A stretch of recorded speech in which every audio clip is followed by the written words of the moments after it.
Alright, just as always, just in case this is actually working, I'll start talking. I'm just going to go to the actual YouTube page to see if it shows up before I get too giddy. I'm seeing it.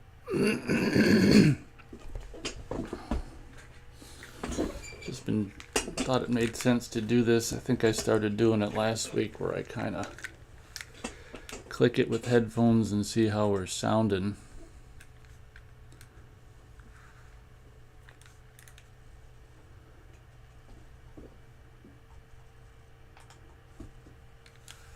Alright, sounds like I'm coming through loud and clear. Yes, sirree. Loud and clear. Oh, here. I guess I could say coming through loud and clear on this April 28th, 2022, last show of April of 2022.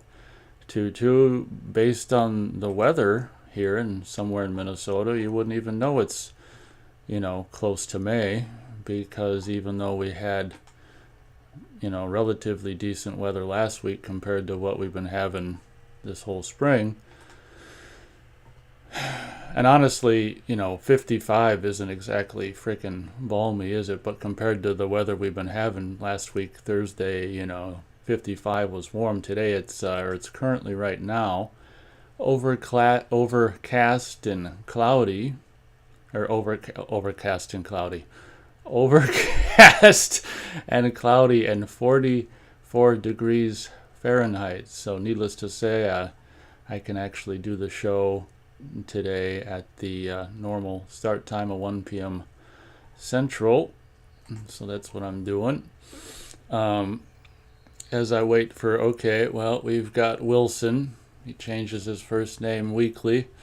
He's Joseph Wilson. I think we'll just call him Wilson because he usually keeps his last name the same. So Wilson's already here. Welcome, Wilson.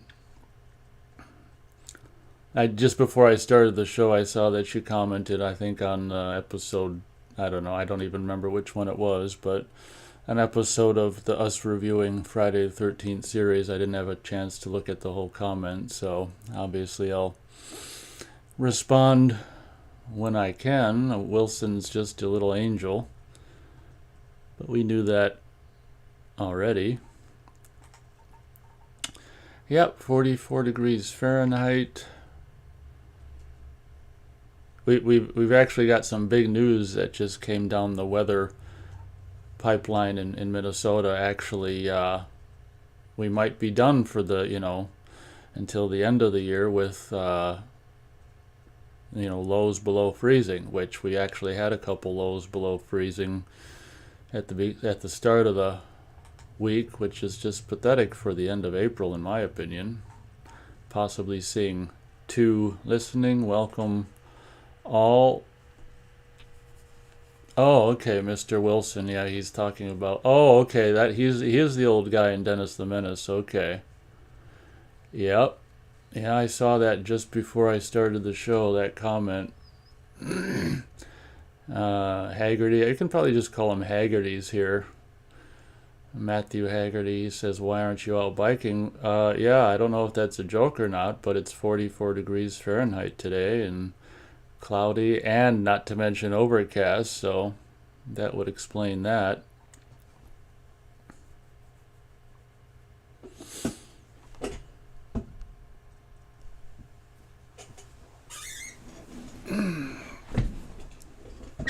If you'd like to get on the phone, Matt, let me know and I'll turn on my stuff. No pressure, of course. Wilson says, my Greek friend's favorite episode is that comic book episode and doll episode. She really enjoyed the first episode of Friday the 13th, as did I. I really loved the first one, and honestly, as you can tell in our review of the second episode, was kind of bummed. I really loved that doll in the pilot episode, and when the doll was nowhere to be I didn't expect the doll to be in the second episode, but when it was nowhere to be found in the second episode, I was like, oh man, where's the doll? That was fun. But yeah, I can see why she loves that one. And the comic book one. There's just so many. The comic book one was really cool, and there's just so many great episodes in that show, isn't there?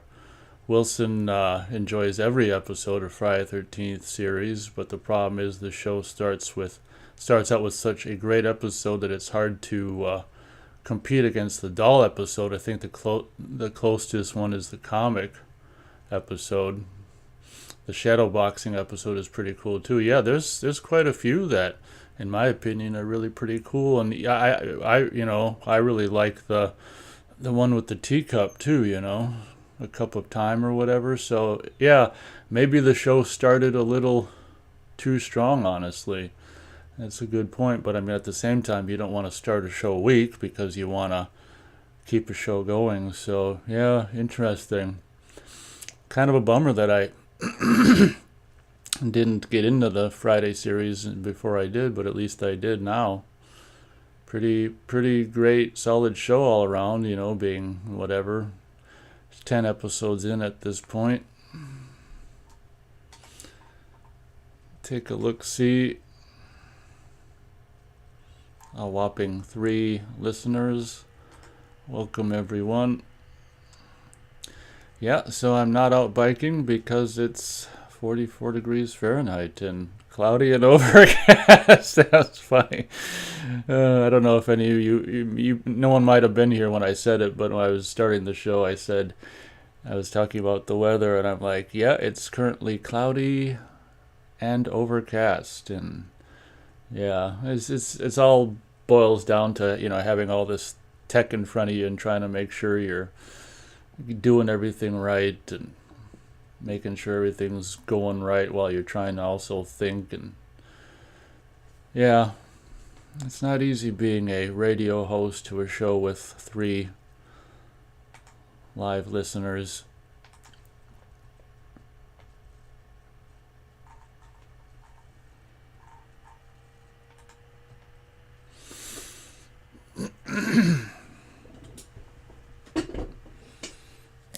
Yeah, I'm just waiting to see if Matthew's interested in connecting on the phone. No pressure, of course. Doesn't have to.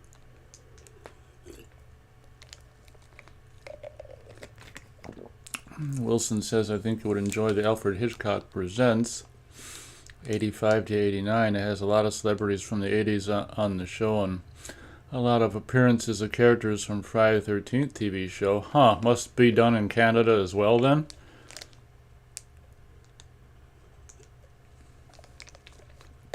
Thanks for the suggestion. You're probably right, by the way. I probably would have fun with it being a child of the 80s.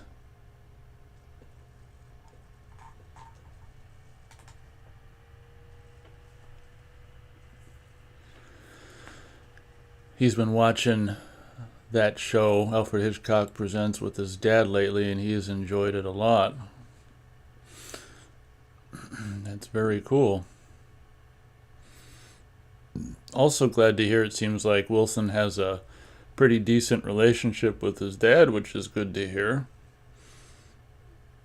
That's something I definitely experienced in my life, and it's always a plus. It's always a bummer when, people can't stand their parents or whatever. I think that's kind of a bummer, but I guess we can't help these things. Wilson says Alfred Hitchcock presents each episode, but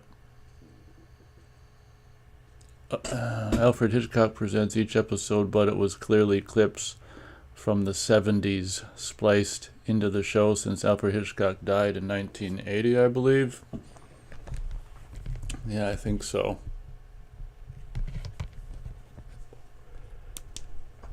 Let me just turn on the phone stuff.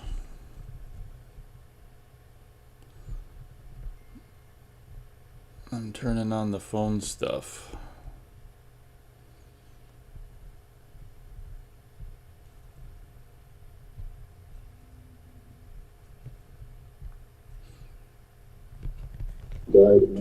All right, I think we're with you. All right. Hello? Hello, can you hear me? Yeah, I can hear you. We'll do a sound check. Sound check.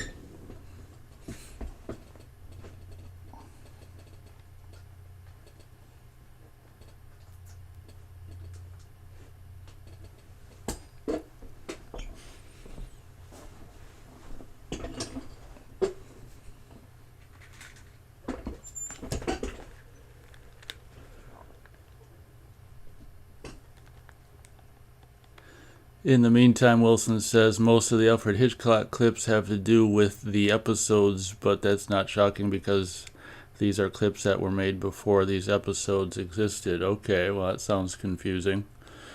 All right. I think we're good. Maybe a little louder, but it's not bad. Okay, why don't you just talk, and I'm gonna put my Right. my headset on, and I'll Okay. go on YouTube and I'll adjust. Oh, okay. All right. Well. All right. I'm going to be talking to do a sound check here. I don't know what to say. Yeah, HMF radio show coming at you live today on April 28th, 2022. If that's the real date, we don't even know. So, yeah, I don't know. Most of Alfred Hitchcock clips have little to do with episodes, but not shocking because there's time. You still there? Or I don't know. Yeah, the reason I'm not talking is because the delay is so long. It took forever for you to even start talking in my headphones.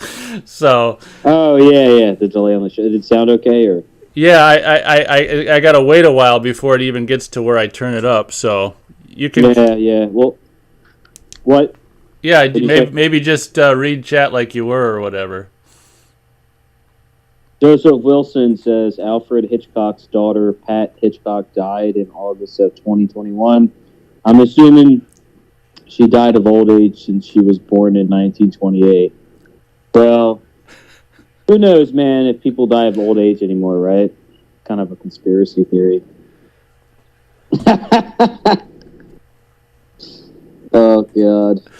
Yeah, okay, this delay is crazy. I didn't hear anything you said just there because I was listening to the playback. So I'll have to hear it later. One sec, let me listen to the playback. All right. Listen into the playback.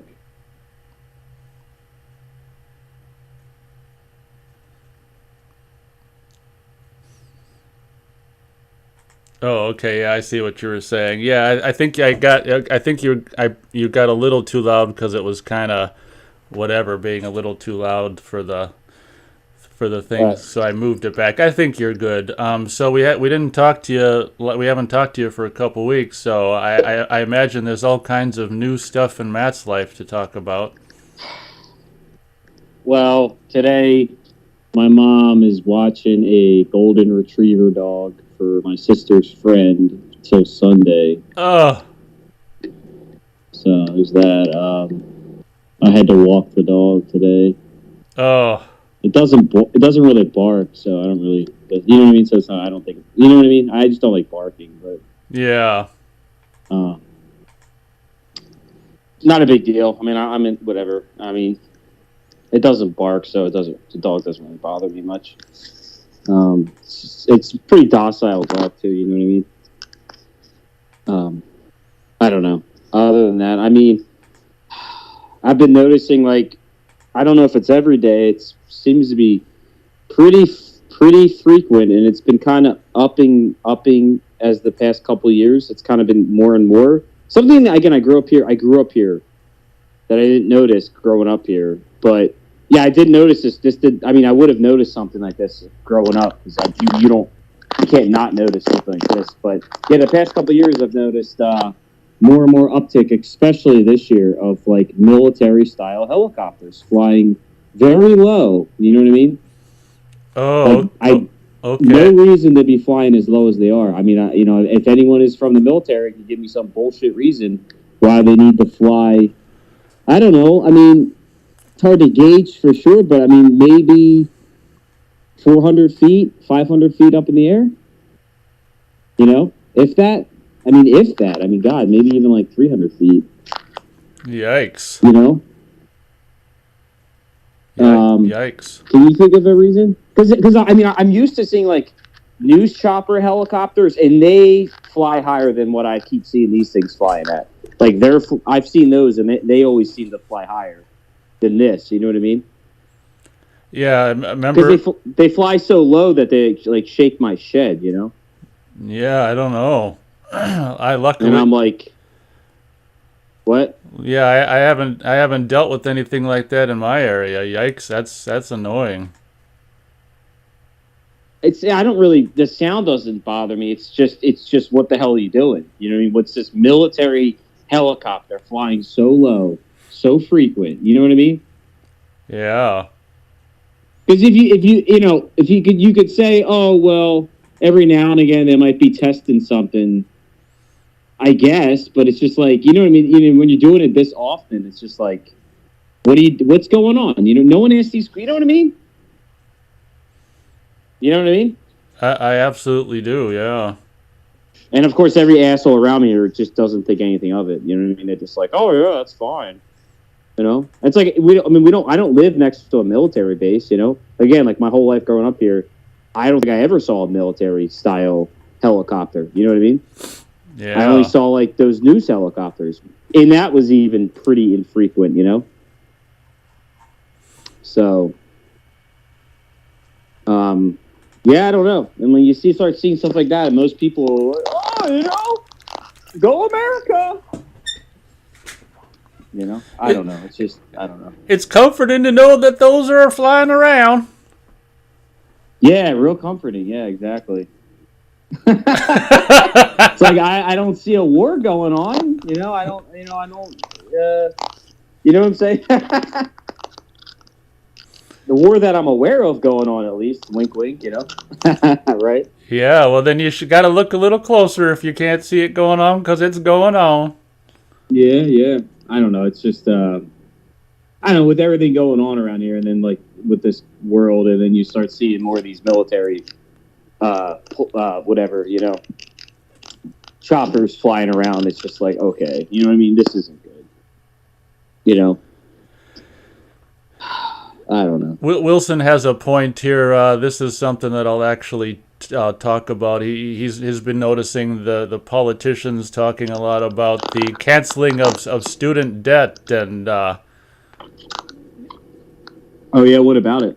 Well, I guess he just thinks it's weird that all of a sudden this is a talking point, and in his opinion, you know, he's like, well, wouldn't this increase some kind of, you know, 'cause, I mean, who's gonna pay for the canceling of student debt? So his thought is, won't that just increase taxes? I mean, yeah, absolutely, yep.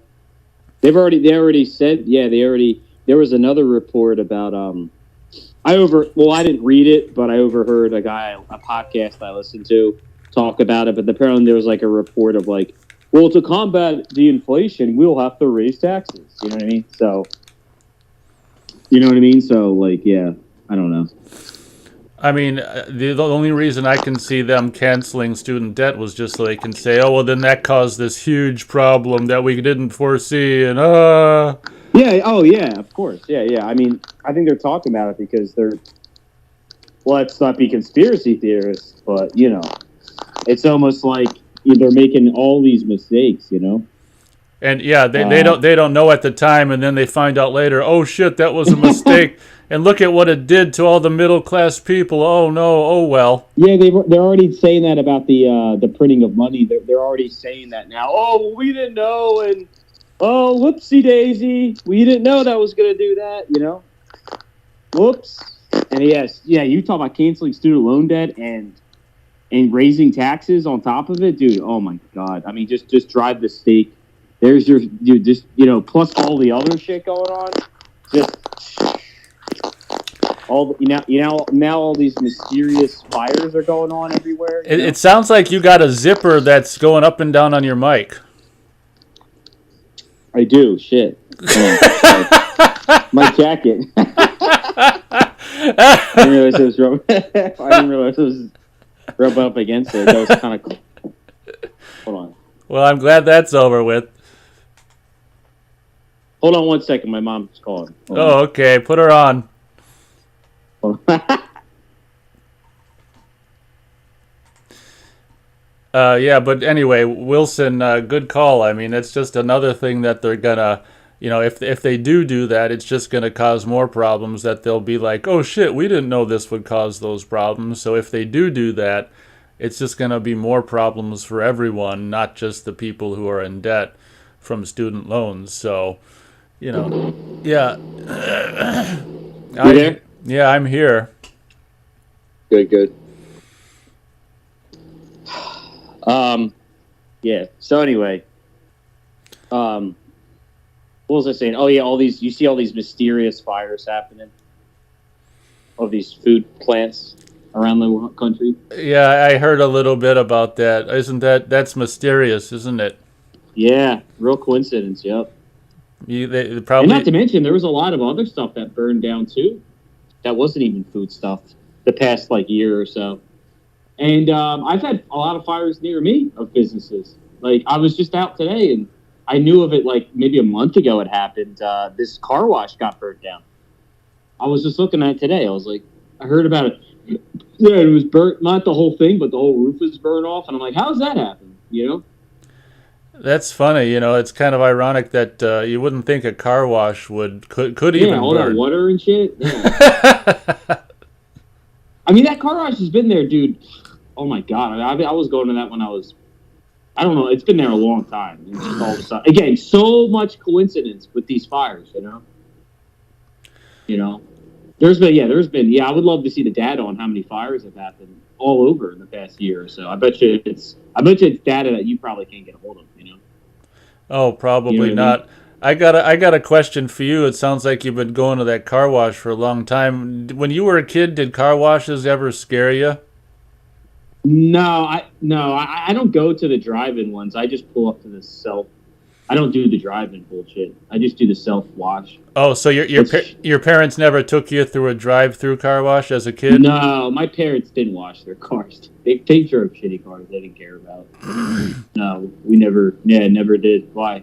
Well, as a kid, probably, single-digit kid, I remember that going through some of them car washes in the 80s used to scare me. They'd have these big, long, they probably don't even exist, any of these anymore, but they'd have these big, long, kind of just fabric things going back and forth, and as the car went through, it kind of it was like you were being eaten alive by a huge monster. It was really scary in the 80s going through a car wash. Wow. Yeah, that's crazy. Every time, I just never trusted, going through one, with my sports car, Yeah, you don't want to get your car, especially with a convertible top, ruined. Well, even before I had the Miata, I had sports cars that I was always like, well, they're more money to go through it. You know what I mean? They cost more money than the self-wash. You know what I mean? I don't know. It was like more money. I was like, I don't, a machine's doing it. What if they didn't clean it and they put to scratch? It's just like, I'm just too particular about my car to just sit there and leave it up to some machine that someone else. You know what I mean? Oh, absolutely. Yeah. Not even touch-free. Not touch-free could go bad too, I guess, huh? Oh, yeah, I didn't know about the touch. Well, if touch-free one, it's like at that point, why don't I just wash it myself with the sprayer, It's the same. It's just to me, it just seems like for fat-ass Americans, how hard is it to, spray it? I mean, it's already kind of using that sprayer is already kind of what's the word? It's already half. What's the word I'm looking for? It's already an auto. What's the word? Auto car? I don't know. It's already powered, so it's I don't know. You got to sit. It just appeals to that fat fuck American. Sit in your fucking car and don't ever get out of your. You know what I mean? Just it's too hard to walk around your car and spray it. Yeah, the less physical motion, the better. Yeah, like something so easy as just spraying it with a hose. I mean, that's power.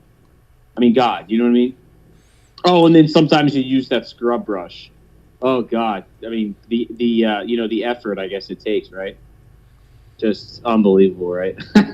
And then I always had black cars before my Miata, which are the biggest pain in the ass, man. They go dirty so fast, but they look so good when they're clean, you know. But so every time I would do it, like my Miata, I could wash it in the white paint, and it looks fine. You know what I mean? I just spray it, wash it, it looks fine. Black cars, you see every streak of water. Like you'll wash it and it won't even look clean because you'll see every drop of like water soap. You know what I mean? Like Yes, I do. you have to like dry it off. You have to dry it off with like a squeegee or something, or I would just let it dry a bit and then I would just spray. I used to just keep like that spray on wax in a microfiber towel. Oh, So good. I used to I was like, I would go to the car wash, spray it down, and then pull it out in the sun, and I'd just be spraying. You know what I mean? I would be I mean, not like real wax, just to spray on stuff. It goes on easy, you know. But yeah, that was fun. That's a good idea. Wilson wonders how all these politicians end up with, hundreds of millions of dollars. You're asking too many questions. Well, wacko nut job conspiracy theorists tend to do that. Yeah, I mean that's stop thinking so much. Yeah, just accept your narrative, accept everything, just accept what you're told, and you know no one would lie to you or anything. That's conspiracy. Have you ever seen the movie It's with Tom Cruise? Valkyrie, I think it's called. Oh yeah, I never was interested in seeing it, so I never did. Oh, okay. I saw a couple scenes. It looked okay. I guess the plot is kind of interesting. I mean, because it was based on a true story. Did you know what it was about? Was it like World War II? What era? World War II, Germany. Yeah, that's what I thought. I don't know what it's It about was like beyond that. it was like SS. I guess higher up SS. I guess they were like I didn't watch the whole movie, but I guess they were like generals or something. I don't know how they can. I don't know the military culture, cult lingo. I don't care to know it. You know what I mean? Whatever. Like I don't have a desire to even know it because I'm just against standing militaries. You know. So yeah, I guess the higher ups, whatever you call them, they conspired to, based on a true story, assassinate Hitler, and they were almost successful. But you know, they got caught. He obviously didn't die, and they were assassinated, and that's what the movie was about. Oh, okay. Yeah, I guess that when it came out, I don't know. I just wasn't interested in. I'm not big on war movies, so. Mm-hmm.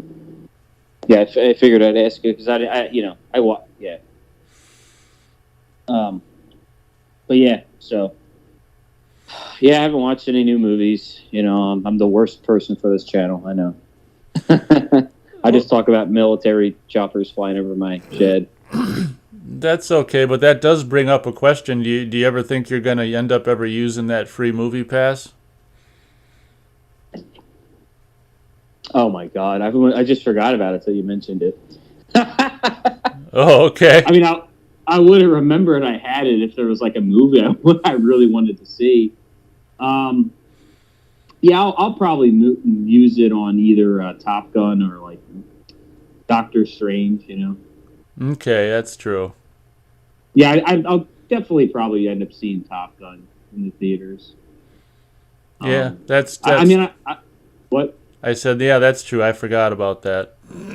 Yeah, I might see that in IMAX though. I feel like that's kind of like an IMAX movie, don't you think? Yeah, probably. And you know that in this new Top Gun, all the actors actually flew the planes. Well, I didn't know about all the actors. I knew they said Tom Cruise did, but no, I'm pretty sure all of them did. And they were saying that they had to learn how to when they were in the cockpit, they had to direct. I don't know if they were just directing the camera that's on them, or I don't know if they had cameras also attached to the. I imagine there was cameras attached to the jets, but so I don't know if they meant they were having to move the cameras on the jets or just the one like showing their face. But they said they had to move some camera while they were flying too. So. Well, yeah. I thought about that was crazy? You want to be a part of this movie? You've got to not only act, you've got to fly the jet and operate the camera that's on you. Yeah, can you imagine that? Yeah. Plus, how would they operate the camera as they're going through one of them like high G moments? I don't know. You can count me out. I mean, I'm sure when they're doing a higher G moment, they're probably not doing like a full out maneuver. They probably just save that for the exterior shot, because there's no way they're going to be like focusing on that camera as they're like, you know what I mean, going through whatever, one of them high G maneuvers, where they have to like, you know what I mean, like where they almost pass out. That just sounds so stupid. You'd think in this day and age they could, have someone remote control the camera. I mean, yeah, it's just dumb. Yeah, I didn't understand that. I was like, really? They have to have them do it? Like, they can't have like a second jet fly kind of behind them? I don't know. I understand maybe the remote would go out of range or something, but then again, I mean, I guess on some shots, I don't know. I'd imagine some of the shots were probably really high up there. I don't know. I just don't get it. It's like, I don't know. Maybe there's some technical reason why they had to do that, but I can't.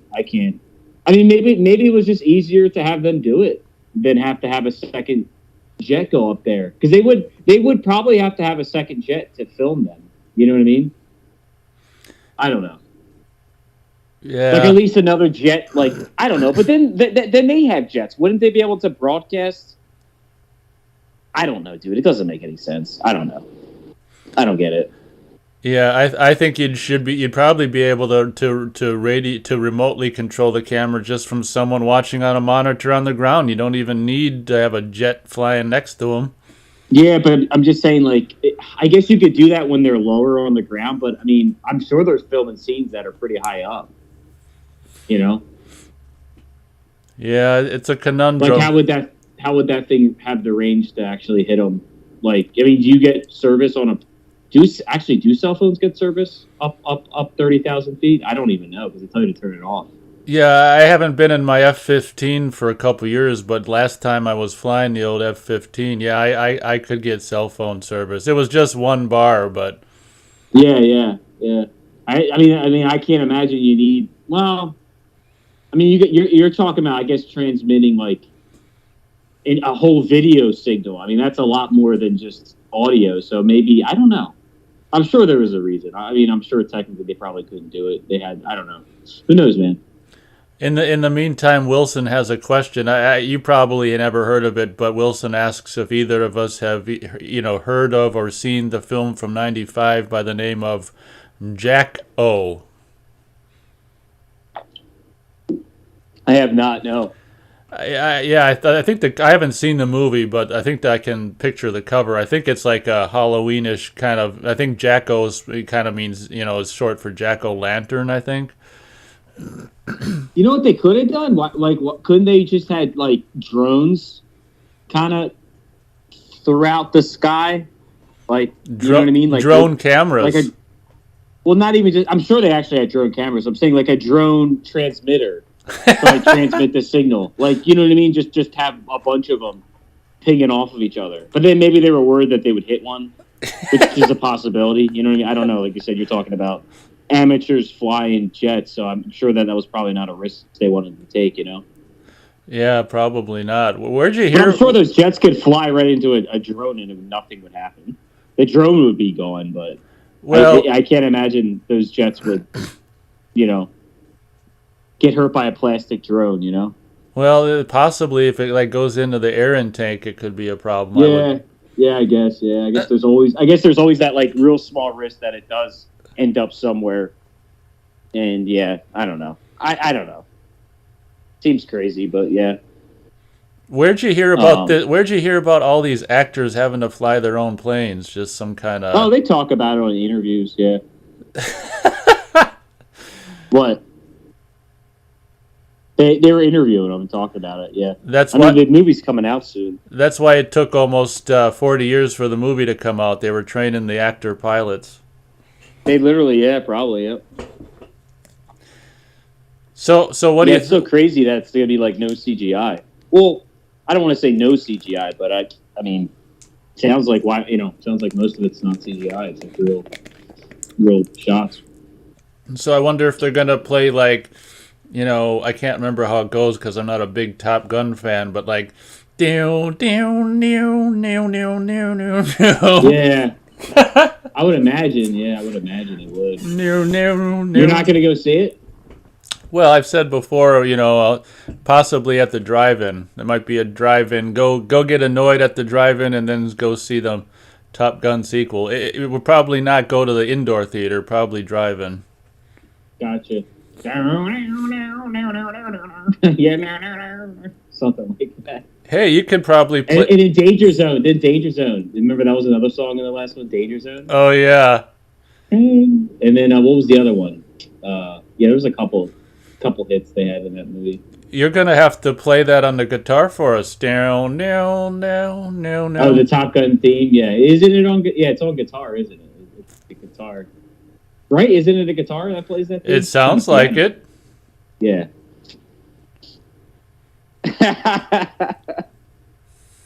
You got a copyright strike for that? Nah, probably not. It wouldn't come in good enough. No, probably not if it's not. Not if it's. Yeah, just the riff. Right. Yeah, someone else doing the riff. Yeah. Yeah, it's just the riff. Yeah, I mean, they're not. Yeah, and it's coming through like. Yeah, I don't think so. It's coming through shitty speaker with the. Yeah, it's coming through shitty speakers. I could play it differently, and yeah, I wouldn't. And I don't think you would copyright just for playing a riff. That's pretty hard to get. Just for. Yeah, I'd be listening to you play guitar, and I'd be thinking, "There's something missing. Can you add a zipper onto the microphone?" Yeah, that. Oh, is it still going, the zipper? No, but I'm just making a joke. How loud was the zipper? I didn't realize it was rubbing up against. Yeah, you'll have to listen to the beginning. It was pretty loud. It was funny. I thought it was static at first, and I'm like, "That sounds like a zipper." Yeah, that's exactly what it was. Oh my god. So Wilson says Jacko probably sucks. However, he appreciates the old retro Halloween decorations. He says it's on. I don't even know how to pronounce this. Must be a streaming site. ULOZ if you want it. I have to be careful how I type this because YouTube blocked my last comment.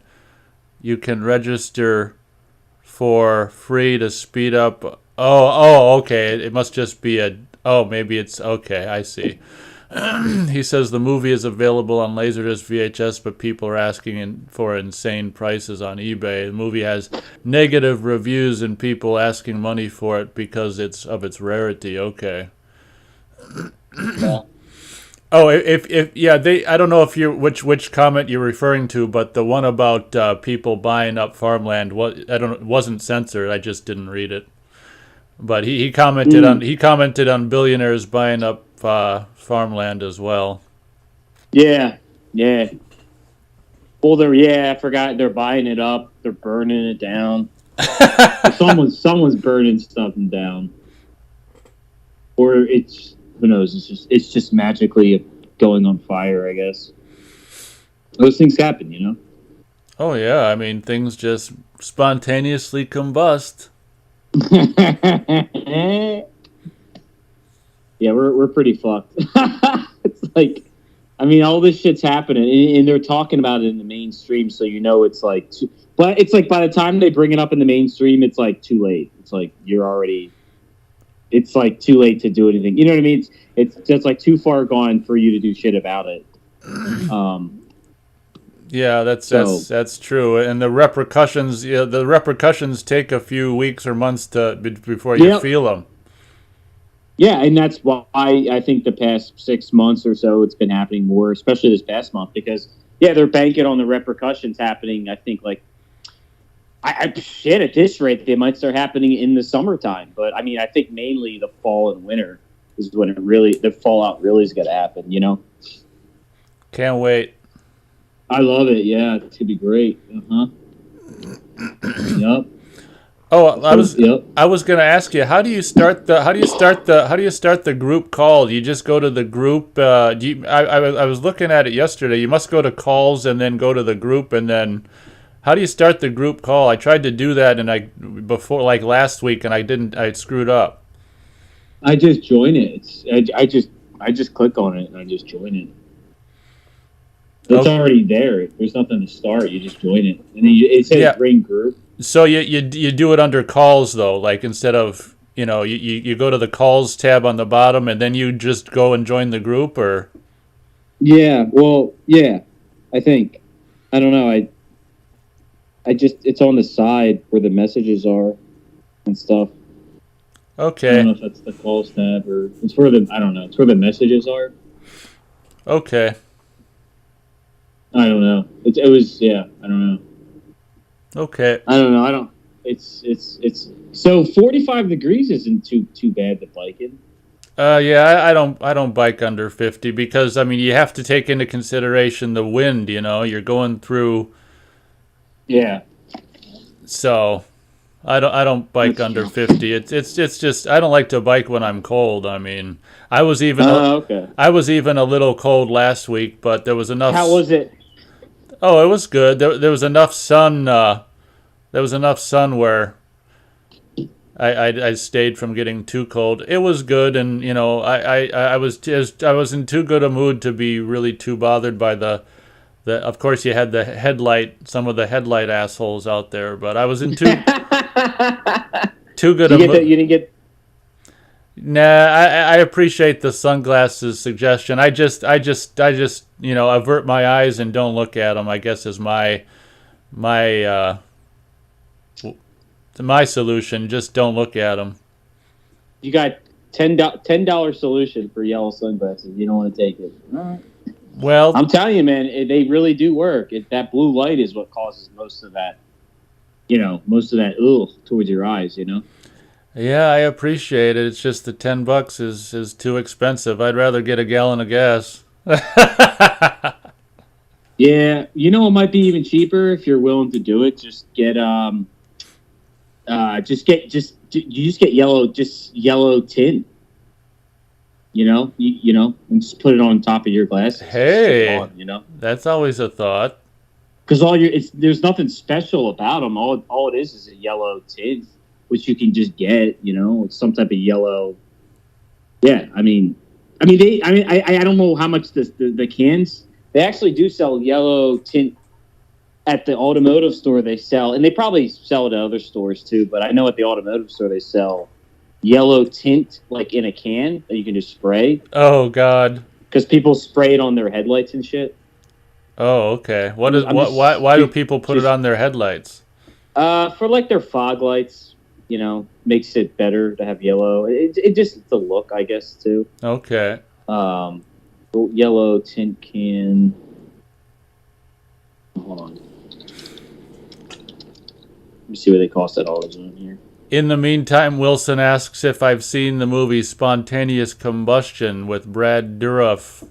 I don't think I don't think so.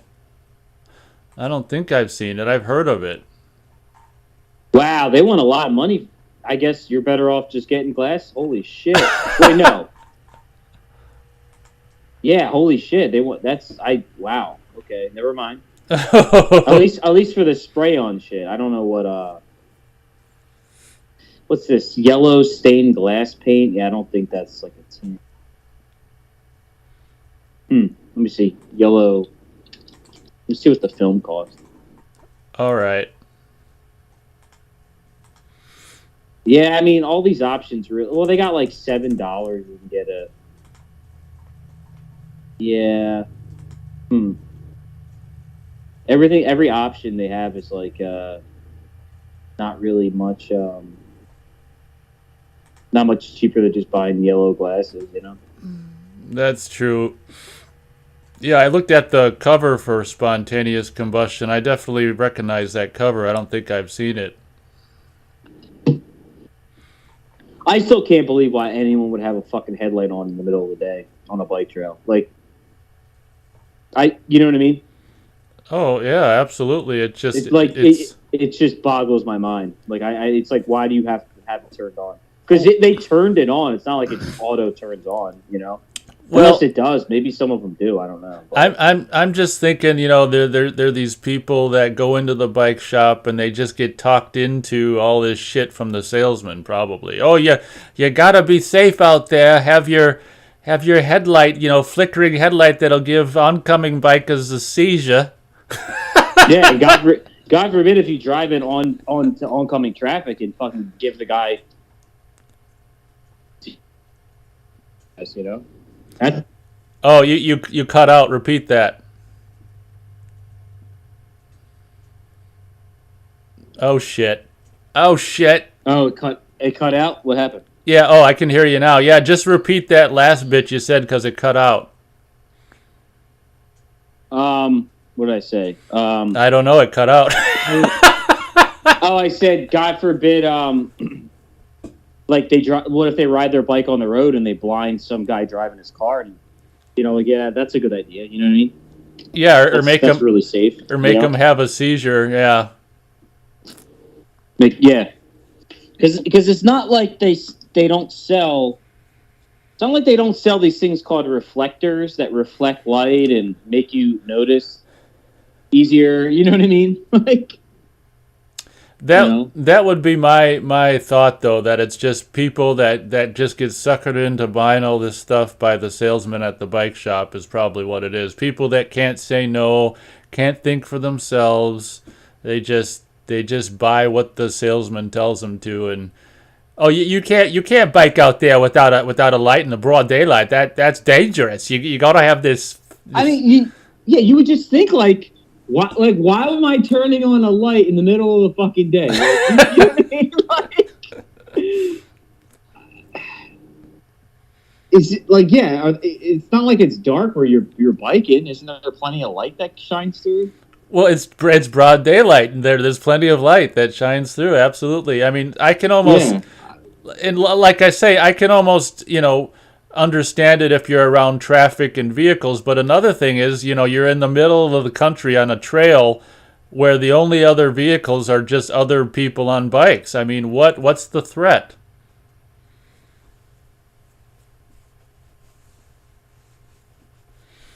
Oh, we might have lost them again. We can't. Yeah, it lost. What happened? My internet bad, or maybe it's my internet? It sounded like you were an idiot, slow idiot there for a minute. It was like, what happened to my internet bad? damn, is it my internet? I don't know. Is it? Well, there's no way to tell if it's my service or your service. I don't think. You're gonna have to listen to that back because you're like, what happened? Is my internet? Because my internet's been like shit. The past couple of weeks, it's just been like, and it's not a big deal when you're just surfing the web, you know. But I guess when you're on a call, it becomes kind of an issue. You know, like, yeah, it's been like it'll cut out for like 10 seconds and then it'll turn back on. You know, which like exactly what it did on this call. Well, we can. That's why I'm assuming it's mine. Yeah, it very well might be. We can just, I guess, deal with it. I guess. Yeah, we'll see. I mean, this is America now. Just everything's just turning to fucking third world status shit. You know, you know, like. I mean, the days of stable internet, like, goodbye. You know, the days of having stable electricity. Probably they're coming to an end too, I think. Oh my God. You know? Days of food, you know, we're not conspiracy theorists, but hopefully we got food this year. Hopefully. Maybe we'll eat like bugs, you know? Oh yeah, my favorite is never mind.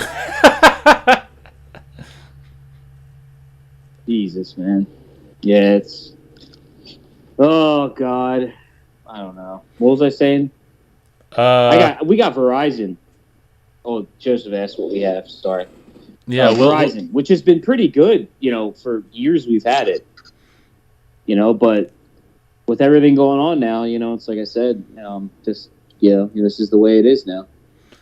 Yep. Expect more More blockages and downages and upages and burnages and Yeah, more crime, everything. This is Jesus, and it's like none of it had to happen. People just that's what's so like so mind-boggling. The fact that like none of this, none of it had to happen, but nope. Yeah, sorry. I'm just I'm trying to look on. Someone speaking of the car. I'm on Nextdoor.com. You know Nextdoor? What? It's like It's like the website where you could sign up for your like area. Yeah, I've heard of that. Why? What do you? All the Karens. So I just like seeing what the people write, what they bitch about in my neighborhood. So someone writes, car wash. I guess inflation has caught up to the car wash operators. $24 for full service, tires not included. They said it used to be $16. Wow. Wow. Well, I'd hardly call a car wash a necessity. Yeah, I should respond and be like, dude, like must be nice to be able to even pay $24 for a car wash at all to even know that price. But good for you, man. It's like inflation's caught up to people who are poor, like they're homeless now, dude. Like you're still talking about car washes. You're bitching about your weekly car wash price. Yep. Like you still got a long ways to go, man. You still got a lot of money they're gonna want to take. That's for sure. Holy shit! And and someone's bitching about, oh, my neighbor leaves their cat out all night. Is it illegal? Is it legal to leave your cat out all night? I mean, these fucking people. It's like I don't even care that this country's collapsing. This is the fucking average asshole you have. Is it legal to leave your cat out all night? Like. Well, what? Like how? It's a fucking cat. Like, what do you? How does a cat even bother anyone? No, why is a cat? Yeah, it's a cat. They're like animals can live outside just fine, dude. Like this cat's probably sleeping outside. And it's like, oh my god, they're leaving them outside. Oh, that's what you're thinking. It's animal abuse. He's thinking it's animal abuse. Oh no! I don't know what these crazy. I don't know. Yeah, I guess leaving a cat outside to roam around is animal abuse. I mean, animals would rather be outside most of the time. Yeah, my cats like being outside. Like if they're an outdoor cat, they prefer to be outside. Yeah, exactly. That's like these people are. Yeah, I'm just done with these people. What? Aren't you? Yeah, but I'd never put it into such hostile language. Well, I mean, I'm just done. Like, I'm just done with them. Like, I'm just done listening to them. I don't care. My patience is gone. It's gone. It's just there's no patience. It's just. And I was out today. I went to Walmart to return something. And people are still wearing the beep on their face. And it's like a good amount of people, like not just one or two. Like you probably see it. Like I don't know, like 40% of the people in the store are wearing it. Yeah, I think it's pretty low around here, which is good. It might be 10% or less around here. Yeah, not here, man. Not where I live. Well, that sucks. Yeah. Wilson said what Wilson says here? His dad is annoyed by all the stray cats in their yard. Why? Why? What are the stray cats doing to your dad? Oh, one of their neighbors feeds the stray cats. Actually, he might be annoyed by the urine. Oh, okay. Is your yard full of concrete? How would he smell the urine? It goes. I've never smelled cat urine. I've had cats outside. Oh yeah, since the urine can have a strong smell. Maybe he's got all kinds of lawn chairs and with fabric that they piss on. Maybe. Nah, they don't piss on that stuff. They I've never had one piss on that stuff. They usually they pee on the ground, or they do their business. Yeah, you'd think they'd pee on the ground. They do. I mean, I've never had one pee on our stuff. Well, at least we've got. They're very particular where they pee. At least we've got some feedback or how cats can be a nuisance outside. They've never. I don't know. I had stray cats in Philly. Like they don't do anything but. I mean, they kill rodents. I mean, that's about the only thing. Wilson says he thinks the cats piss on the plants and trees he plants. Oh, he plants trees. Okay. Yeah, maybe. And plants. He plants trees and plants. He plants plants and trees. Yeah, I don't know. Yeah. This week on the radio show, cat urine. Don't miss it. I've never had these kind of issues like with cats peeing. Like you know what I mean? I lived in the city with God knows how many cats running around. We've always had cats roaming our yard, like a couple strays here and there. Never had these crazy issues. And my dad does plant trees too. I think your dad might just be making stuff up because he doesn't like cats, but yeah, that's a possibility. He doesn't want a black cat to cross his path. Yeah, get off my lawn. Was that not on my lawn? Is that you doing like a New Jersey? No, I wasn't even trying to do Jersey. Jersey would be different. It'd be like, how would an old Jersey guy sound? Not on my. I can't do an old Jersey. Come on, like not my lawn. Come on, not on my lawn. Something like that's a little New Yorky, but get out of there! Get that cat off my lawn. Is that Jersey? Get that cat off. I don't. Get off of that! Get out of there! Get out of there! Get out of there! Get out of there, cat! Not on my grass. I put poison on this grass every week to get it nice and green. Get off that grass. He puts poison on it to keep it nice and green. That's what they do. Yeah, I saw this commercial clip on YouTube about some young guy stressing over. It was a commercial for, all your yard needs and this and that, and I'm like, oh my God. In these times, you honestly think, anyone stressing about their grass and their yard? I still have people around me, like, yeah, they're still out there mowing and blowing, paying their landscapers. No one's planting food. I haven't seen one neighbor like start a new garden or anything. Nothing. They're just out there like nothing is gonna happen. Like they think this system is just nothing's ever gonna happen to it. Nothing bad can happen to these precious people. They're princesses and kings. They're kings and queens of their land. Yeah, they live in America. Yeah, we're kings and queens. We got freedom here. We got freedom here. We got rights, don't you know? We got guns. Okay, dude. Okay. They got airplanes and a whole bunch of other stuff, Well, helicopters that they're flying over your shed. Yeah, all that too, yeah. But I'm saying besides the choppers and planes, they've got they got a lot of other stuff too. Stuff that's I guess too much for your average American to comprehend. I don't know if you're by chat, but you want to read what Wilson's oldest brother forced him to do? Oh yeah, I read it. I don't think we should read animal abuse his oldest brother forced him to do. Oh, okay. Okay. I don't know. Yeah. Oh, I didn't know there were cat abuse in it. Okay, I see what you're saying. Yeah. Yeah, cat abuse.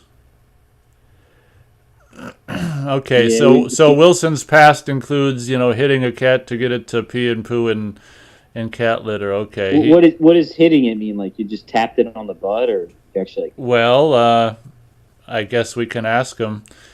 He knows it's wrong, but it worked. This was years ago. Oh, well, that's okay then. It was doing horrible things years ago is fine.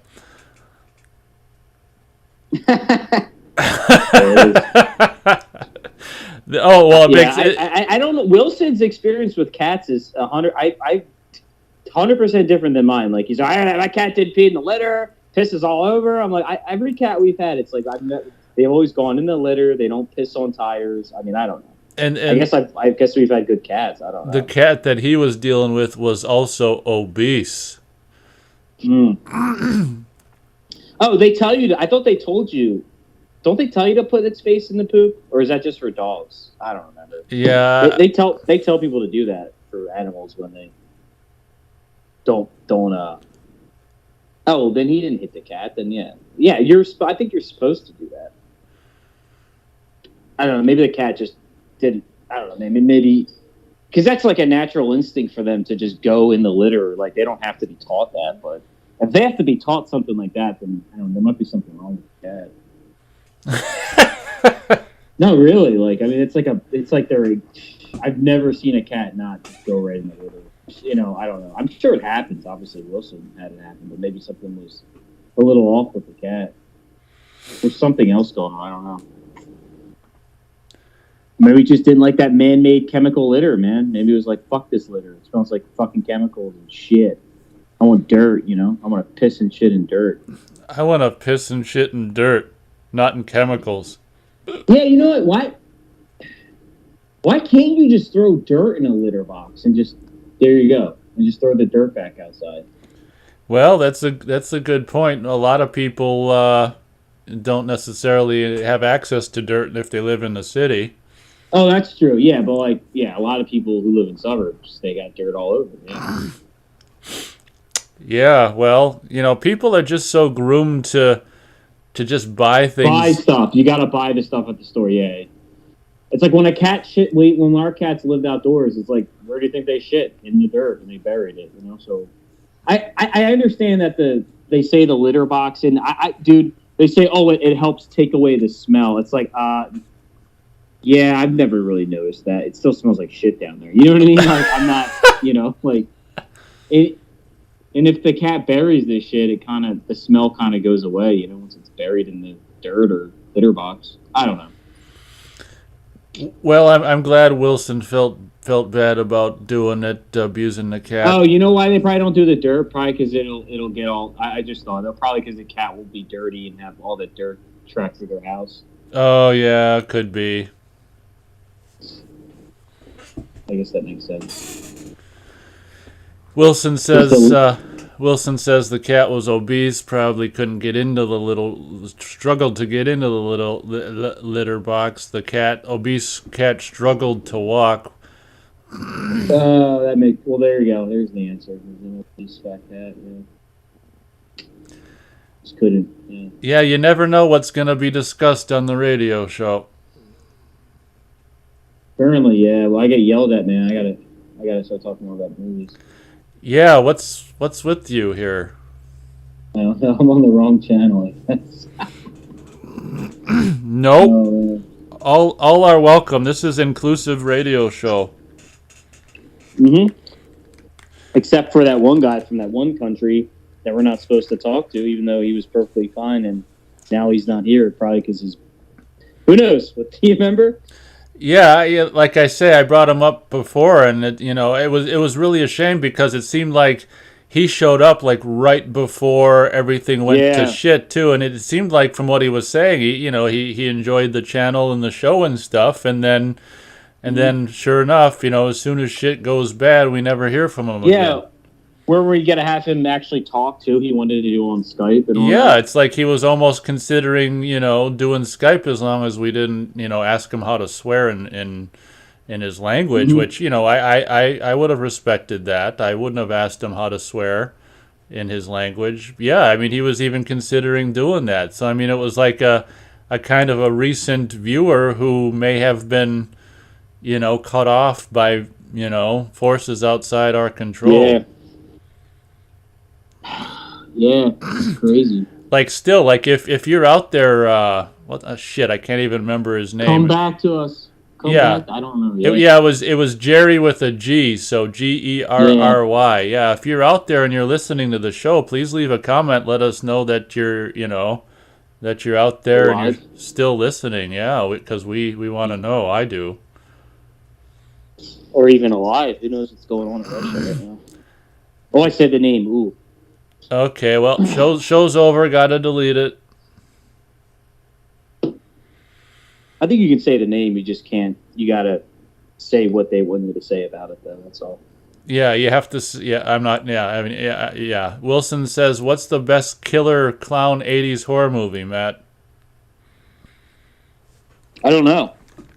I don't know. I haven't seen enough. I don't even know. Well, I hate. That came out in the.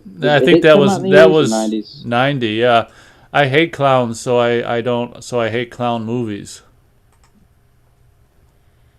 Yeah, I haven't seen any of those movies. I've seen the trailer. I haven't seen the movie. Yeah.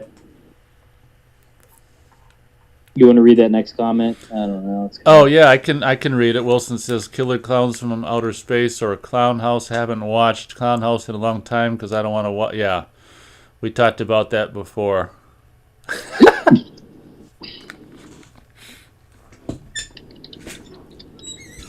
Yep. Yeah, I'm not a big clown guy, so I wouldn't. Why? They freak you out? I don't know.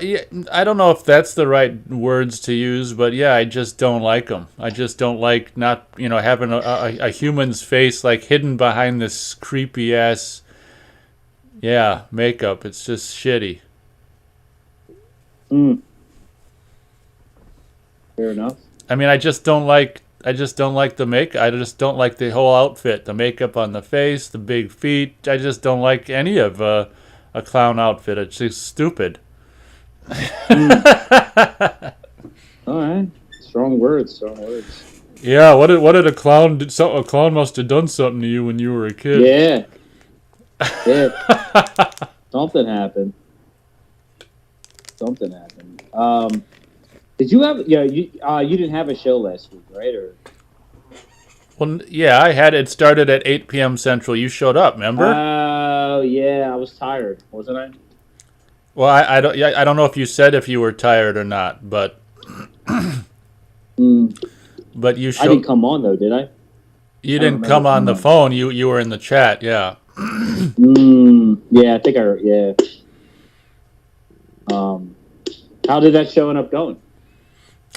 Oh, it was fine. It was the shows have gotten kind of starting to get shorter again, which is kind of okay. I mean, I got tired, so I had to go to bed. So yeah. What time did you end up? Like, what time were you done the show in your time? I can't even remember. Maybe 12:30 or 1 a.m. I don't remember. Whoa! Really? Wow. Yeah, but that'll probably be my solution for if it's a nice day. Yeah, that way I can enjoy the day and still do the show. I don't want to make any promises, but I'm even considering that for possibly the summer. Yeah. I mean, what do you end up? What do you usually do on the summer nights anyway? Like, what's your? Probably chill out and watch movies. I would imagine chill out on with the windows open and watch a movie. Yeah. So yeah, I mean, yeah, I guess you could still do the show. People showed up. Yeah, it was a success. So yeah, that's good. I think it's up to you. It's your show, but it'd be yeah. If people come, why not? Yeah. You should start the show like 1 a.m. Well, I would if my sleep schedule was like that, but I get tired around 1 a.m, so that's when I go to bed. Okay. Okay. Nice. Did you watch any new movies? Not that I can really think of. I think I already told you I watched the recent Scream, didn't I? Yeah, you said you liked it, right? Did you watch it on Blu-ray, or did you rent it online? Yeah, I just got the Blu-ray. Yeah. You bought it? Yeah. I would say, yeah, where would you rent the Blu-ray now? They don't even have rentals. Well, I think they got them stupid rental boxes, those boxes you can... Redbox. Yeah, Redbox. Yep. So you bought it. Wow. Okay, how much was it? Well, I mean, it was too much, but what the hell? You cracked me up. You went and bought Scream, but you didn't buy those yellow sunglasses. Priorities, man. Well, maybe I'm gonna have to lie and say I bought them so you get off my back about them. Yeah, I bought them. Well, I just trying to help you because you mentioned those bright lights, and I was like, well, I gave you a solution, man. At least Yep, they just arrived at my door via Amazon. I got them.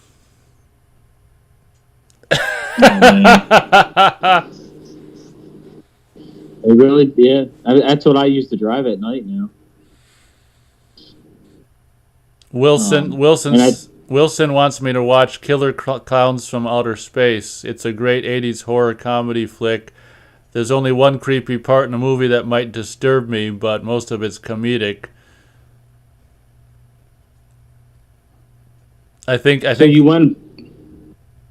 Sorry, what? Nah, I want to hear what you got to say. What? Do you ever take Beth to the bike trails, like biking or kayaking?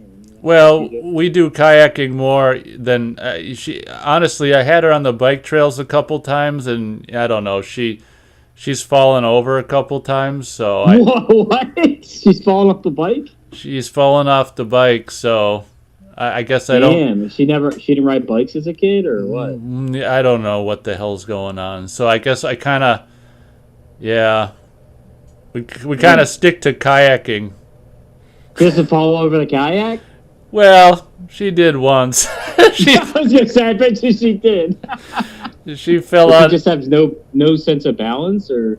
It's very possible. I don't know. She claims she got stuck in weeds when she fell out of the kayak, but. Yeah, nice excuse. Yeah. Oh. Yeah, because then a kayak's pretty narrow. I mean, I've been on them. You gotta have a sense of where your weight's moving. You ride them all the time. Well, yeah, They'll flip easy. Yeah, well, I've never flipped. I don't know if I ever put it out there, but I've never flipped in a kayak. Yeah, I mean, I imagine. Yeah, I mean, usually most people flip when they're doing whitewater kayaking when they're going through rapids. When there's like rapids throwing them all around and they're trying to that's when they'll flip. Not in a nice, not. I'm sorry, I like that, but if I were like at a lake and I saw someone just flip their kayak, I would die laughing. You know what I mean? I don't know. Yeah, I was like, okay. Did you laugh? No, I didn't laugh because her phone went her phone went in the water and she was. Oh yeah, that sucks. Why'd she bring her phone on the kayak? I guess she's just used to having that lifeline. Like people are. Just gotta have it. Is her phone not waterproof at all? Most phones are. What kind of phone is she? Like my iPhone, I could dump in. Well, this was 2015, I think, before they kind of started making them more waterproof. Oh, yeah, more waterproof. Anyway, the phone survived. You just you got to take out the battery and just kind of. Yeah. So Wilson asks if do I only do kayaking or have I canoed with Beth? Yeah, just kayaking because I actually prefer kayaking over canoeing with someone else because I like to just be. It's just best to be in control of your own vessel versus trying to work in tandem with someone. Another person, yeah. And plus, who wants to be in a canoe with someone who's prone to tipping? If they tip, that means you tip. Oh God, yeah. Well, I'm saying if you put her in the front of the canoe, then she doesn't really have any control other than she's just the muscle. Just row. You know what I mean? You're the one that turns it in the back, and does all it. So we stick to kayaking, but Wilson says when he was younger, he canoed often with friends of the family.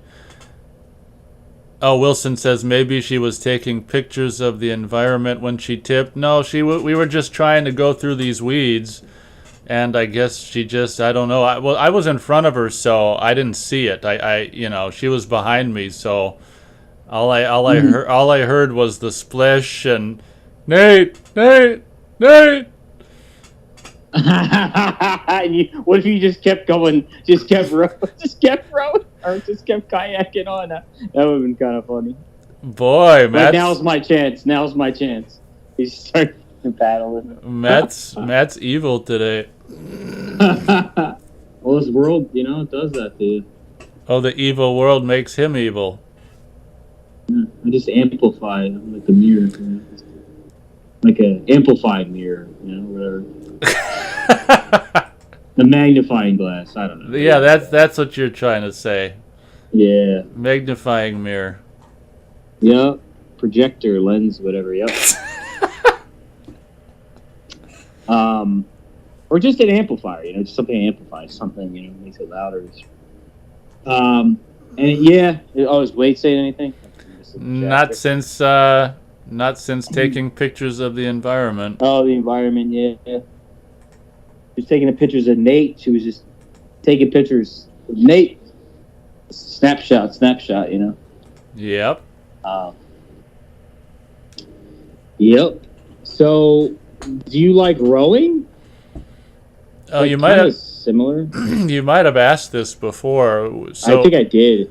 Yeah, I mean, I don't have anything I can row, but honestly, kayak probably. Oh yeah, because of my situation. Rowing wouldn't be very practical. So kayaking actually works best, but yeah. That makes sense, yeah. I like rowing more than canoeing. I just the canoe's too goddamn narrow, Are you talking about Are you talking about kayak or canoe? Because you said canoe. Canoe, yeah. Canoe, I don't like canoeing. It's too narrow. Okay. It's narrow and you sit up high, so it's just so easy to tip it. Oh, it's so easy to tip because you're sitting up too high. Yeah, and a kayak, and it's narrow. Yeah, it's narrow and you sit up too high. Yeah, and a kayak, you're like you're low. You're sitting on the bottom more of a kayak. Yeah. Yep, like a Miata. You're low, like at that low center of gravity. You don't tip it as easy. Where the rowboat's nice because you sit up like a canoe, but it's way wider, so it doesn't tip as easy. You can actually stand up and not feel like, you know what I mean? You don't have to sit there and balance yourself. I don't know. It's just I like it more room, wider. I'm not really a huge fan of canoe. That's understandable. Wade says in Friday the 13th, the woman was in a canoe at the end of the movie, right? Yeah, that's the canoe what Alice was in at the end of Friday the 13th. Wilson says if a person sits in the middle of a canoe, they can move it themselves. Or he says, can they move it themselves, or is it very difficult to canoe by yourself? There's canoes that are actually single-person canoes. Yeah, you can do it in the middle. You can steer it enough. Yeah, you could do it in the middle yourself. Oh yeah, you can.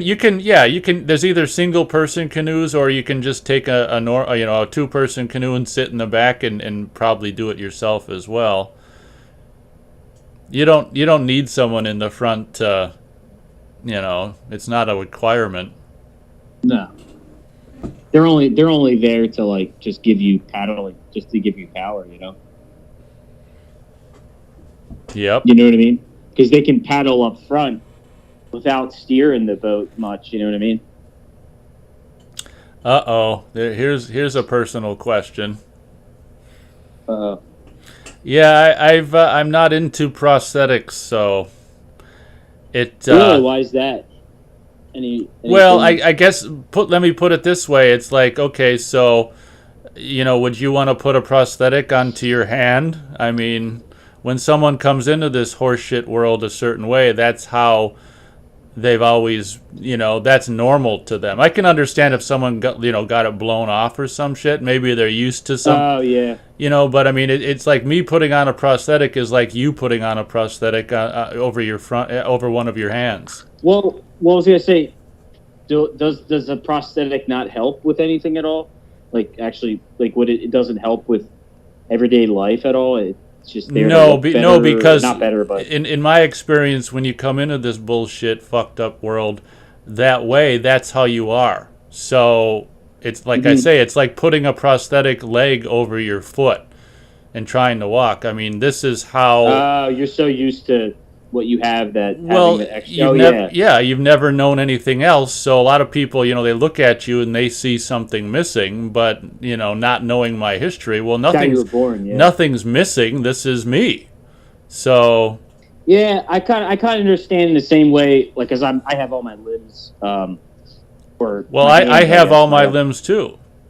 Oh yeah, it's true. I'm sorry. That's why I was trying to correct myself. I realized, he does have all his limbs. He just doesn't have his hand.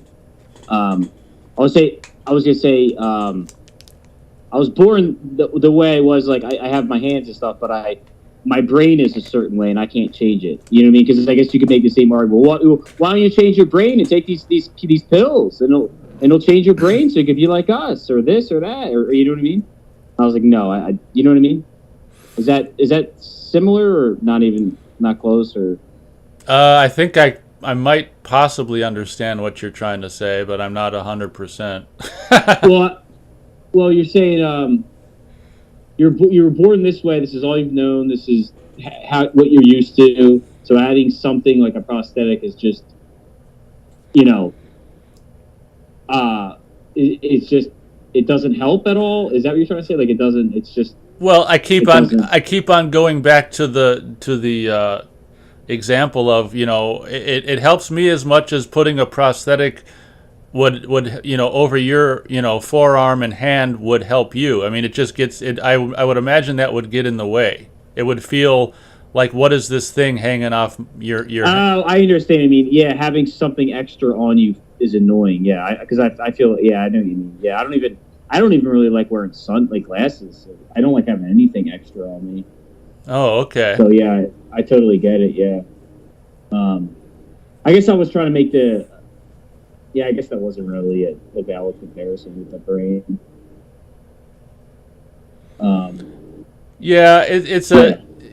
Thanks for the apology. I mean, you don't need to apologize. It's a touchy subject with me, just because I don't like how because in my experience, when you're born a certain way, I don't feel different. But then you can never escape this persona or this thing. It's just inevitable. Externally to everyone else, you look different, but I don't feel different. So it's been something I've struggled with my whole life, and obviously it's easier now when I'm not in school. I'm not out there on display as much, but going to school and working and stuff, I mean, it was you'd have you've had fucking customers ask about ask about it, and it's just I get pissed off because it's personal. It's like it's rude to ask someone you don't know about something. And then you'd have people who would ask the question, how did you lose it? Which really pisses me off, because it's like, well, I don't, Why would you say you can't assume that you lost it? Yeah. Some people are born without a limb. Some people are born without fucking blind. No hearing, So... fucking dumb, yeah. Working retail, really could suck, and it's just like, oh my God. Yeah, I can't. Yeah, I don't... it's funny. I know you've had a lot of retail stuff, and I don't know how you do it, man. Well, I don't. Well, you don't anymore? I don't anymore. No, I would imagine you would have been like, I've done retail here and there, and I can't stand dealing with fucking people. You know what I mean? I fucking can't stand most people. So to have to deal with them I was saying I'm just shocked, and I don't know, maybe you thought about it, but I guess my point is what kept you going to retail versus other lines of work that require you not having to deal with customers? Because it was a love-hate thing. When you deal with you have positive experiences with customers, and right. So I did the whole that's what I did at one point where I worked retail when I was a teenager, and then when I got in a car accident and I took some time off, and when I got back into it, I tried this thing where I was in the back room, and that was just a drag. I'm like, well, I'm not going to be, dealing with customers anymore, but being like in the stock room was even worse because, it's very mind numbing. Yeah. Yeah, it's just mind numbing. So, the dealing with the customers, I used to love it when it was positive. So it's just it's good and bad situation, kind of thing. You deal with the negatives to enjoy the positive aspects of dealing with the customers. So right. Good and bad to all things, I guess. Austin's with us. He says, "Hey there, welcome, Austin." Yeah, that makes sense. If they had, which they're probably never going to come out with because we're just going backwards with technology. We all know that. I think we've talked about that already. But hypothetically, if they created a fully functioning hand, you know what I mean? Like a fully functioning that would hook on, without you even noticing. It would work. Just work just like any other. That just something that connected right to your brain too. Like, would you be opposed to that or? Well, it's interesting how you can't seem to. I give you the example over and over, and you can't seem to understand it. I mean, I'd be just as welcoming to that as you would be. To attaching that onto your nose, or, it's why can't you understand that? To me, I'm complete, and you keep going back to, okay, well, if the appendage was attached to your brain, it's like I don't need something else attached to me because to me, I'm complete. Oh, okay. Jesus, I think we got to change the subject. Well, I guess I'm wired like even how I am now. I would always, I guess I'm projecting because I would always want to, at least even now, I'd rather have, I'd rather upgrade. Like I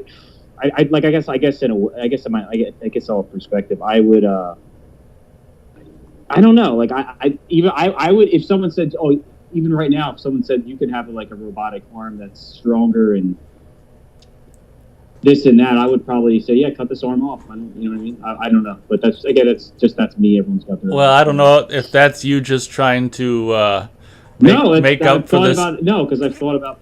I've looked into I've looked into the robotic arms and legs, and well, I've always thought that stuff was cool, and I've always been like, oh, that'd be really cool to have like more strength and more durability, and you know what I mean? Like, I don't know. But then again, it's like it's a weird thing because then it's like. I would have to have something that also you could still have some sensation, because you would lose that sense of touch and feeling, you know what I mean? Which, so I don't know. It'd have to be something that could still hook up and feel and have nerves and stuff. I don't know. I guess I've always wanted. I don't know. I would like to have some type of, I guess to me that would be like having a superpower in a sense, just like upgrading more and more, like, oh, I'm stronger now, I'm more durable, but that's, I guess it's just something I like, but not everyone's into. Oh, okay. So you want to cut off your limbs and have robotic ones. I mean, eventually, like, you know what I mean? Like, maybe eventually. Not right now, but, if I could, I mean, like I said, I would seriously consider it. Like, if that was an option, I don't know. I'm not weirded out by it. I think it's cool. I don't know. I just think it would be cool to just be stronger. And I don't know, just all the benefits of not having an arm made of flesh and bone, All right. Well, more power to you. I hope you get your robo body one day. Yeah. Like, I always thought, like, Iron Man was always one of my favorite, like, characters in, like, like a super, like, Iron Man. Like, if I had an Iron Man suit, that'd be the coolest thing in the world. You know what I mean? Oh, so it's like, well, if I could just replace my whole body with being an Iron Man, I'd probably end up doing it. I wouldn't care. Because the Well, way I see it, this body is getting old. It's rotting away. Now, when I was like 15 or 20 and I was still trying to chase women and, it's you're in the prom, it's totally different. You're like, oh, I need to have sex. And I need women. And I need to look good and all that shit. But like now I'm 33. I'm getting older. Like I'm just rotting away. Like everything is getting worse. So your body's rotting at 33, huh? well, you know what I mean. It's slowly rotting away. Yeah, I'm just saying. I'm saying it's inevitably just going to be an old person with a frail body and wrinkled skin, and you know what I mean. So it's like I'd rather be a cyborg robot thing, than be an old person. I guess that makes sense. Well, not to me, but I guess it does to you. I'm just surprised. I guess I'm surprised hearing that from you because you seem to be so against, so for the natural world and so against the. I'm weird, man. I guess I've you're never weird. talked. No, I'm so against. Yeah, I'm weird. I really. No, I like both. I like the natural world, but I really like advanced tech. I don't know. I'm weird like that. Like on the one hand, I really enjoy the natural world, but on the other hand, I really like advanced. I would like to see technology advance, but I don't want to see technology advance because the people running the world now, you know what I mean, are evil. So it would only making our lives worse. But I guess, I've always liked computers growing up. I always liked cars. I always liked high tech stuff. Like I just like advanced technology, and I'd like to see it advance and get more crazy. And you know what I mean. Like even like mutants and stuff. I think it, like all that stuff. The X-Men. I always thought that was so cool, and like it'd be cool to see stuff like that. Like, but it wouldn't be cool now because like how our world is run, it would be a nightmare because it wouldn't be used for good, But I guess on a personal level, yeah, that stuff just fascinates me. I mean, I'd say like I love the Iron Man suit and stuff, and I've looked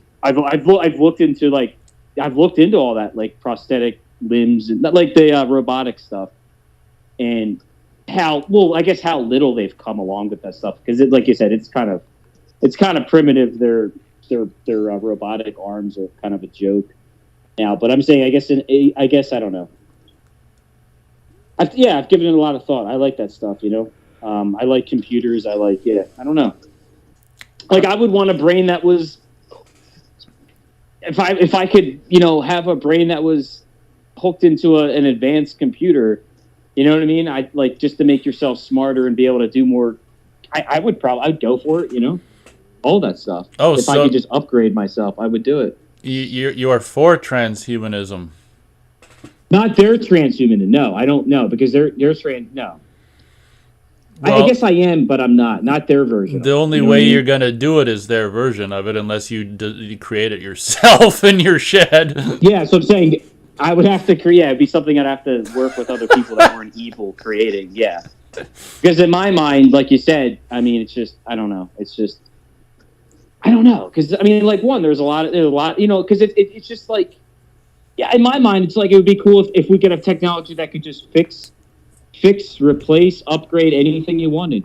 Like you wouldn't, like I don't know. I guess people think this is like it's like I'm even for people being like you know what, you want to just change how you look completely. I think that would be cool. Like even the idea that we're stuck being born the way we look and all. But again, it gets it becomes a philosophical kind of point. Like, well, this is how you were created. You should just accept it. And I've never been on that. I've always been like, well, what's wrong with upgrading, getting better? I mean, everyone deep down wants to. I don't know. It's on the one hand, it's like you got to accept who you are, but on the other hand, it's like, what's wrong with wanting more? It's the human condition. That makes sense. Not to me, but that's okay. We have differing opinions. That's perfectly fine. What does it make? Yeah. What does it freak you out? That kind of stuff? Or? No, it doesn't freak me out. I can't identify with the whole, just wanting, to me, I'm fine with myself, and I just can't identify with the whole. I just wish I could, change everything, and because I just don't have those thoughts, so. It's just a personal character difference is all. But let me answer Austin's question. He says, Nate, what are your thoughts on the film Prometheus and the film Alien Covenant these days? Yeah, I've been meaning to actually go back and rewatch Prometheus, and I haven't. But I liked Prometheus at the time. It was fun to see Ridley Scott go back into science fiction, and I was kind of disappointed by Alien Covenant. Like, it seemed like they set up the character that, I want to say, that female character from the first, from Prometheus, only to have her do an Alien 3 on her where she's dead before Alien Covenant starts. And I can't remember. It seems to me they did some interesting stuff with the robot guy in Alien Covenant. So, I guess they're really, those movies, I haven't seen them for a while, so I don't really have that crazy amount of thoughts. I just hope that, that they can complete all of the prequel Alien stuff that leads right up until the first movie. It'd just be a shame to have those two movies started and then, never complete the Alien prequel story.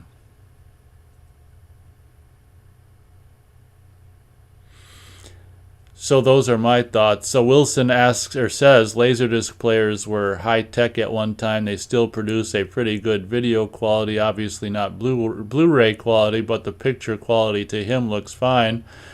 Yeah, and he mentions, the Olympian athlete at one time. Now yes, he sure is, isn't he? Austin asks, do I think Predator 5 has any chance of being good? I had no idea that there was a Predator 5 called Prey, so that's a movie that's going to come out. I knew nothing about it. Oh, I see. So instead of using the word Predator, is Matt still with us? Yeah. Oh, you said okay. you read chat. Yeah, I get you. So instead of going with the title Predator, they're going to rename the franchise to Prey. Yeah, I'm kind of, the Predator thing is almost, the franchise has kind of gone to shit, kind of like Texas Chainsaw Massacre. I guess I don't, I would have cared a lot more about Predator in my younger years, but I don't know. I don't really care about Predator franchise myself anymore, to be honest.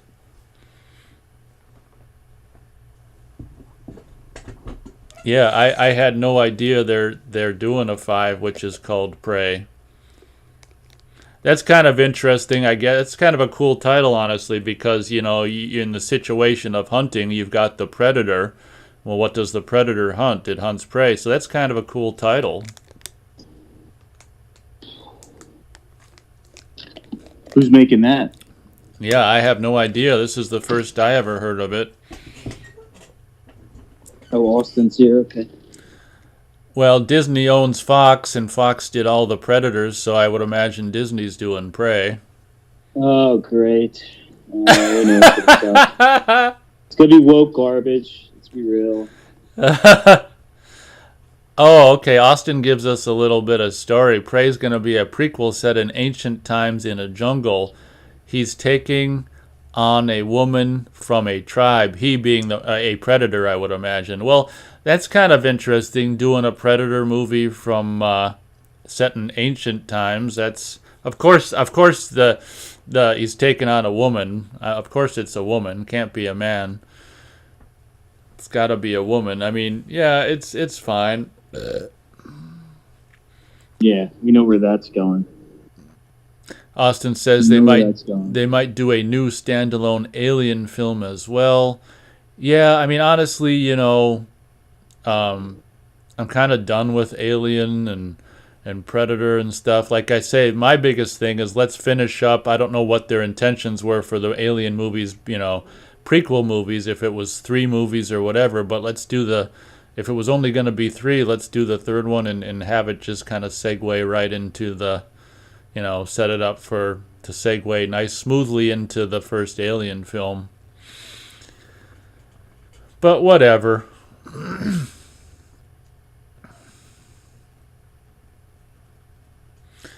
Yeah, Matt's quiet. He's probably looking on the internet.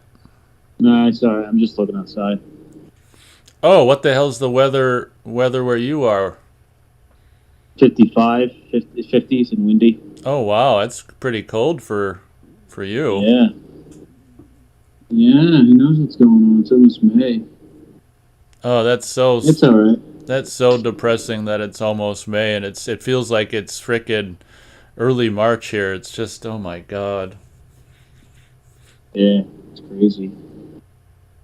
Oh, man. Yeah, I don't know. Sounds like Yeah, what? What? Oh, I was gonna say, it sounds like you might be talked out. No, I'm not talking. I was just thinking about like the robotic stuff. Oh, he's designing his robo body for the future, folks. Yeah. That or like that stuff, or like the genetic mutant stuff, where you can heal, just whatever. Just I guess just I don't know. Oh, like Wolverine, where you've got the metal skeleton and you got healing. Yeah, or like being able to, yeah, exactly. Or just I don't know, all those cool stuff, just super strength, all that stuff. I don't know, being able to jump higher. I don't know. So what would you where would you jump to? Just around. I don't know, wherever. It'd be better to be able to fly, but I don't know how you would be able to do that without, Well, you got to be like that one guy and have the mutant wings, Yeah, I don't want the lifts. I don't want the wings. To be able to fly like. Yeah, how would you sleep on your back with them wings? Yeah, I wouldn't want to. Yeah, I mean, it'd be cool to be able to fly. Like, I think that'd be awesome. That's why. But I don't want like wings or any of that. I want to be able to just fly like like Iron Man or something. Like just. Well, it sounds like you need a real world Iron Man suit, and then Matt would be happy. I would be happy. That'd be awesome to fly around real fast and be real strong, and I don't really care about shooting stuff like with those. I would just want to fly and be strong, So you don't need to have the missiles. You just want to be strong and fly. No. I mean, I'll have them for self-defense, because who knows what psycho's going to try to mess with you. But I don't know. I guess why not have them? But why not have the missiles? Okay, throw the missiles in there.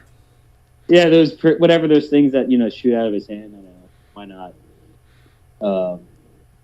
Because if you had something like that, some agencies, some government agencies are gonna try to mess with you and steal it, or claim that's theirs now. Yep, they'll label you a threat, terrorist. Well, even though just for having it, you would just be like a threat. Like, even if you didn't do anything, you just like, Yep.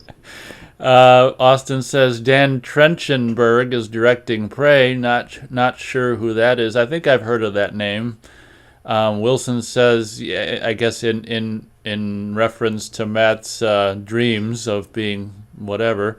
He says the $6 million man. I think that was was that a TV show or some kind of movie or something where I don't know. Sounds familiar. Damn. Wow. Have you guys been still reviewing that TV series with Beth? Yeah, I pretty much publish one of those once a week on Saturdays. So, I see that. Yeah. Are you doing another Nate and Beth show soon, or? Yeah, I'm not exactly sure what the plan for that is. The last one, I guess, kind of had us was kind of underwhelming. So I guess. Bummed out. Yeah, I guess that kind of bummed her out, but you can't. Each show has its own personality. You gotta. Yeah, they're not all gonna be. They're not all gonna be amazing. So, but that's probably the reason we haven't done one yet. I would imagine possibly. We'll see. Yeah. We'll see what happens. Do you have a surround sound system for your TV? Were you like stretching because you went like? Ugh! Yeah, no, I was yawning. Oh, okay. Talking and yawning at the same. Yeah, I got like 5.1 surround, so I got the. Oh, really? Oh, you didn't know that? Yeah. No. Wow. Is it? How's it sound? Good Oh, quality. it sounds good. Good to me. I know that there's more advanced home theaters now, like Dolby Atmos and all this bullshit. But to me, 5.1 sounds absolutely fine. So When did you get that system? it's crazy that the receiver I'm currently using is from 2001. That's fine. And the speakers, were they upgraded? It's the same speakers from 2001. They're still Wow. they still Still sound kicking. they're still kicking. It's really it's quite the home theater plus the projector and the Yeah. project on the wall. Yeah, I mean it sounds pretty good. I mean How big's your projector go? I thought you just had a TV. I didn't know you had a projector. well, I got a TV and a projector. The projector goes really big, and I just throw it on. There's this empty wall, and it goes really big. I've never tried to measure, but I mean, if you had to, like, if you're talking like one of them wider movies, like Indiana Jones or Star Wars, I mean, if you were to measure it with a tape measure, I mean, we're talking, God, I don't even know, 100 inches. several yardsticks. Is it 1080? Is 720? No, the projector's from '07, so it's 720. But I mean, it looks fine. Wow. Do you watch a lot of movies on the projector? Or just like Not a whole hell of a lot. It's kind of like every now and then treat kind of a thing. But like if I blind buy a movie like the more recent Scream and stuff, I mean, I'll seeing it for the first time, you got to throw it up on the. Yeah, okay, that makes sense. When you want, it's kind of like you're going to the movie theaters at home, right? I gotta see it on the projector now. Yeah, instead of going to the theater, now I just blind buy it and throw it on the wall, as I say. Yeah. Yeah, I've been thinking about. Yeah, that's something I wouldn't mind picking up is like a decent projector. I think you Like can a get. whatever. I think you can get them for pretty cheap now, and you can get really 400. really small ones. Yeah, I don't know where you're talking about projecting. If you're talking about in the shed or. When I move out, hopefully. I don't know about in the shed. Oh, okay. Because So I need the surround sound. I don't have a surround sound, so you kind of need both. Got to have the surround and the projector, and then you're gold. yeah, projectors. Luckily they're getting a lot less expensive, which is great. And yeah, projectors are the way to go to really create that theater experience. That's for sure. Yeah, I'd imagine. Yeah, I kind of definitely would. I'd rather have a projector than a big TV. Oh yeah, I mean, if then the question is, you got to have enough space where the projector can be far enough from the wall or whatever to even get it big to enough. get that big shot. Yeah. Well, also projector's cool is you bring them outside too on like a nice night. There's that option as well. Yeah. I always thought it'd be fucking hilarious, and I don't think there's any stupid law against this. At least now, who knows these assholes? But that'd be kind of funny if you didn't like your neighbors and like you're just outside at night and you just have like the fucking biggest projector you can get, and just like if they could see the side of your house and you were just like projecting the most fucked up horror movies, like Chainsaw Massacre. Like skip the horror movies. Like who's to say you can't just watch? Yeah, there's probably some dumb law against it, like. But it's like it's like why can't you project like just those like gore stuff you find online? Just browsing the web, right? That's all. Just tell them don't look, man. Just don't look at my house. Then don't look, right? That'd be funny. That'd be funny. Austin has a question for you, Matt. How would you feel if you were in the guy's position in RoboCop and became a cyborg? How would you deal with that? The way he dealt with it in the film, or something different? It's kind of different if I woke up and someone already did that to me, and I had no idea like what they did to me, the procedure. I wouldn't like that. No, because they could mess with so much stuff, even in your own brain. So I don't think I'd like that. You know what I mean? Like waking up and someone like did all that to me without my knowledge or consent, or you know what I mean? No, you know what I mean? I wasn't there through the process. Yeah, you didn't get to choose your options yourself. Yeah, just like how in that new RoboCop, how they were like, how they were able to just control his brain. Like, oh yeah, when he turns on the cap, we can just make him do it on command, and he thinks he's doing it. Like he thinks he's in control, but it's actually. So it's like, yo, that's the kind of shit I'm talking about. We're like, no, I wouldn't like that. No, because they'd be doing shit. Who knows what they're doing, you know? Oh, did they your brain? Did they do that in the remake where they make him do stuff and he thinks he wants to? Yeah, it's only when he puts his cap down and goes into like fight mode. Oh, he makes it so he thinks he's making the choice, but he's not. Oh, it's like it gave him the illusion of free will. So he thought he wouldn't question. He'd be like, "Oh, I was making those decisions the whole time, and I was doing it myself when it was the robot." That's creepy. You know? Yeah, that's what I'm saying. Like that's exactly what my first. But the thing, that's exactly what I would think. But if they had that much access to your brain, they could just. Yeah, they could rewire some things in your brain, so I wouldn't even have that question. Just a complete robot at that point. Yeah. Yeah, because why? Yeah, if they're gonna, if some corporation's sitting there wiring me up, like, I don't think they want me to have my own brain that I was born with. Why? What's the even point of having it? Well, yeah, even in the first RoboCop movie, there was the Prime Directive 4 or whatever, which was he couldn't act against anyone, that was part of the corporation or whatever. Right. Yeah. It's programming. It's can't go past it. Yep. Yeah. There'd be no, if they were using me as a RoboCop soldier, the perfect soldier does what you're told. Follow your orders. Don't question the orders. Just completely. I mean, nothing does it better than a programmed robot. Literally, by definition, in the program that doesn't have the ability to not do what what the program tells it to. It follows its machine code. So there's no benefit to having this guy's brain. He's able to make his own decisions and think things through himself and blah blah blah blah. No, none of that. There'd be no benefit to that. Yeah, not definitely not to the people that programmed them. There wouldn't be. Yeah, exactly. Yeah, exactly. Yeah, exactly. I mean, it's like, I guess if it's like, well, the only way I could see it, someone being like, well, we want to keep this guy's brain as is. Maybe if they were like, I don't know, if they were like, he's a good detective, we want a we want a cyborg detective. Like you would have to keep your brain for that, to keep the detective skills, but put a leash over the brain. Yeah, that's the thing. They would still put parameters in your brain. Yeah, they'd be like, all right, keep everything, but don't let him ever question the corporation. everyone else question and keep the open mind, but we'll just lock this part down about questioning us. Or anything that leads back to us, just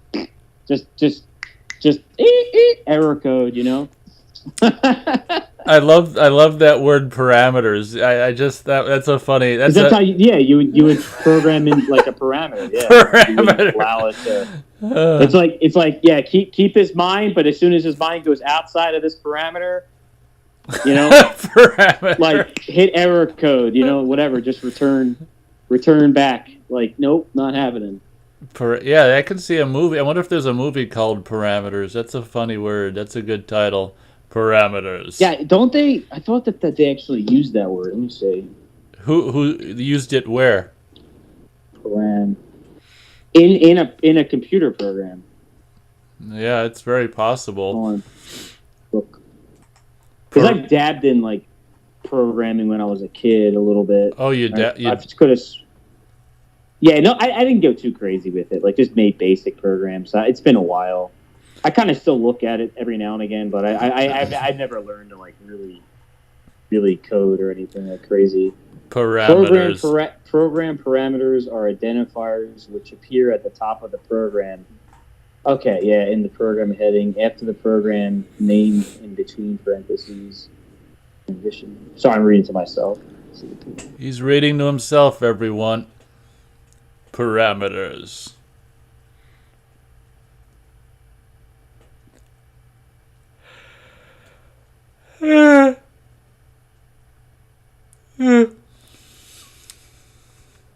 Anyone chat? Yeah, so yeah, they definitely okay. Yeah, okay. Yeah, so programmers have they have 100%. Yep. Yeah, it was from programming that when I said parameters, I was like I could have swore that programming languages when you make they have that they use the word parameters when they parameters.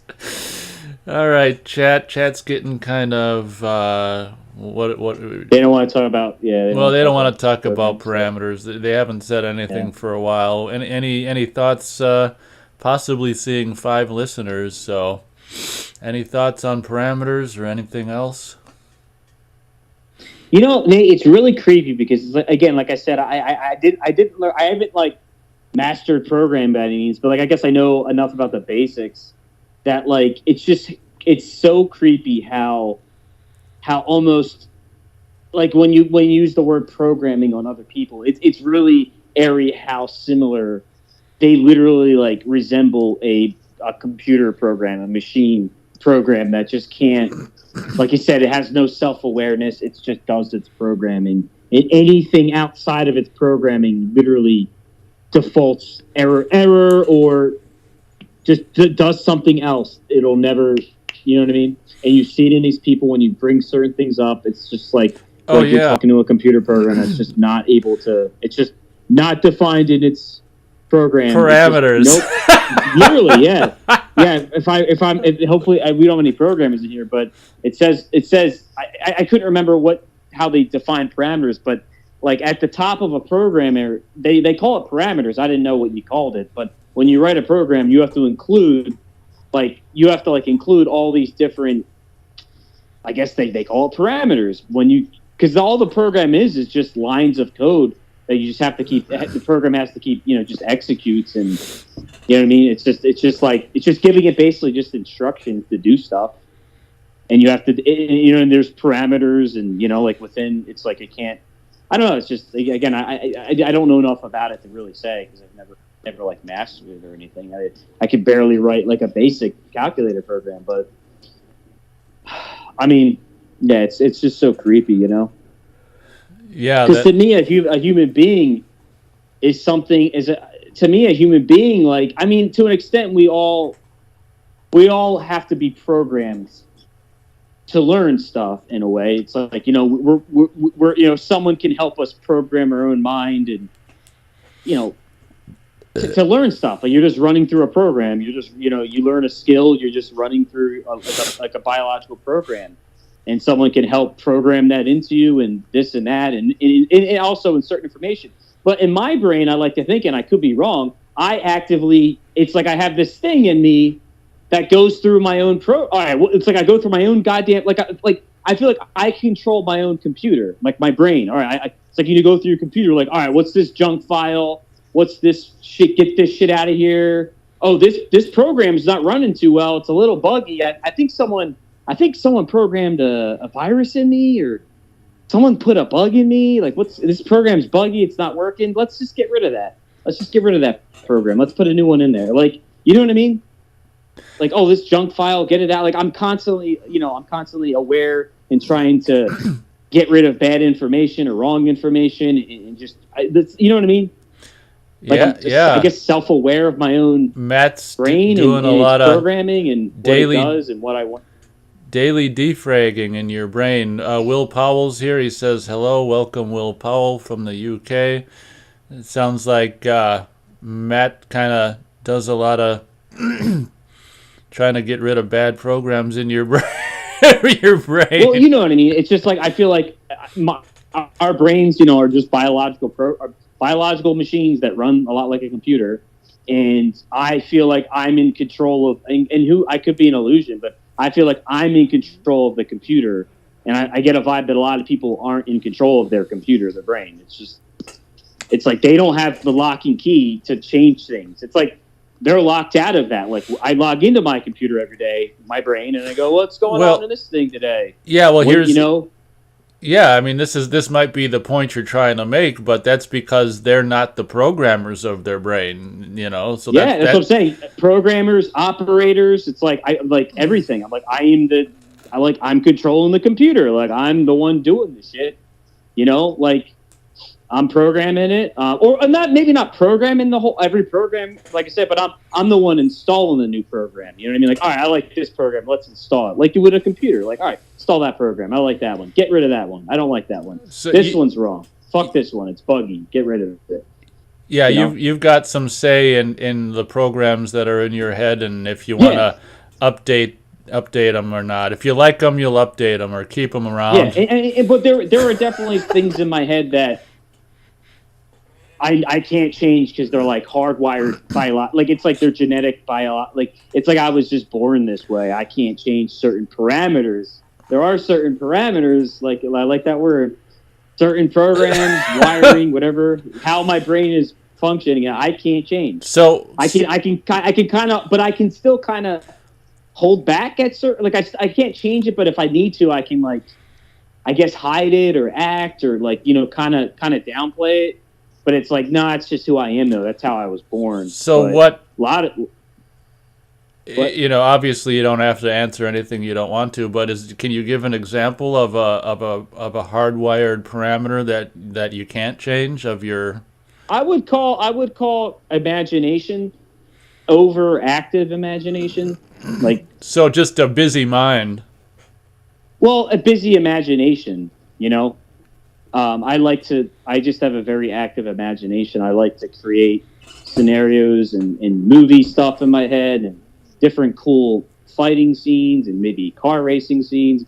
I think I have a movie playing of different cool shit in my head a lot. Like, I just have fun with it. You know what I mean? I just can't turn that off. I enjoy it. Literally, since I was a little kid, I don't know. There's no reason to turn it off. I mean, I feel like it's a nice thing to have. I don't know why you would. But yeah, I mean, that's like a, I guess, parameter or just whatever program that was, call it overactive imagination program running in my head. Does that ever, like, impede on your ability to, like, get some sleep or? No, I mean, no. It's just something. Yeah, just enjoy through it. It's like, you know, just like an advanced form of daydreaming. No. Okay, so super daydreaming. Yeah, super daydreaming, exactly.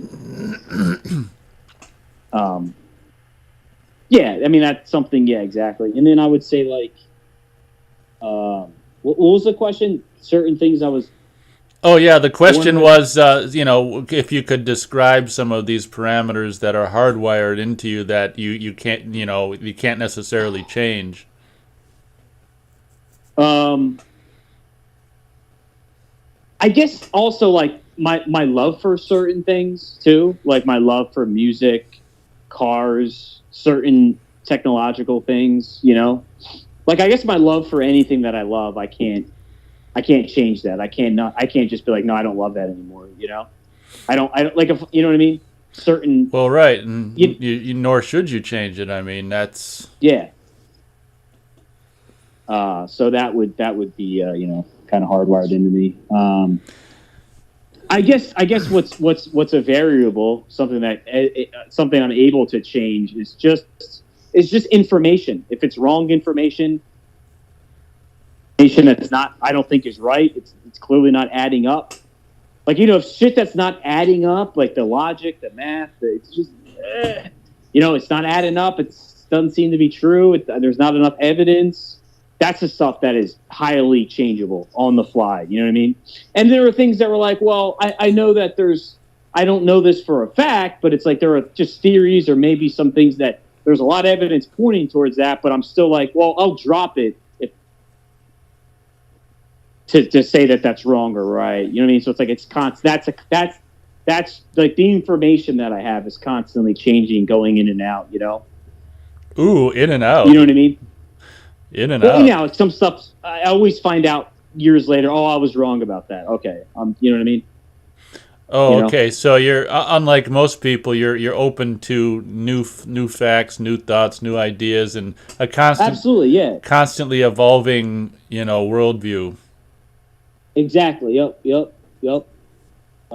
Yep. Oh yes, chat's got new chat here. Yeah, let me do Austin here. I'm not going to do Austin. I'll read his comment. He says, "I never understood the opening in RoboCop. Why didn't Murphy just try to run away when the thugs cornered him with the shotguns? I know there was a risk of getting shot, but I wouldn't let them torture me." Yeah, that's a good point. I guess he just figured, yeah, well, it's part of the movie too. He's got to stand there and get blown to shit, so he can become RoboCop, but Austin's wondering why he didn't just run the hell out of there. Yeah, I'd probably try to do that as well, but it's a movie at the end of the day, and like I say, we talked about this on a past show. That scene even now is just so uncomfortable to watch. For me, it's just like, it's just too well done.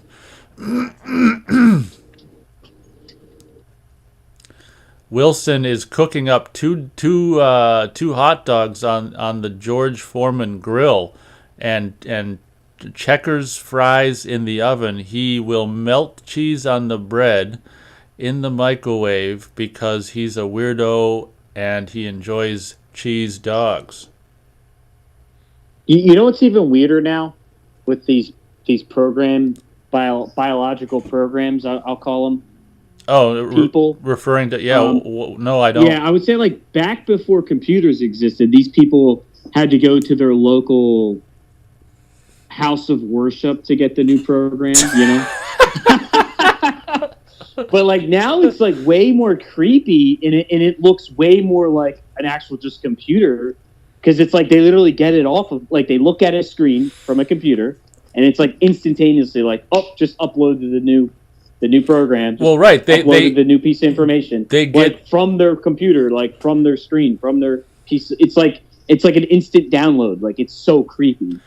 Yeah, you know? Absolutely. And I would imagine you've seen the movie I, Robot, and you know the weirdest, the scariest, and that was, you know, it's definitely intentional. You know the movie with Will Smith, I, Robot. Yeah. Yes. Do you remember how the robots in that movie got their updates?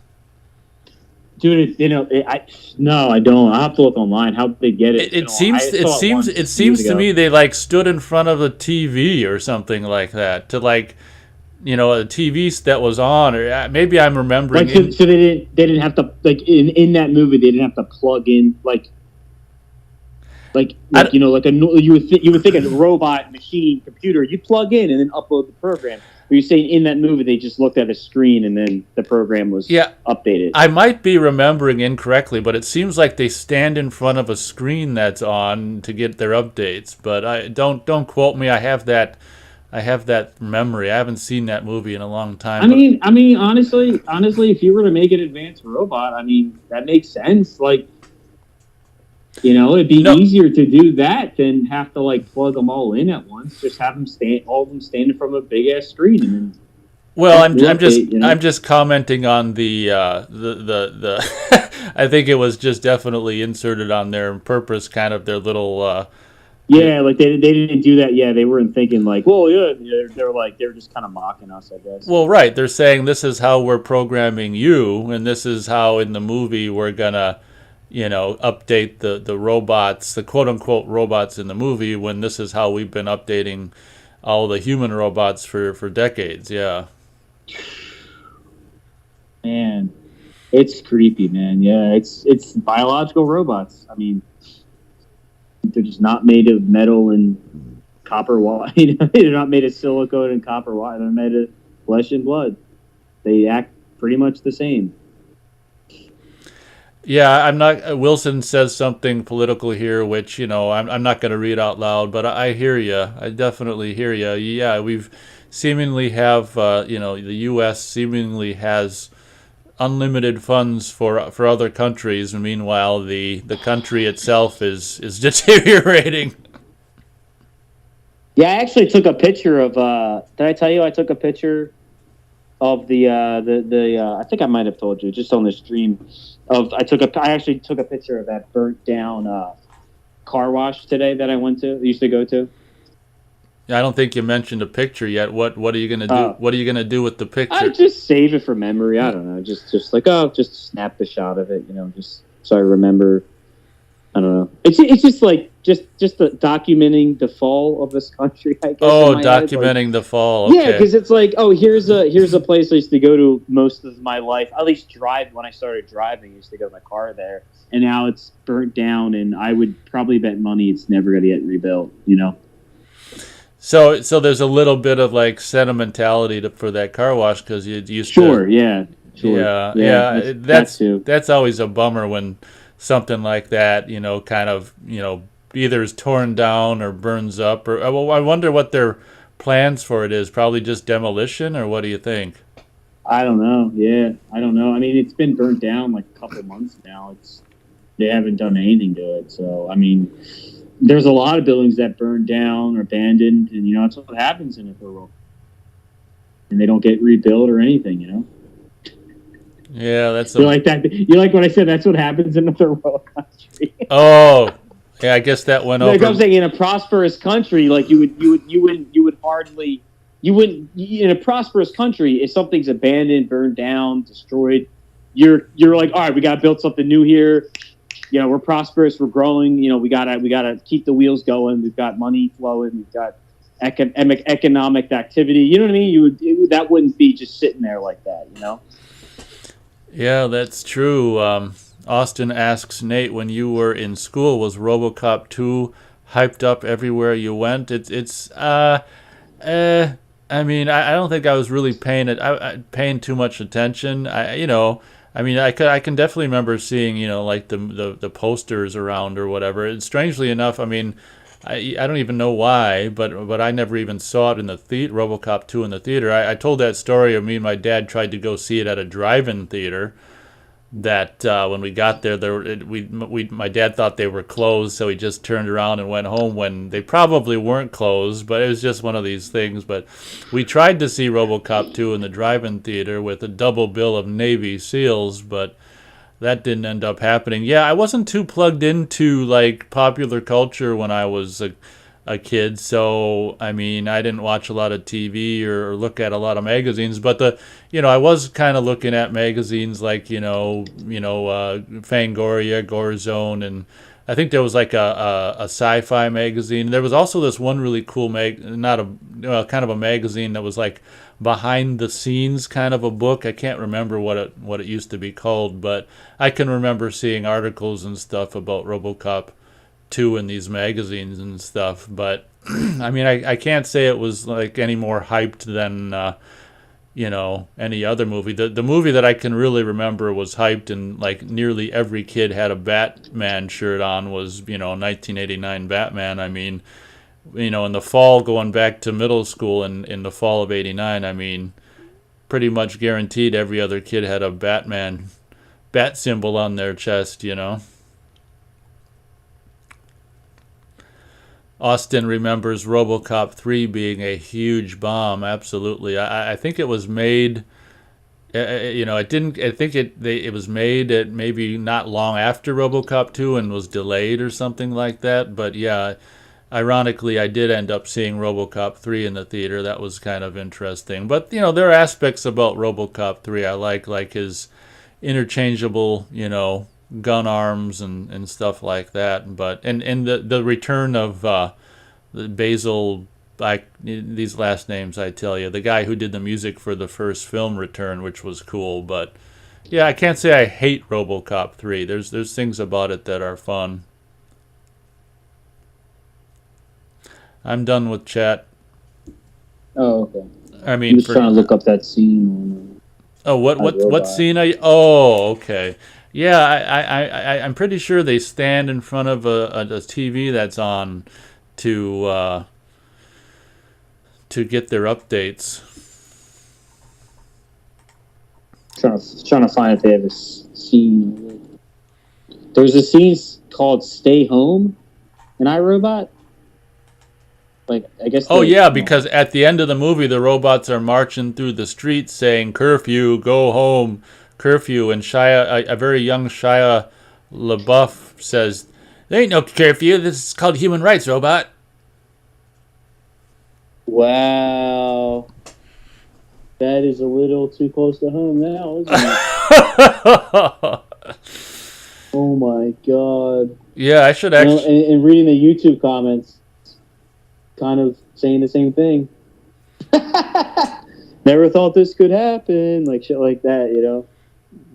Oh, so you're on a iRobot scene or something, and you're reading the. Yeah, the comments are kind of talking about that. Yeah, they're like, oh, look at now.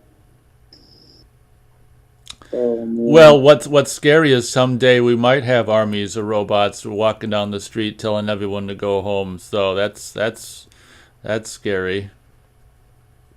Let me do a little a little chat. Yeah, Austin gives us some Robo 3 facts. He says it was shot in 91 and shelved till 93.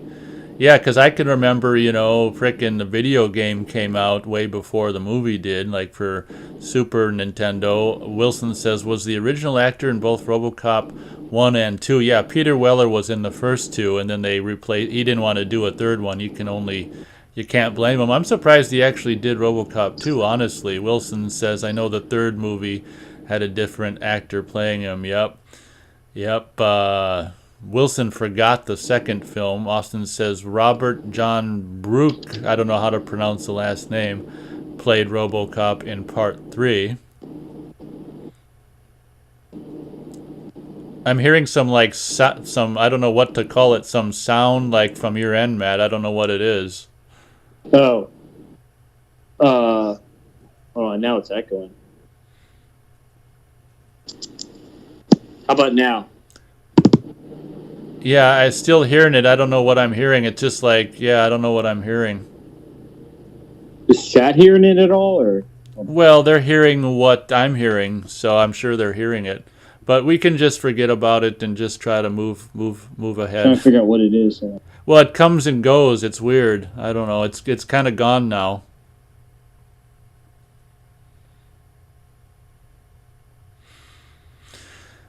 Austin says, at least the comments are starting to wake up, but it's a bit too late. Damage is done. What do you mean damage is done?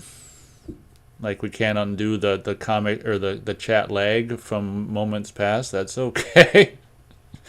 Are you talking about my fan, maybe? Oh, yeah, maybe we're hearing the fan. Oh, shit, I thought Skype would have blocked that out. Well, it was just popping up. You can leave it on. It was just popping up every now and then. It's fine. I could turn it down a little. Hold on.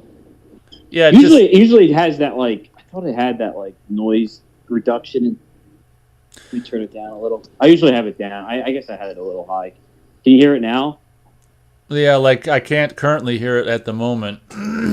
Okay, it was probably my fan. Austin says, sounds like wind blowing against the phone. Yeah, it's the fan. I just went right up to the fan too. So. Oh yeah, that was probably it. Yeah. I keep the fan on to kind of block out any noise from the outside. So. Yeah, noise blocker. Yeah, white noise machine. But I guess I had it up a little high. I usually turn it down, but I thought, I don't know. Fucking, you would think these. I thought that they had some type of noise reduction, and maybe it just wasn't enough to get. I don't know. Maybe Skype doesn't even have it. So I know some of these sites have a noise reduction, but they'll try to block out steady noise like that, which is easy to do if it's a fan, Oh, Austin's talking about the comments on the iRobot videos. Oh, I see. Okay, yeah, damage done there. That's for sure. Oh, what he was saying is at least the people, that left the comments are, in the process of waking up. But he says it's a bit too late. Damage is done. Now I understand what he means. Okay. Oh, yeah.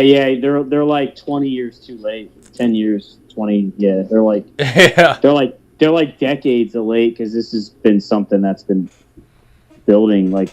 You can't. Yeah. It's like waking up to the fact that there's going to be an enormous storm that will wipe everything out when people were telling you 10, 20 years ago to either move, you know what I mean? To fix the situation, move, do something to stop it. Yeah, the typhoon is coming, yeah. Now it's so obvious that you can see the typhoon. the wave. It's like, okay, cool. It's so obvious now, but where were you when people were telling you when you couldn't see it with your eyes? You know, you were they were saying they were crazy and all this other shit. That's what they were doing. Yeah. Yep. Well, yeah. Now it's too late. 30 years. I mean, God, you could argue it's 100 years too late. I mean, this has been going on. They've been doing. Oh man, it's been a long time in the making. Yeah, at least 100 plus years. You know, we're talking before World War One. You know, yeah, a lot has been going on. You know, like World War One was already starting to be a huge problem. I mean, God, a whole world war was happened. You know, but it was starting before the World War. Because how could you have a world war, right? If it wasn't happening, something wasn't happening before it. Yeah. So yeah, we were. It was probably too late before we were like. By the time we were born, it was too late. You know. Damn it. Like, yep. What could you have done even knowing all this stuff when you were born? Like, it was yeah. Not much. Not much. So, yeah. Yep, Austin says the ones saying we were crazy are the ones suffering now. Pretty ironic. Yeah, and they're also wearing beep on their face. Because that doesn't look fucking insane, but, you know. Damn it.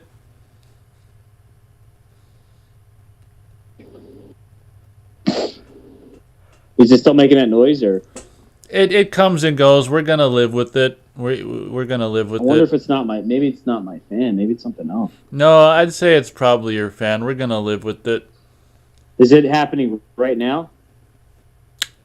No, but when you asked earlier, it was happening like as you asked it. It's fine. We don't care. It's not as bad as the zipper. If anyone who wasn't here when the when he. But this sound wasn't something that happened before in other shows that I did, because I have the same setup. It's all the same. Nothing. Well, not that I'm aware of, but like you say, maybe you're just. Like every now and then, maybe you inch a little too close to it. It doesn't matter. Yeah, but I'm doing the same stuff I've always done. That's what it's like. Is it my internet? Maybe. I don't know. Well, now I know not to mention anything because he'll obsess over it. Trying to fix it.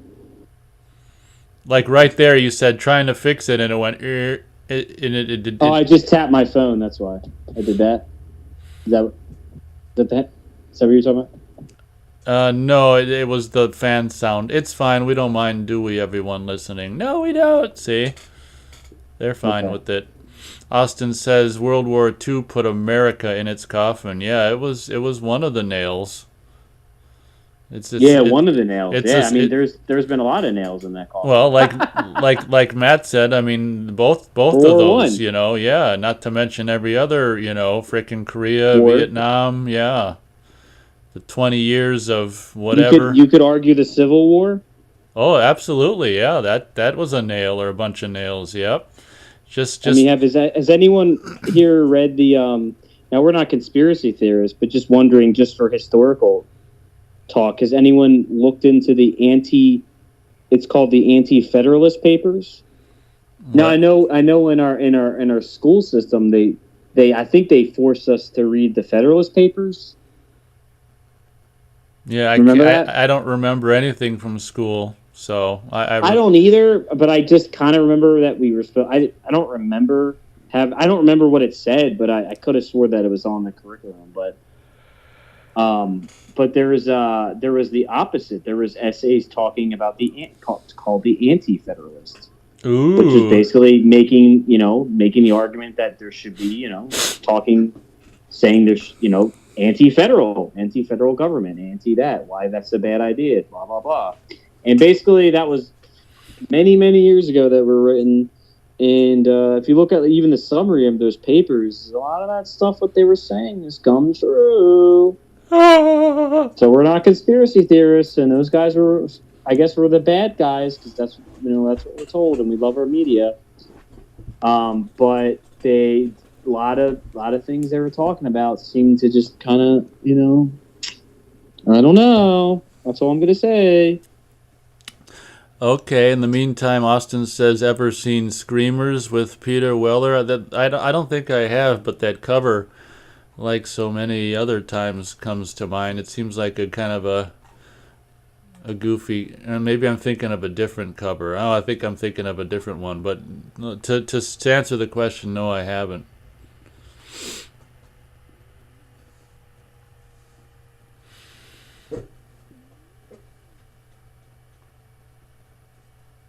Oh, okay. The Anti-Federalists were opposed to ratifying the Constitution. So they were opposed to ratifying the Constitution. And the Constitution was something that came after the Bill of Rights. Good. So we're a powerful force. I'm reading what Google says. So Google says it should be okay for YouTube. It's just a statement. We're the Anti-Federalists and their opposition to ratifying the Constitution. We're a powerful force.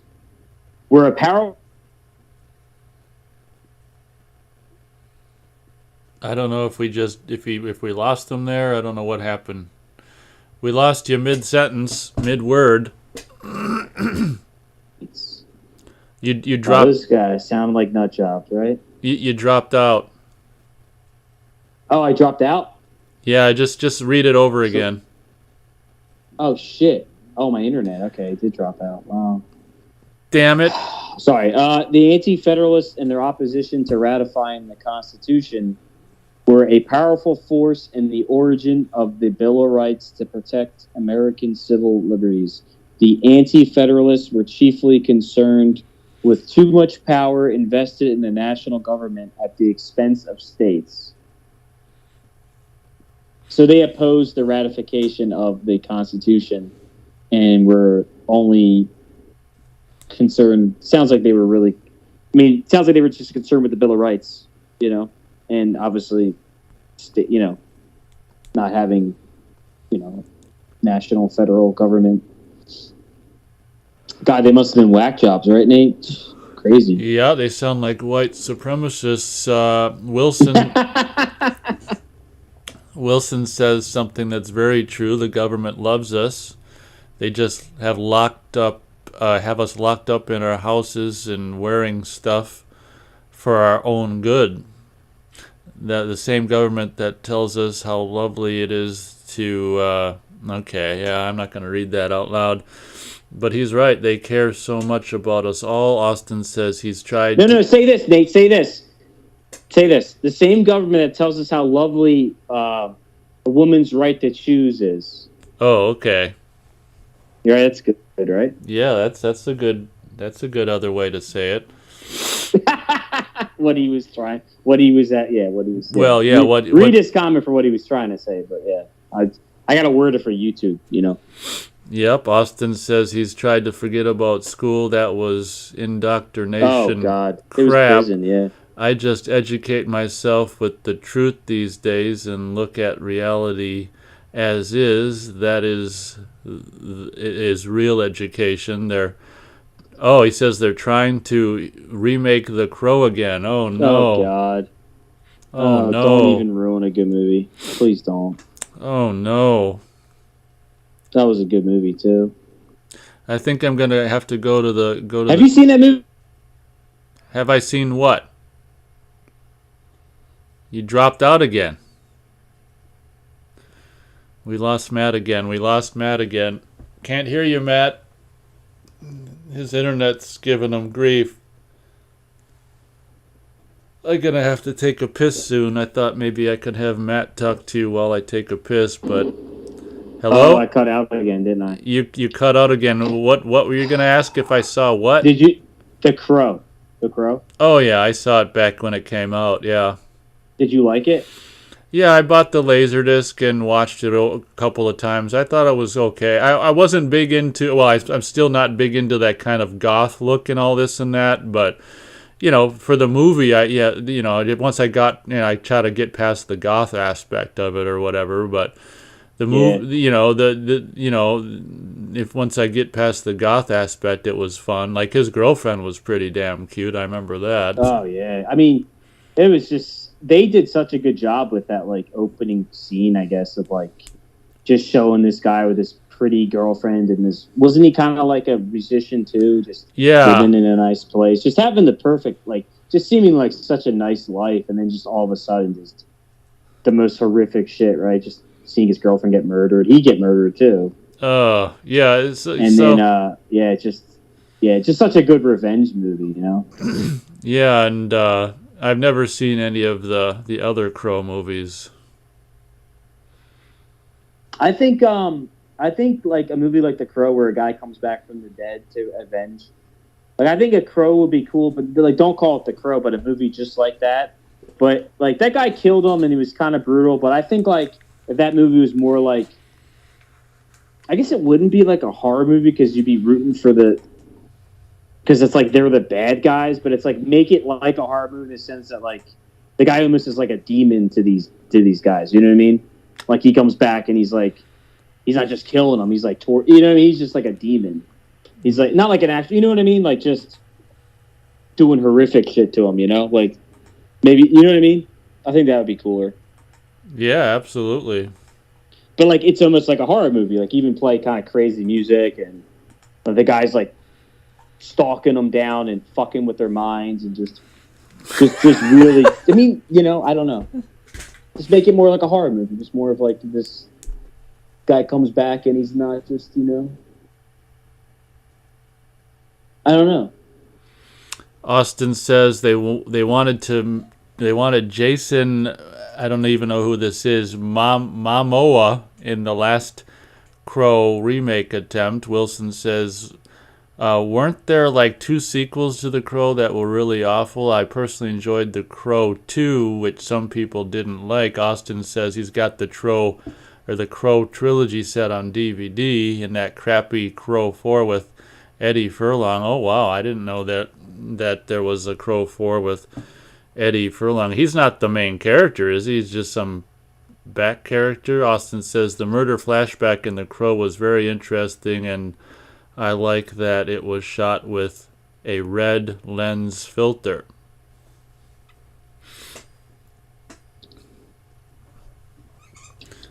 Now I gotta search Crow 4. Oh, murder. Oh, that's right, because I'm looking it up now. Yeah, they did the flashbacks to show the murder scene. I forgot about that. Oh my God, is Edward Furlong is the Crow? Oh wow! Oh my God, that's funny. Oh God. That's funny. The Crow wicked prayer. Crazy? You know what's crazy, Nate? I remember seeing The Crow when I was like a little kid, because I saw it. Came out in '94, and I didn't see it in the theaters, but I saw it probably when it came out on tape. And I remember I was like a little, I guess, 6, 7-year-old, just seeing this movie and just being like, how could, like, these guys killing them, just being like, how the fuck, like, because I knew, like, in real life, people like this did exist, you know what I mean? Like, this kind of shit does happen in real life, Like, people are this evil in real life. But I remember as, like, a child just seeing these murderers and like, not just murder, like, you know what I mean? Like, I guess even as a kid, I kind of understood why some murders happened.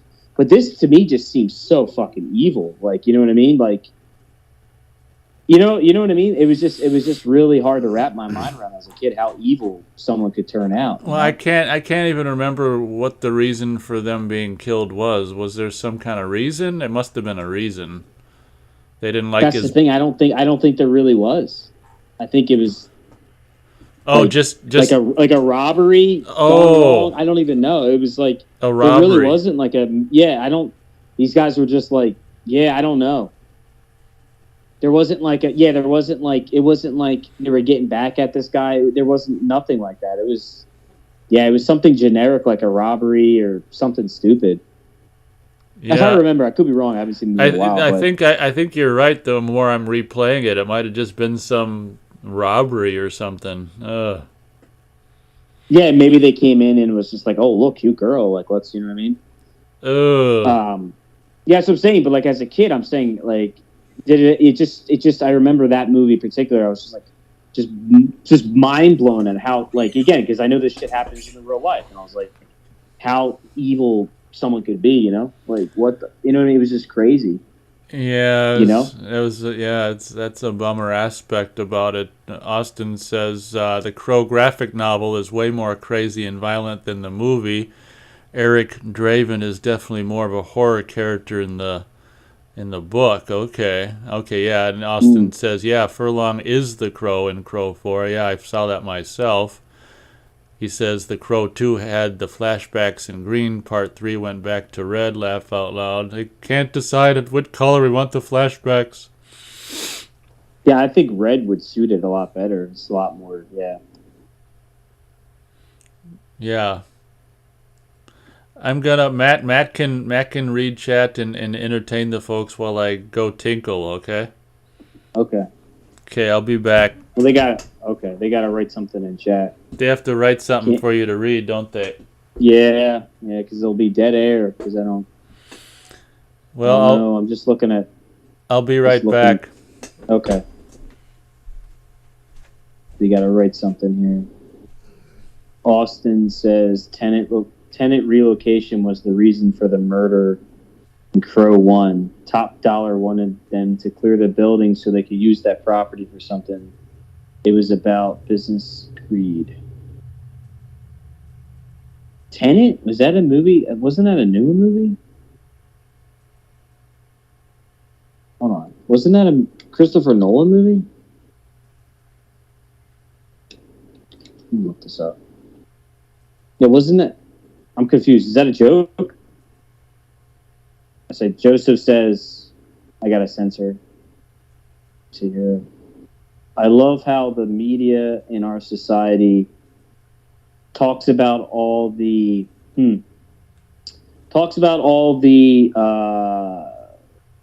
supremacists involved in January. I think I can say that. January boogeyman date. We won't even say the date. And ignore all the really good people that were peacefully protesting and having a lot of fun in our cities in 2020. That's what he says, you know. That's what Joseph says. Austin says, in the Crow novel, they were murdered on the side of the road for no reason, except the gang was high on meth and wanted to have some fun. But yeah, but that shit happens in real life all the time. I mean, that's reality. Like, people just get murdered for fun. Okay, I'm back. Okay, you could read chat now. Nate, we're at the, I'll just read the last comment. We're chat's wrapped up.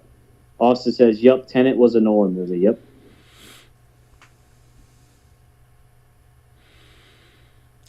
What does that mean? Yep. What is that? Oh, Tenet. Tenet. Oh, yeah, okay. It was Tenet. A really convoluted Nolan movie. I didn't even see it. It just looked like a mess. No, I was reading the Tenet relocation was the reason for the murder in The Crow. Okay. You know what they should do? You know how The Crow, the ending scene, didn't have what's his name in it? Because he died. What was his name? The actor? Oh, Brandon Lee. Brandon Lee. Yeah, you think like, because it's like they remaster and remake all these fucking movies and games, right? So it's the age of remake and remasters. Like, why haven't they gone back and done something like that where they just CGI in, you know, like the face and try to make his voice sound more like Brandon Lee, you know? Like, just it wouldn't be too crazy to do. I mean, you know, like a guy, like some of these guys just on YouTube could probably do it, you know? Like for a studio, you know, like a re-release of Brandon Lee now in the movie, you know? Yeah. I wonder... Because I would rather see a CGI Brandon Lee, and it wouldn't be fully CGI because the guy that they got looked very similar to him, so it wouldn't be that far-fetched to kind of make him look more like Brandon Lee, and then and then just mimicking the audio, you know, to make it sound like more like Brandon Lee. And then, you know, I'd rather, even if it wasn't perfect, it's better than seeing a whole different actor. You know what I mean? I don't know. Yeah, I was going to ask a question. I forgot what it was. So, well.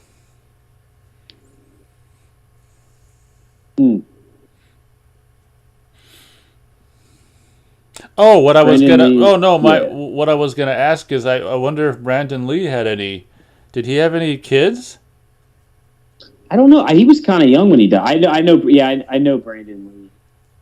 I know he was the son of Bruce Lee. Right. I was just wondering if he had a son and they could put him in The Crow. Oh yeah. They could. They could CGI his face. Yeah.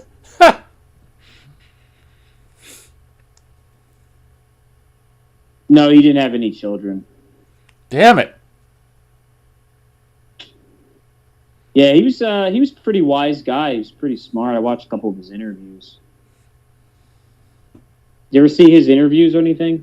Not Brandon Lee? that I'm aware of. What did he talk about? Just his philosophy on life. I mean, come on, this is the son of Bruce Lee, so the guy, you know what I mean, his son of Bruce Lee. So like, you know, his son's got to have some, you know what I mean, have a pretty smart guy with probably some wisdom, you know. Yeah. And let me see. I'll try to read off like a quote that I thought was pretty. It was a quote from an interview he did. Okay. Let me see here. Let me see if you can keep reading chat. I'm going to try to find this quote. Wilson says the Lee family name does not exist. I don't know what that means.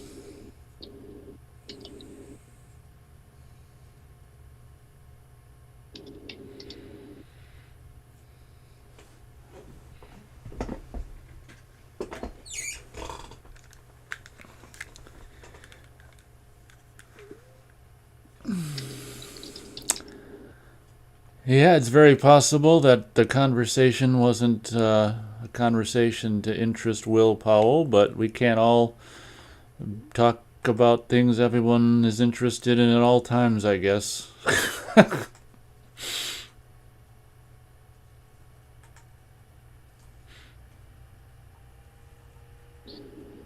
The quote kind of takes a lot of what because in the interview, I think he explained more. I think there was more to it than this, but one of the things he said in his interview, he was talking to someone. He says, because we do not know when we die, we get to think of life as an inexhaustible well, and yet everything happens only a certain number of times in a very small number, really.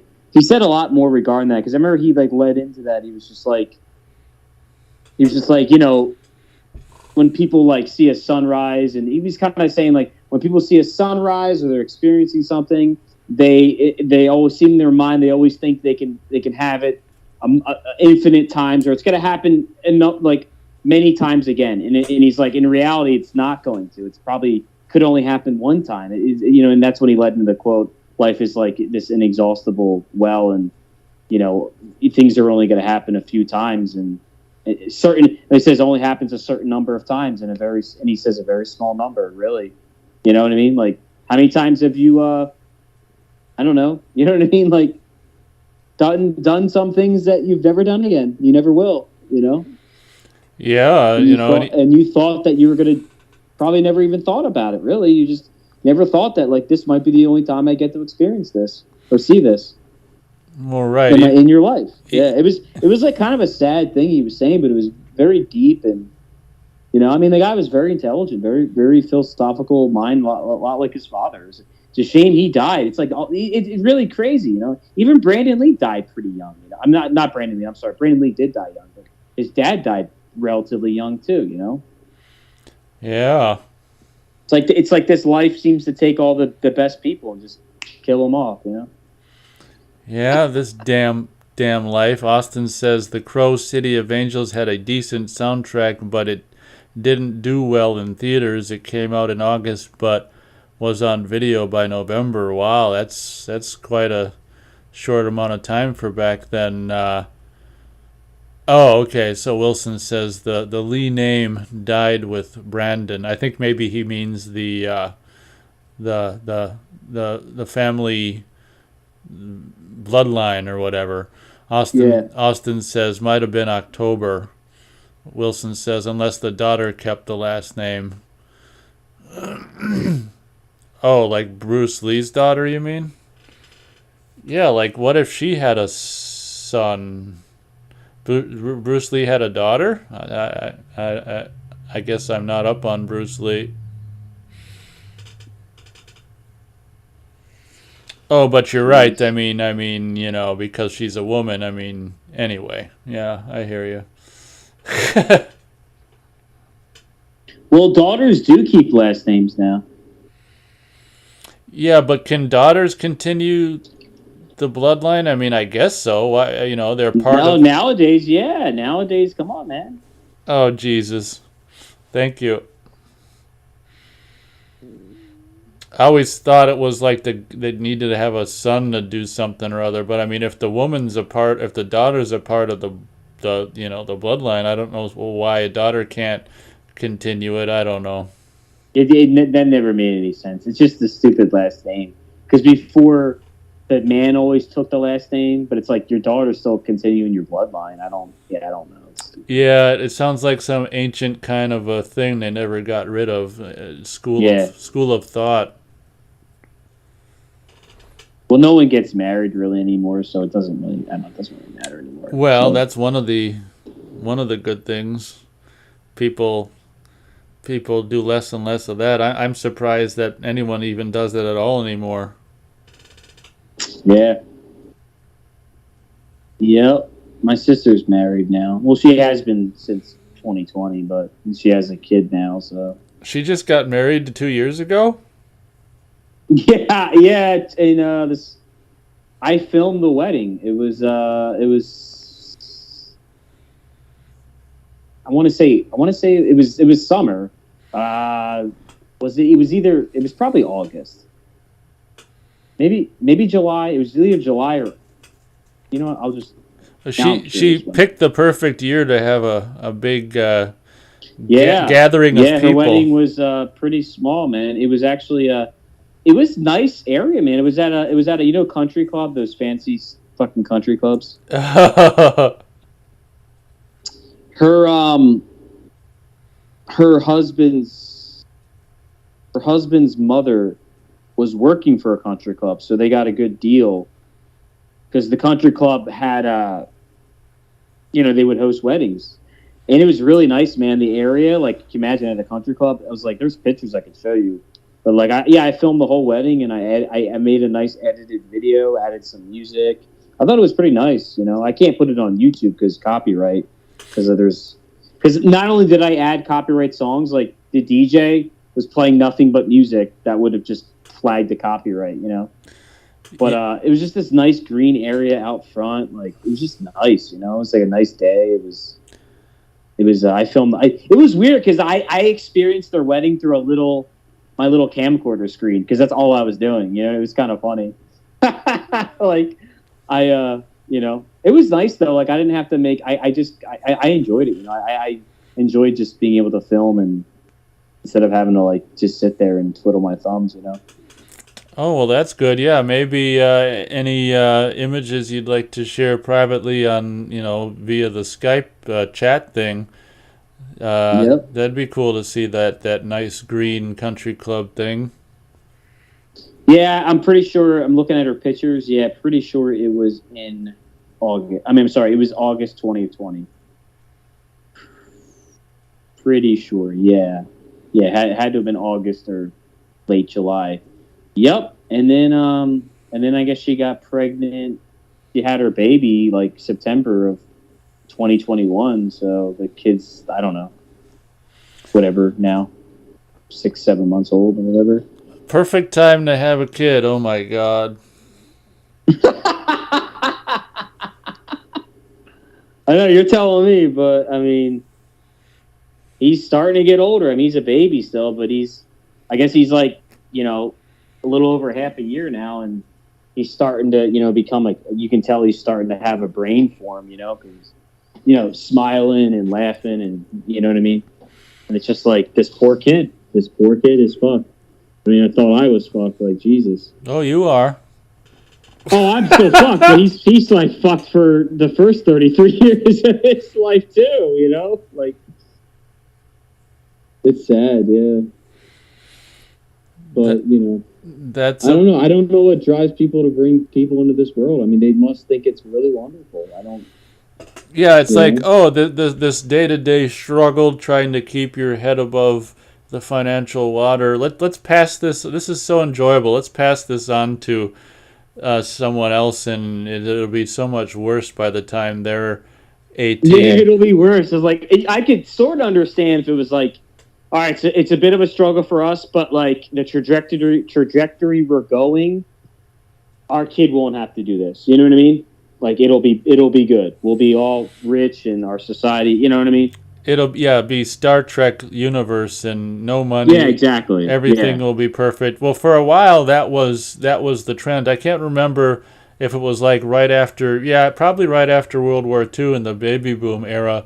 There was that kind of that hope for the future that life was going to be better for the upcoming generation than it was for the parents. But I mean that trend, the opposite now. That trend has definitely reversed to the exact opposite. Yeah, like yep. you think you suffered. Well, just wait until your kid is of age. They're gonna really suffer. But it looks like Wilson says Shannon Lee kept her last name, but her daughter's name is Ren. It's a different last name, so she did not. So that her daughter didn't take the Lee last name, so the Lee last name dies with Shannon, which must be Bruce Lee's daughter. Bruce Lee had a daughter too? Well, that's what Wilson's saying, so must be true. Let me see. But see, in my opinion, if the daughter or the granddaughter has a son, I mean, technically it's still the Lee blood, so he can be the Crow.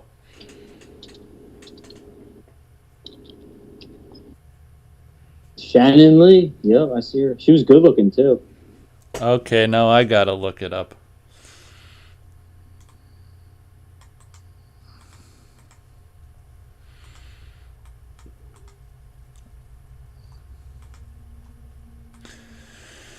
Let me look it up. Okay. And then Shannon Lee apparently had a daughter. Yeah, that's what Wilson was saying, and the daughter didn't take the Lee last name, I guess. Oh, okay.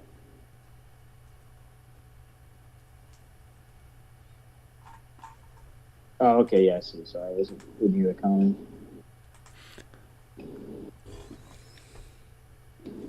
Now we're looking up the Lee pictures here. Gotta verify. Verify the parameters.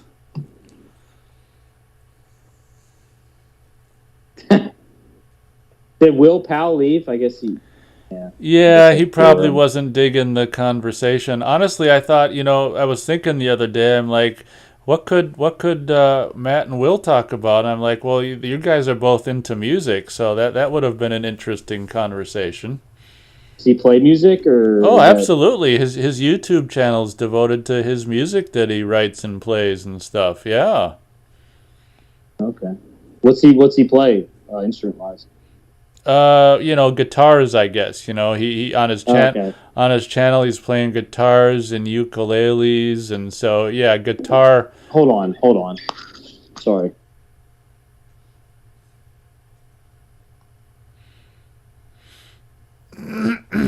Matt might have a telephone call or something like that.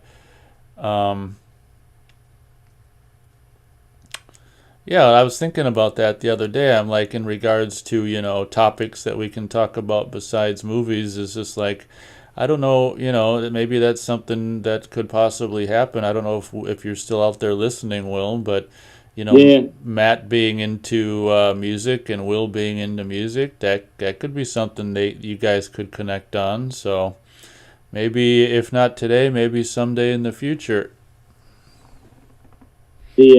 My mom knocked on the door because she's walking the dog, and the dog came up to my door to, I guess, try to come in. I don't know.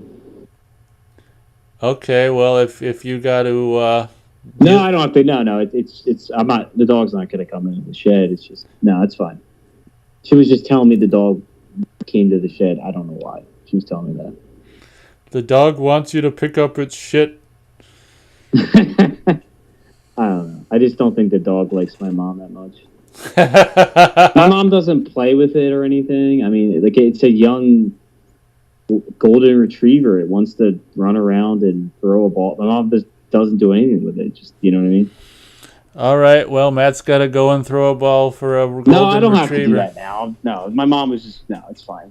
I'm looking up Will Powell channel here. Oh, if you type Will Powell music, it should come up. Is it called Will Powell or Will Powell Music? Well, it's just Will Powell, but I find if you add the word music to the search, he comes up. Okay. On the top. Does he, okay.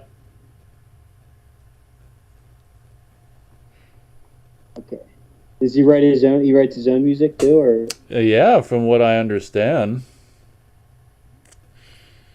Trying to find the original stuff. I see some covers. I guess this is his stuff. Oh, okay, I see. I'm gonna mute it so I can listen to it so I don't get copyright. Oh, will he copyright us? Well, not if it. No, they shouldn't copyright us. But you can do whatever you want. If you can mute or not. I mean, if it's not a cover, it shouldn't be a copyright. He's probably gonna mute. I'm listening to a cover.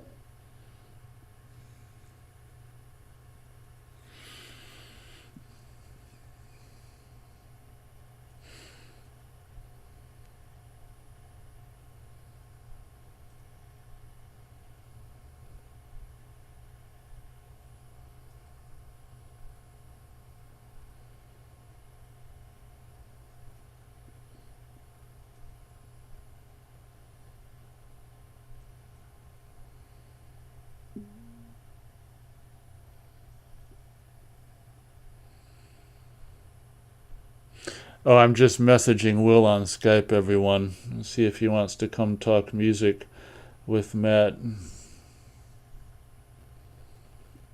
It's all right, man. I mean, I'm gonna end up not talking about. Trust me, I'm gonna end up talking about helicopters. I know how I am, dude. Because I can't. I just. Oh man, I'm just so. Okay, it's like my. I don't know. So, what are you talking about right now? You're talking about. What? You don't want to talk? Oh, no, I'm saying I'll end up talking about things beyond music. Trust me. Oh, okay. Well, I don't want you to tell them like, oh yeah, Matt's just going to talk about music for 2 hours, which I won't. You know. Okay. Well, I won't send it. He knows. I mean, Will knows how I am. Yeah, I guess you guys don't gel that magnificently, do you? That's okay. Well, I mean, I don't have a problem with him. It's just he doesn't want to hear about, you know what I mean, the stuff that I talk about. Yeah, that's true. Okay, I'm trying to be the whatever I am. I mean, it's like it's just, I guess when you have people on, it's like some people will be able to talk about things together, and they'll be great. Like Verisimilitude and Will Powell seem to like talking about stuff for a while, and it's, you know what I mean. Yeah, and they're both good on together, and they can talk about. I wasn't listening last time they were on, or a little bit, but they were talking about movies that they like. I don't know. I don't know. Does that make sense? I don't know. Yeah, but then you and well, I guess you were Verisimilitude was having fun listening to your skipping school stories way back when too. So yeah. So it is interesting how, different people can connect on occasion over different things. Like he was okay talking about, or mostly listening to your skipping school stories and stuff. Pardon me, everyone. I'm drinking water. Oh. Those are water burps, yeah. Whoa. Yep, water burps. But yeah, you were saying? Sorry. You got cut off by the water groups. Oh yeah, I think I kind of finished my point. I Okay. don't even know what I was saying, but yeah, just how that one day you you and Verisimilitude were getting on talking about non-movie related stuff pretty well. Right. Yeah, then the other day, I guess he, I don't know. He just stopped wanted to talk about movie. I don't know. I'm not as much of a movie buff. I guess I'm not. I like movies a lot. I just don't like watching a million. I don't know. I just, I don't know. I like making videos. I like the art of making a movie. It's cool and talking. I just don't know a lot about. You know what I mean? I don't know. Well, I guess I should ask you. You're a huge movie buff more than me in terms of just watching all these different movies, and I guess what is it that draws you to? I don't know. Like, what I'm trying to figure out the difference between like you're just more. Is it more of just you have more of a passion for movies? Like, what is it? Like, what is the difference between me and you in terms of movies? That's what I was trying to figure out. Yeah, I'm just trying to think. I mean, I guess ever since I was young and exposed to them, I've just really been fascinated with the.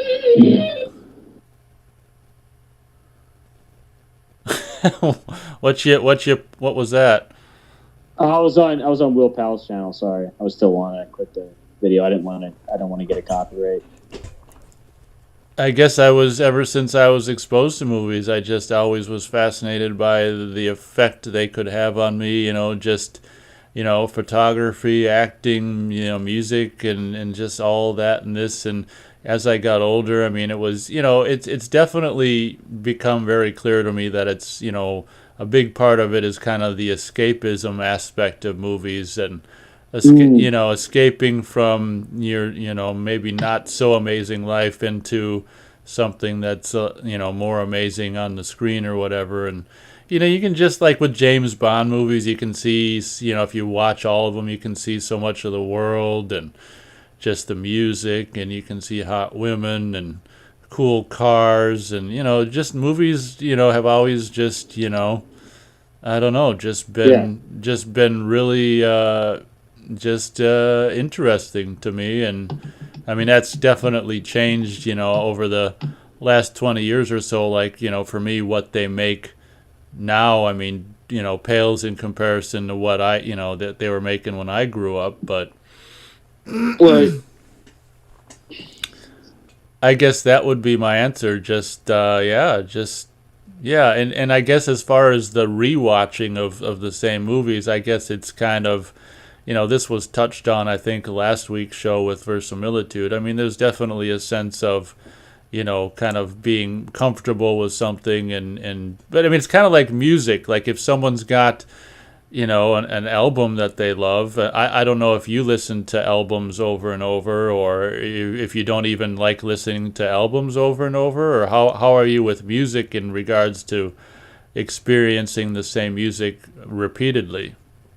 Some songs, it's highly dependent on my mood. I'm listening to the song depending on my mood, what I want to feel, what I'm just what I'm in the mood for, what I'm feeling.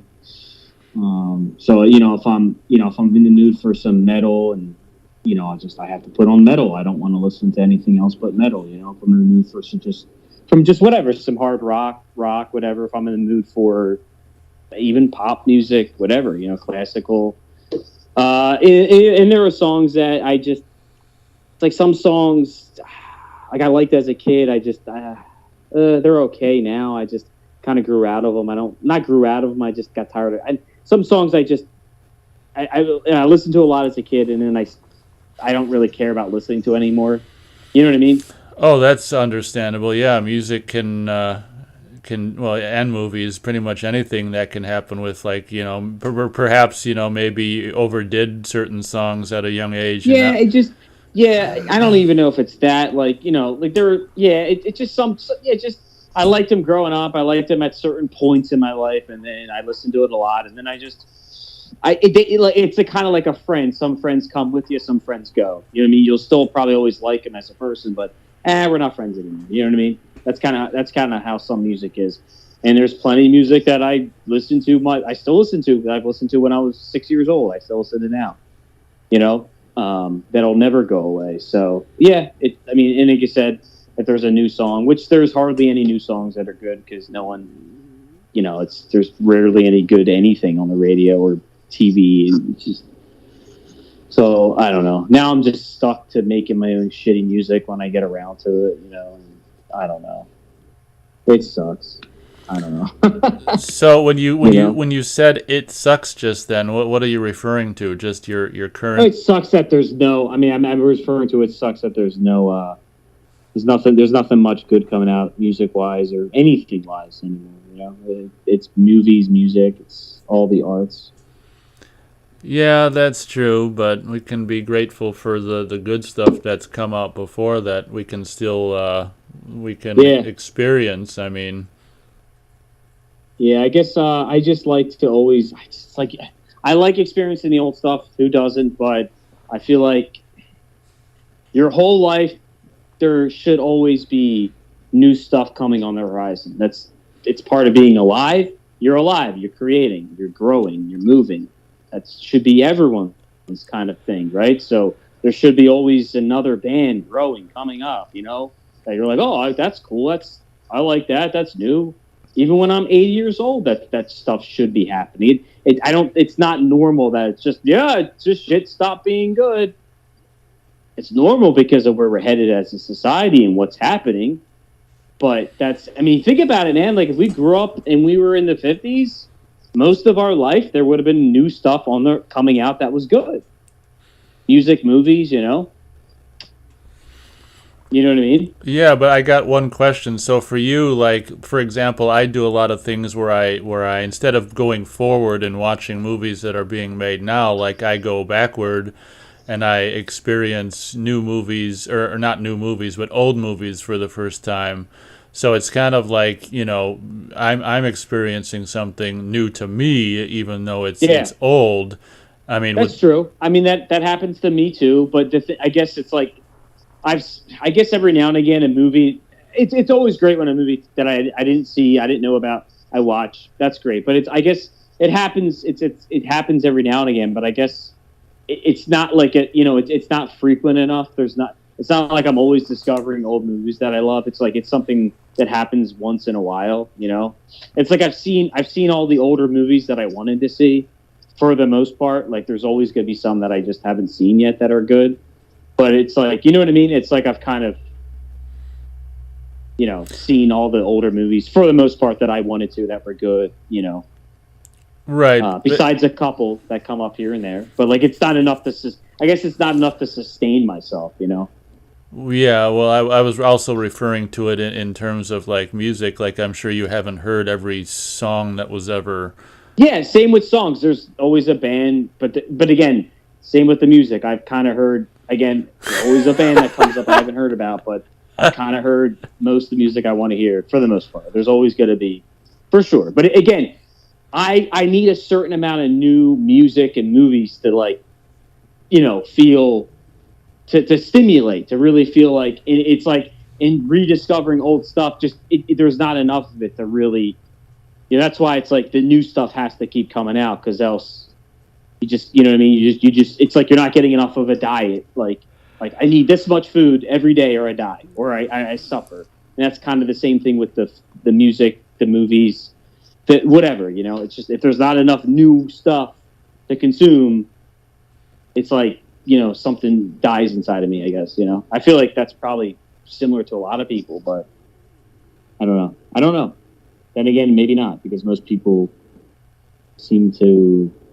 You know, seem to be a lot different. I don't know. I don't think like them.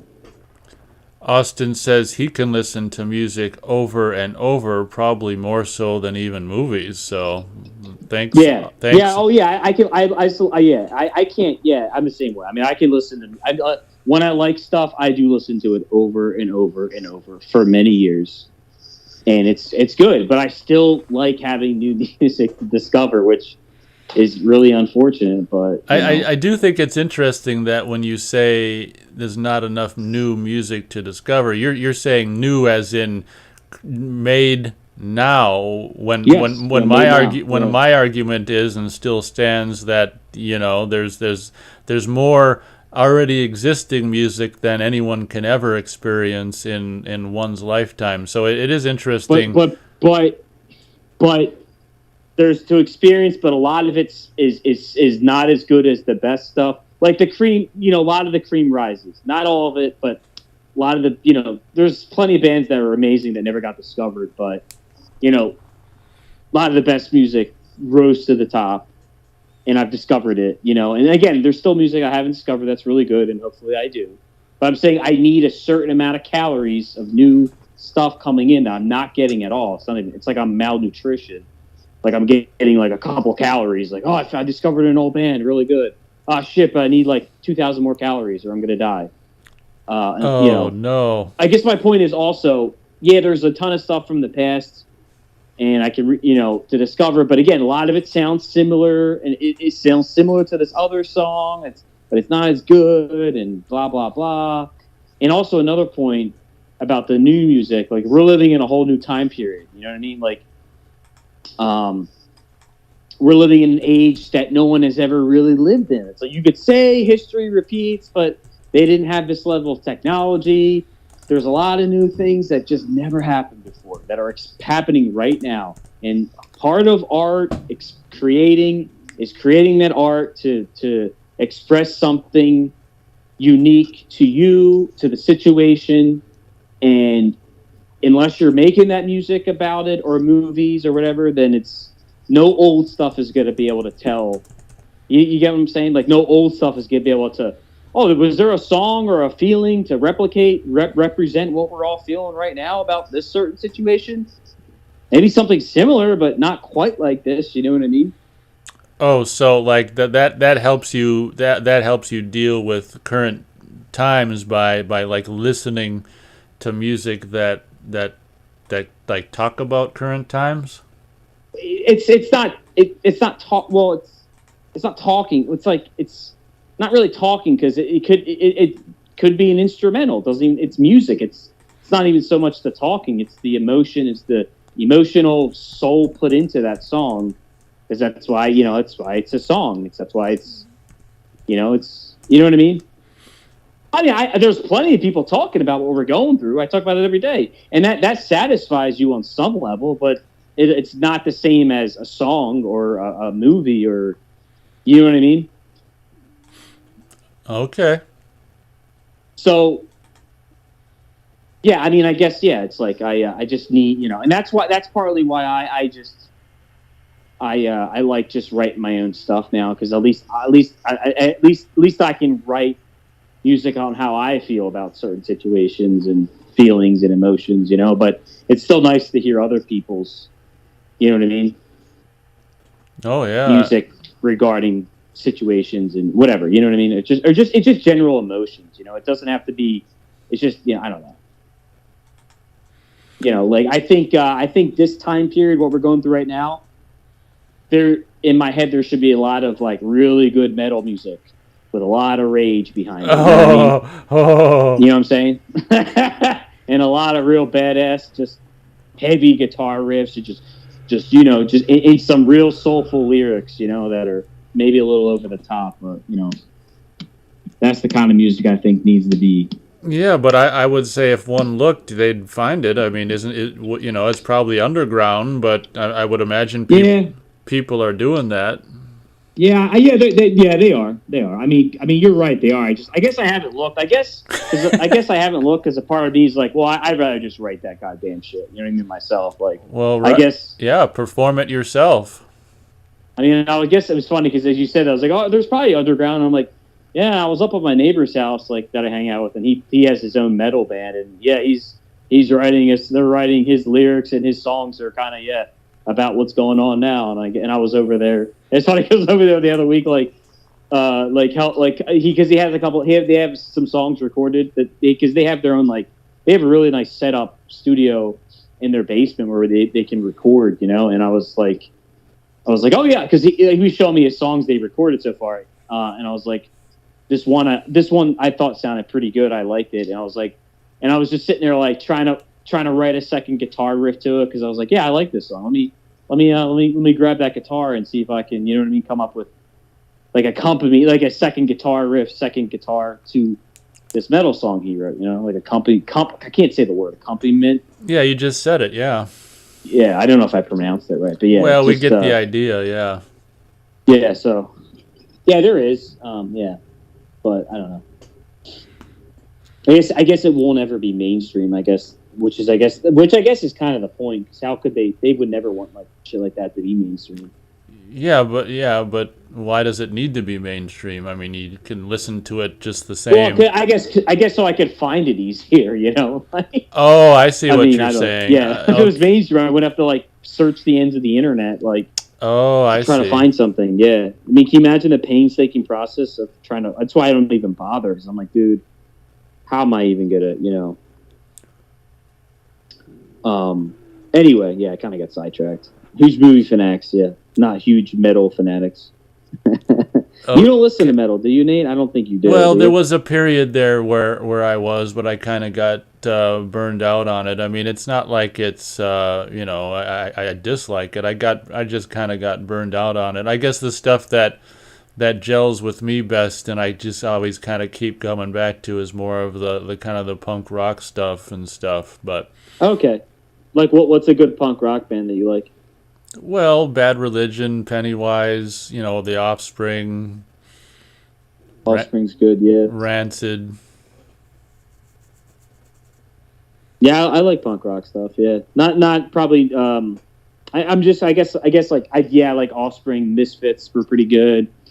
I like that. Dun, dun, dun, like that. Just that punk rocky like power chord, just strumming. I don't know, like beats they have and way they play and sound. Yeah, I dig it. It's not like probably not my number one, but yeah, I like it for sure.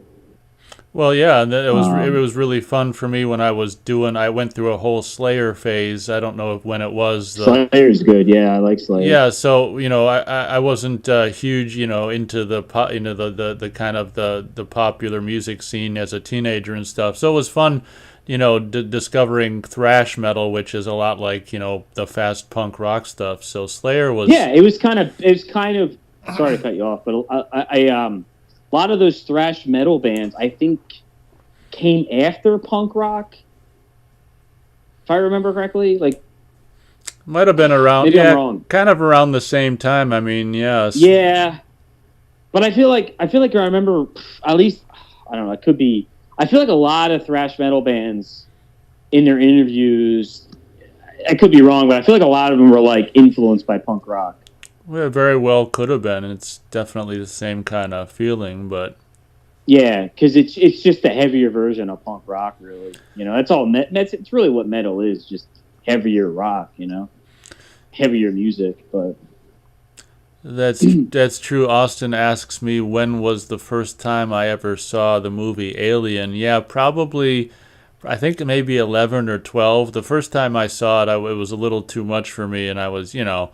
I was still kind of young and not really up for all the gore and stuff. So the first time I saw Alien, it kind of put me off. But then I warmed up to it when I got a little. Matt must be checking the mail. What? Oh, I thought you were outside checking the mail. Were you in front of the fan? Maybe. Sorry, I'll mute it. Give me a second. But.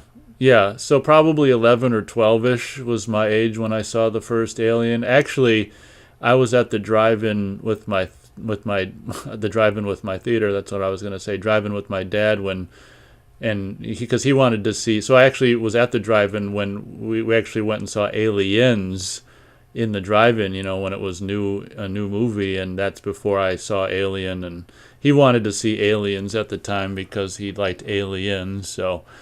I remember some of the visuals. One sec, Matt. Some of the visuals in Aliens, Sorry. Like when Bishop got split in half, and some of the more gory scenes in Aliens. I was too young to see that, you know, at the drive-in, so I didn't really watch Aliens much at the drive-in, but so it was funny how I saw, well, some of Aliens before I ever saw Alien. I can remember before the movie started, my dad saying, "Yeah, it's this movie about this alien that pops out of his stomach and this and that," and so there you go. Okay, Matt. Is it me when I walk around? Is that making the noise? I'm walking around now. Well, maybe you turned or something. It was just like a moment where it sounded like wind was on the mic. Maybe you turned quickly or something. Is it doing it now? No, it's not doing it now. It was Okay. just one thing. But Austin asks, do you think Lambert was, I don't want to say this word, do you think the alien had sex with Lambert? Oh, you mean in her death scene? Well, that big pointy tail, I guess, could have went anywhere. Yikes! Yeah, I guess I never put it in any thought. I always thought the tail kind of came up, behind her back and kind of just like, maybe went up to the top of the back of her neck and kind of, stabbed her and kind of dragged all the way down and kind of split her open from the back. That's always the thing I thought. I never thought that the tail maybe went somewhere else. Oh yeah. Yeah, I just thought the tail went up and kind of split her back open with, or whatever. But yeah. Did you do your Friday video yet with Verisimilitude? Yeah, we did that last week. I guess we're kind of tentatively. I guess we thought of publishing it on Friday, May 13th. Ha ha ha. Okay. When's that, Friday? Okay, it was okay. Not long. That's not a bad idea. So you have it recorded and all ready to go? Yeah, it's all ready to go. Yeah. What are you gonna call it? The title? Yeah, probably just like Friday the 13th, 1980 discussion. Something simple. I guess that's what I'm thinking. Yeah. How long was the call? Oh my God, the whole discussion's 4.5 hours long. Oh my fucking! Whole thing's getting put up, no edits. Well, yeah, I'll put the whole thing up. Yeah. Oh, okay. Nice. I mean, I cut out the whatever beginnings. Yeah, I did it in several bits. That way, I didn't want to have the go to record the whole thing and have the computer glitch up and lose it all. So I did it in bits and pieces. So I connected the bits and pieces, of course, and. Gotcha. Yeah. Wow. When did you do that? When was that? That was like we think we did that. I think the Tuesday before this last Tuesday. I think. Oh, okay.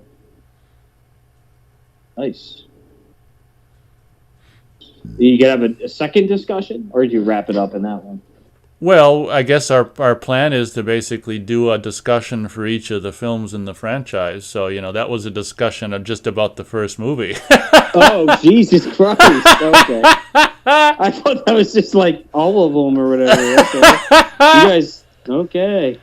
Well, we're Friday. Yeah, I guess this is why Verisimilitude thought I wasn't good for the show, because, I would not. Yeah, I have. Nate, you want to know what if you were to. My discussion on the first Friday the 13th movie would be like, I don't know, 5 minutes long, 2 minutes long. Well, yeah, I thought you were going to say one sentence.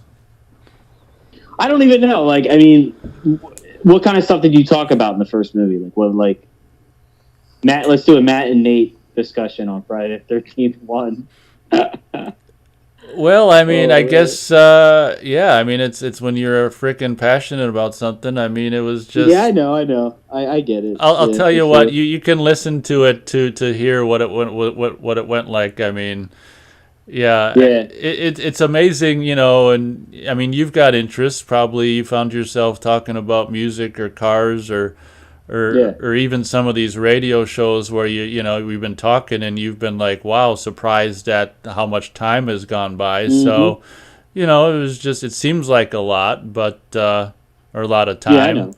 But when you're talking about something you're interested in or having fun talking, time goes by.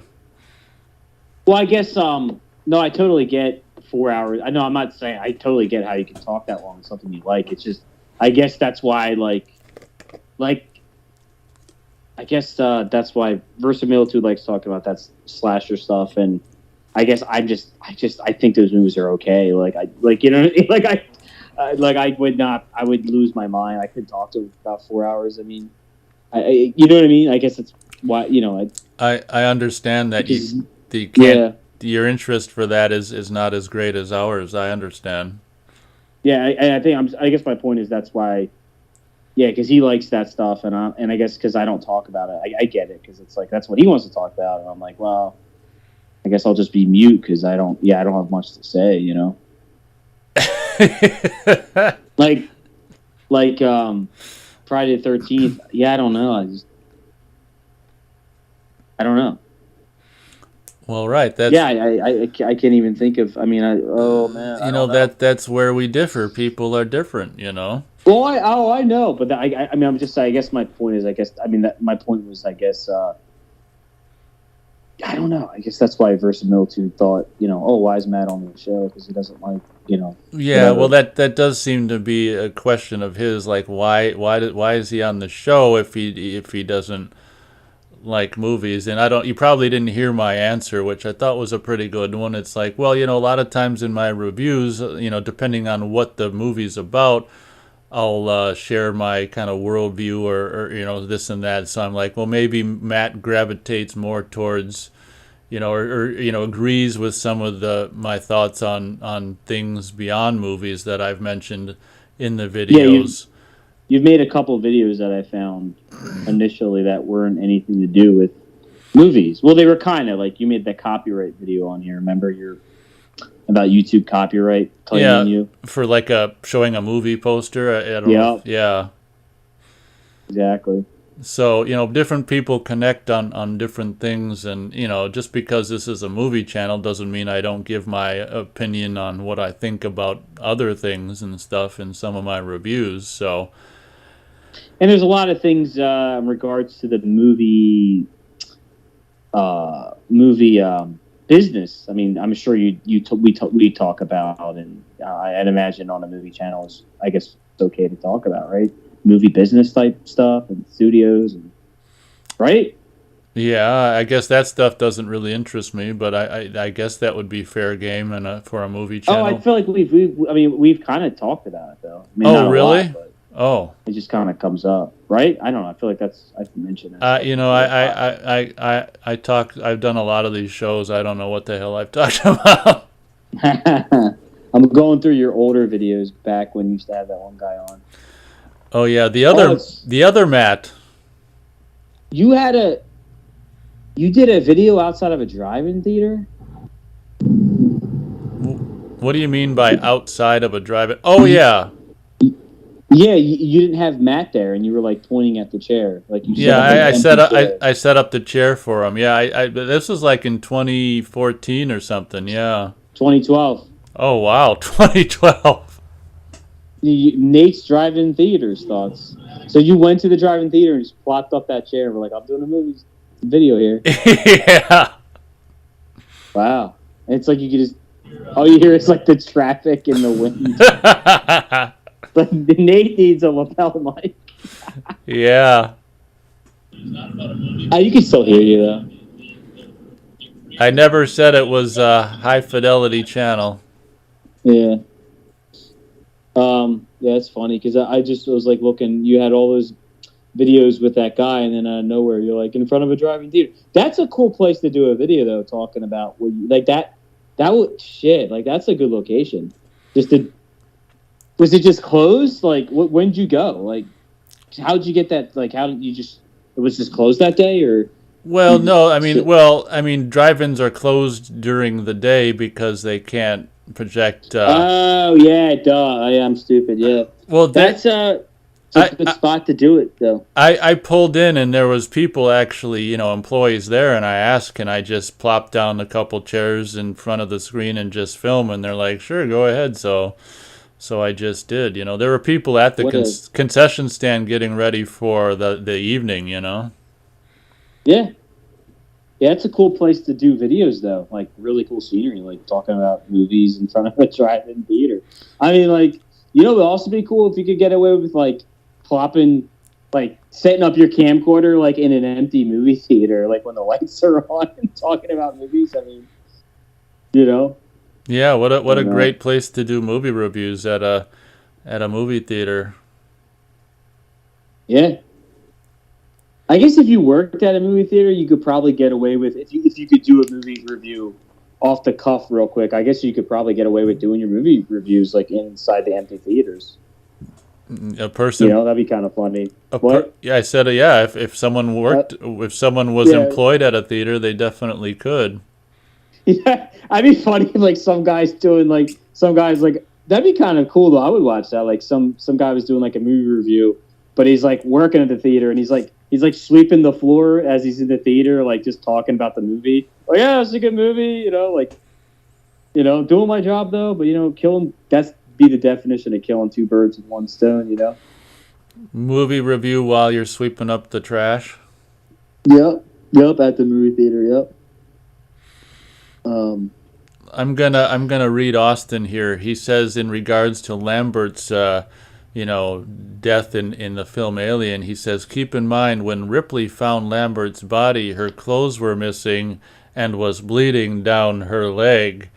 And I'm like, yeah, I can hear you, but I mean, the same thing would probably happen if the you know what I think happened, where you got this super sharp, you know, pointy tail that, you know, splits, you know, drags down from her neck down to her, you know, buttocks, and you know her little space outfit would probably fall off, and she'd be, you know, bleeding down her leg because the blood would be running down her back. So, but you know, that's the cool thing about that scene, and is that it's kind of up for interpretation. I don't know. It'd be interesting to read like the novelization or something and see if it does describe in more detail what does happen in that scene. But definitely good points being made.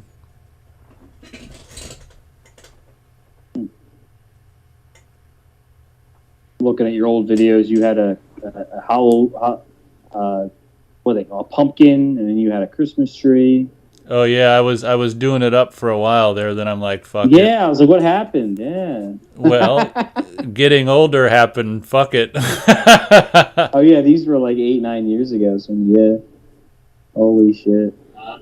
And you were probably more invested in the channel back then, I'd imagine. At least, I don't know. It was probably more newer to you. Like, oh look, you know. Yeah, it's probably newer. Yeah. Now you're just like, fuck it, yeah. I mean, God, you even did a couple reviews on the kayak. Oh, that's true. I did some movie river reviews on the river. Yeah, those are cool. Wow. Yeah. Did anyone in the chat see them before? Yeah. Anyone in the chat ever see any of my? Because I reviewed like the movie The River Wild on the river. A river runs through it, and I did some river movie reviews, you know, that the movie deals with the river in the movie, on the river in the kayak, which is kind of fun. But like you say, I mean, yeah, I haven't done a video in the kayak for years because that's just like, fuck it. Do you still put up that Christmas tree ever? Well, that tree, the light stopped working. That's the main reason I stopped using it. But you could probably just replace the bulbs. It's probably like a couple bad bulbs or something. Why do you ask? No, I just was wondering if you. I don't know. I'm just curious. I mean, I don't think you don't really dress anything up for Christmas. Well, I like the lights, so I'll put the lights up. Oh, okay. Oh, you put the lights up, okay. Like outside your house or just... no, inside the house, so I can enjoy them. Well, I mean, I would enjoy them if they were outside, too. If, like, you know, I don't know. I guess I'm thinking if I had a house, I would still put them up. Just because I go outside, you know. It's like, I don't know. Well, you wouldn't, if you lived in Minnesota in the winter, you wouldn't go outside. That's true, yeah. It's really cold where you're at, yeah. That's true. Well, I guess if you decorated some trees out front, you could see in the window. I guess, you know, that wouldn't be bad. Well, yeah. No, I get what you mean. That's very true. Yeah.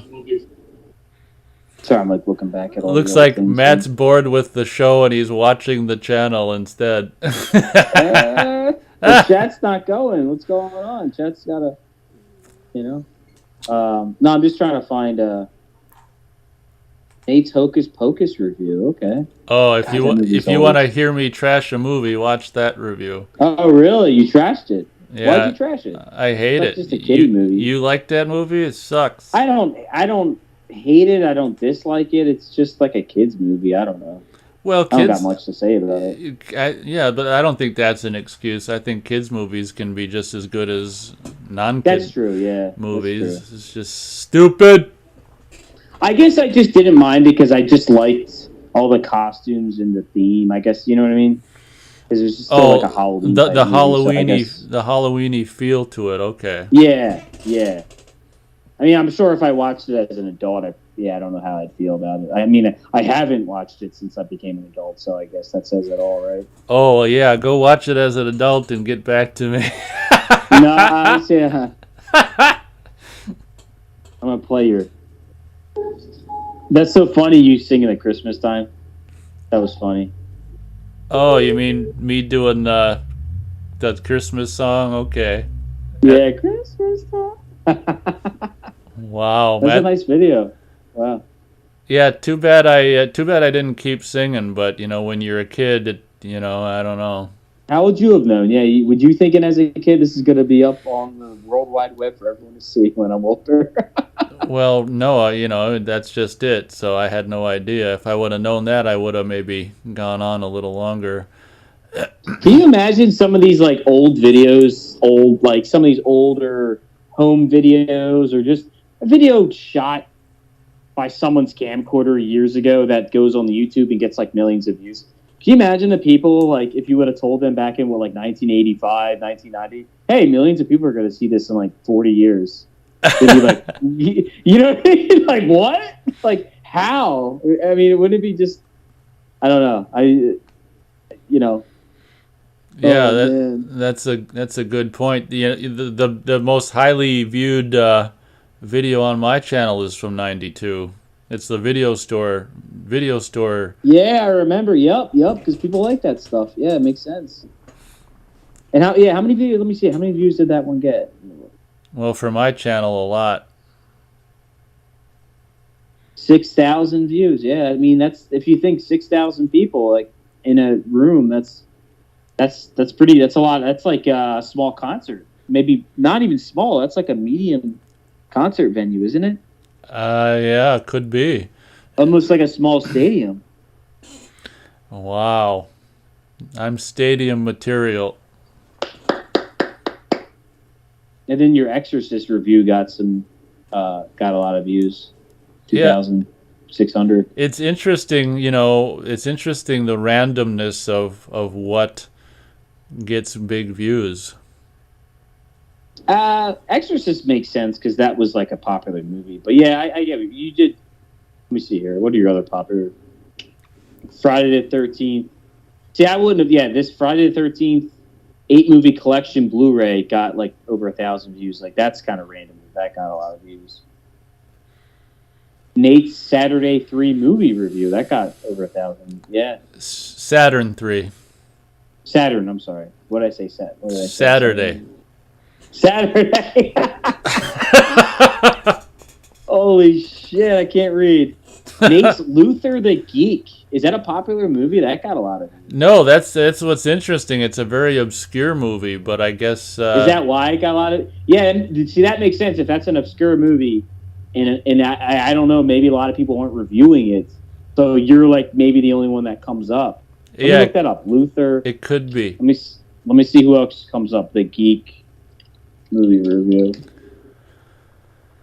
Okay. Couple other people. Yeah. You actually have, I think, the most. Yeah, you come up pretty much on the top, and a couple other people reviewed it, but they only have like 68 views, 1,000 views, and you have the most views on that movie review for that movie review. Oh wow! Yeah, so that makes sense. Like, an obscure movie that no one really talks about, but kind of like it still. Yeah, you're like the competition. It's not a lot of. Yeah, that makes sense though. it's kind of like, yeah, that makes sense why you got, yeah, that's kind of the golden, yeah, it's like a sweet spot. Wow. So, Let me read some Austin. yeah, read some chat. He says, in the novelization of Alien, Lambert's death is left a mystery. Okay, well, that could be a good or bad thing, I guess. That's kind of cool. Then it leaves it to the viewer or reader's mind. Austin says, Hocus Pocus 2 is getting made. Oh my God, save me from it. Austin's read the Aliens novelization as well. He's in the process of reading Alien 3 novelization. Well, there you go. I guess I asked the right person the question about the first novelization for the first movie. Christmas time. Sorry, I got that stuck on my head now. Oh my God. Now, what is your least viewed video? You see, you can't look. It's hard to look that up because it doesn't. You can look up most popular, but you can't. You can't just look up. That's a bummer. Isn't that fucked up? I want to find.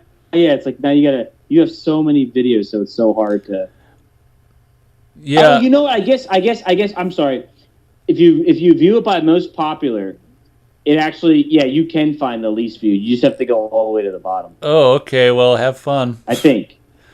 No, that would make that would make sense. Like, it still doesn't like. Do you have any videos that are below 171 views? Well, of course. I mean, I've got. Okay, yeah, but that's the bottom of what it let me watch. Like that's the. Oh, that's a bummer. Yeah, see, that's stupid. Well, here's a good thing to do. Go to like oldest. You'll be so disappointed to see that there's probably some videos from the very first months of the channel that still probably don't 9 views. Yeah, see? Tron movie review, 9 views. Like I would have thought like a popular movie like that from over 10, like you would have gotten more than 9 views, like just by accident, like. Oh, gee, thank you. Yeah. No, I'm just saying, like, I don't know. Ford movie review got 24 views. Okay. Wow.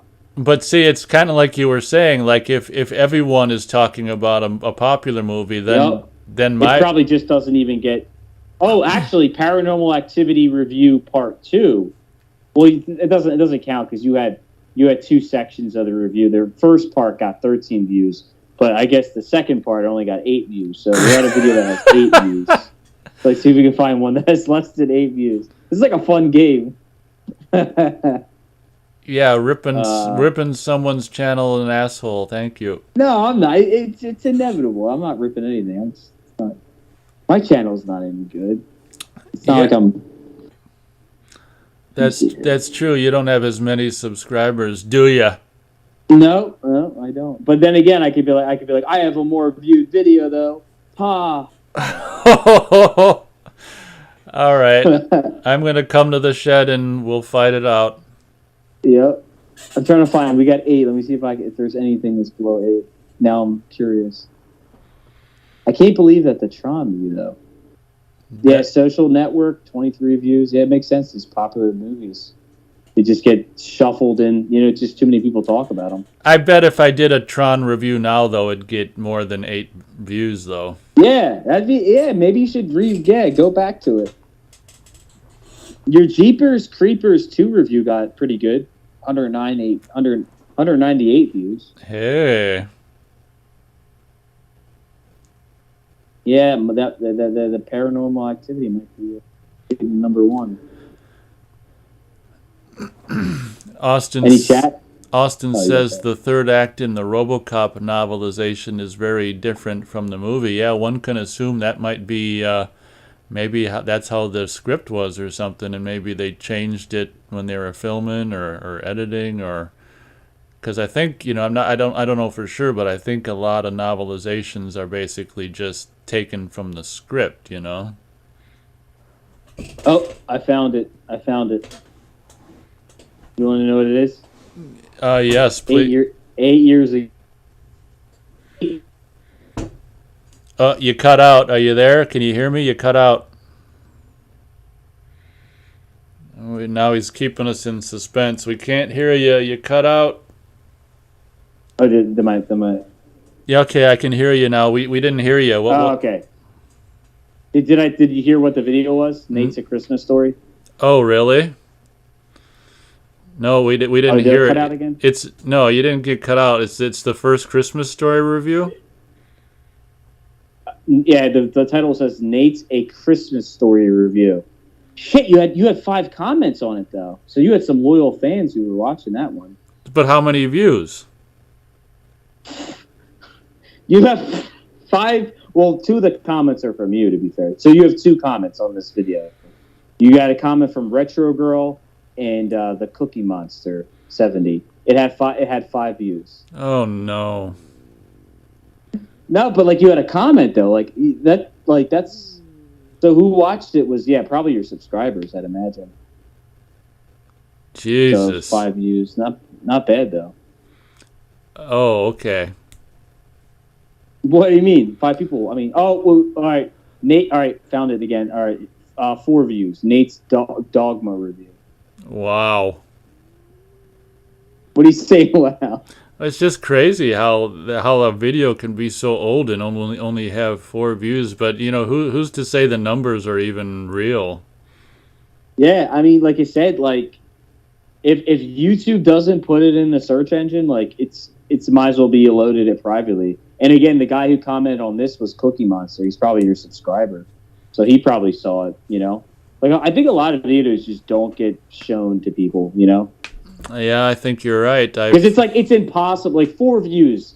Like, come on. Like, yeah, people would have searched for that long. Like, that video had to have not been even shown for whatever reason. You know what I mean? That's like the only way you can explain something like that.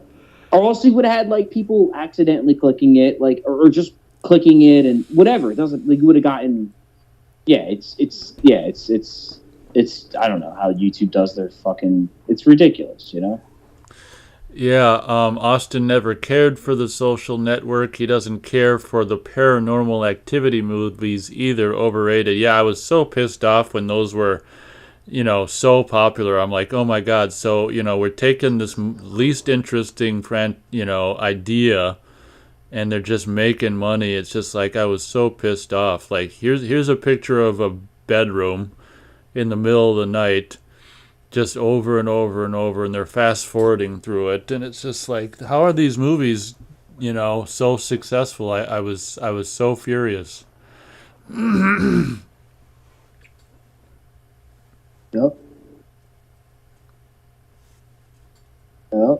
Nate's Pixels review. Sorry. Any chat? Here we got no chat. Oh, don't care for. Yeah, I'm caught up. It looks like Matt's having more fun looking at the channel, or he's trying to find the one with one. He wants to find one with 0 views. I don't think you have a 0 view one. I don't. Do they even exist? 0. They do, I guess. Right? Have you seen a video that said 0 views? I'm not looking for them. I don't know. Probably not. Yeah, I guess you would never be able to find them then.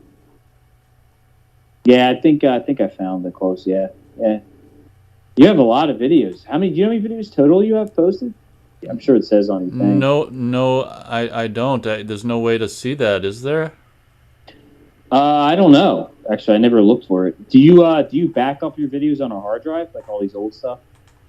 Well, the old, yeah. So the stuff with Matt is all of the raw footage of that is still kept, but some of those early, I didn't start backing them up until like 2018. Like, the stuff that I did went off and did by myself up until 2018 is not backed up. But what the hell? If something happens to it, something happens to it. But at least I've been backing the stuff up since like 2018.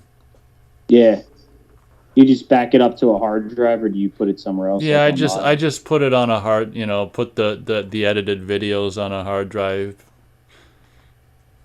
Yeah, I think if you have I don't know how many subscribers you need to have, but you might qualify.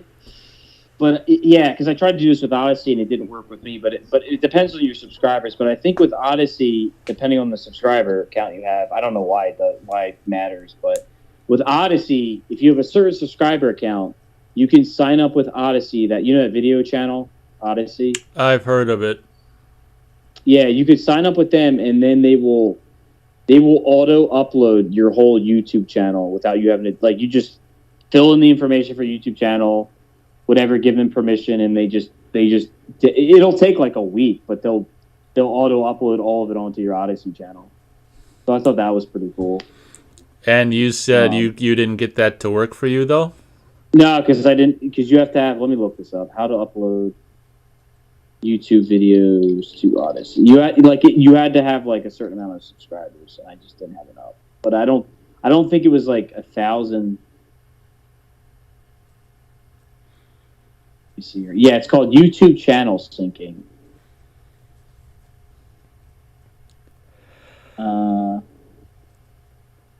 I'll look more into it and let you know, because it's like really easy to do. It wasn't hard to sign up to do it. It's just for whatever reason. Yeah, well, you weren't able to. Yeah, I couldn't do it. Yeah. Usually it says, hold on. Any chat? No, we're pretty much boring everyone, and they're either that or they're. Yeah, they're like, who cares about this? Who cares about this?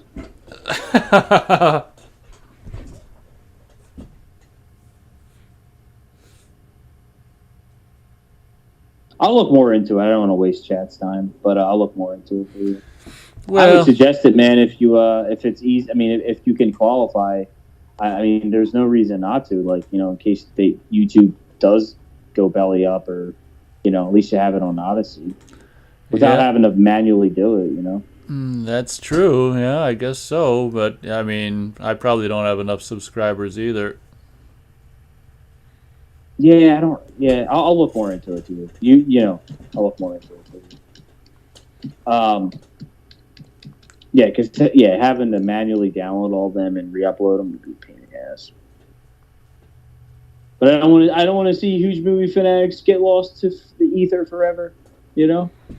Oh yeah, the world wouldn't be the same again. I back up all my stuff on Odyssey.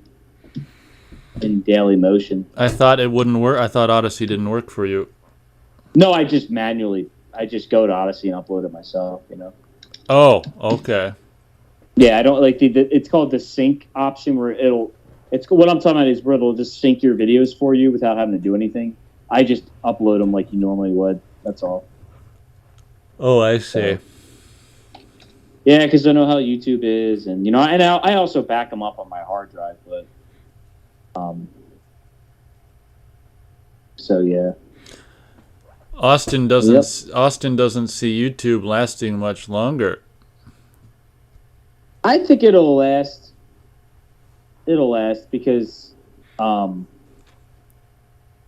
just because they have all the money in the world, it doesn't matter to them. Even if the site starts to go downhill, they have all the money in the world to just.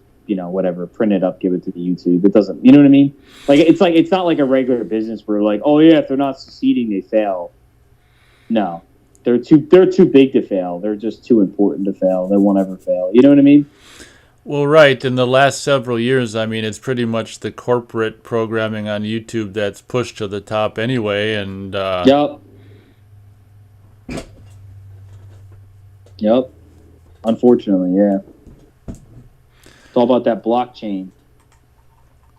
Odyssey and BitChute run on blockchain or whatever technology. Okay. Well, it supposedly it means I don't know. This is what they say, but who the hell knows? It's supposedly it can't be deleted. But come on, I don't know. They don't have the ability because it's upload. I don't know how blockchain works, but it's uploaded on multiple people's I don't know. I think it's it's not on one server. It's everyone shares it. It just gets passed around, kind of thing. On people's, I don't know. Okay. Yeah, I don't know. But anyway, I know I'm probably boring the chat. Got to go back to whatever. Movies. Sorry, chat. Movies. Huge movie fanatic. I'm sorry. A huge blockchain fanatic. Yeah.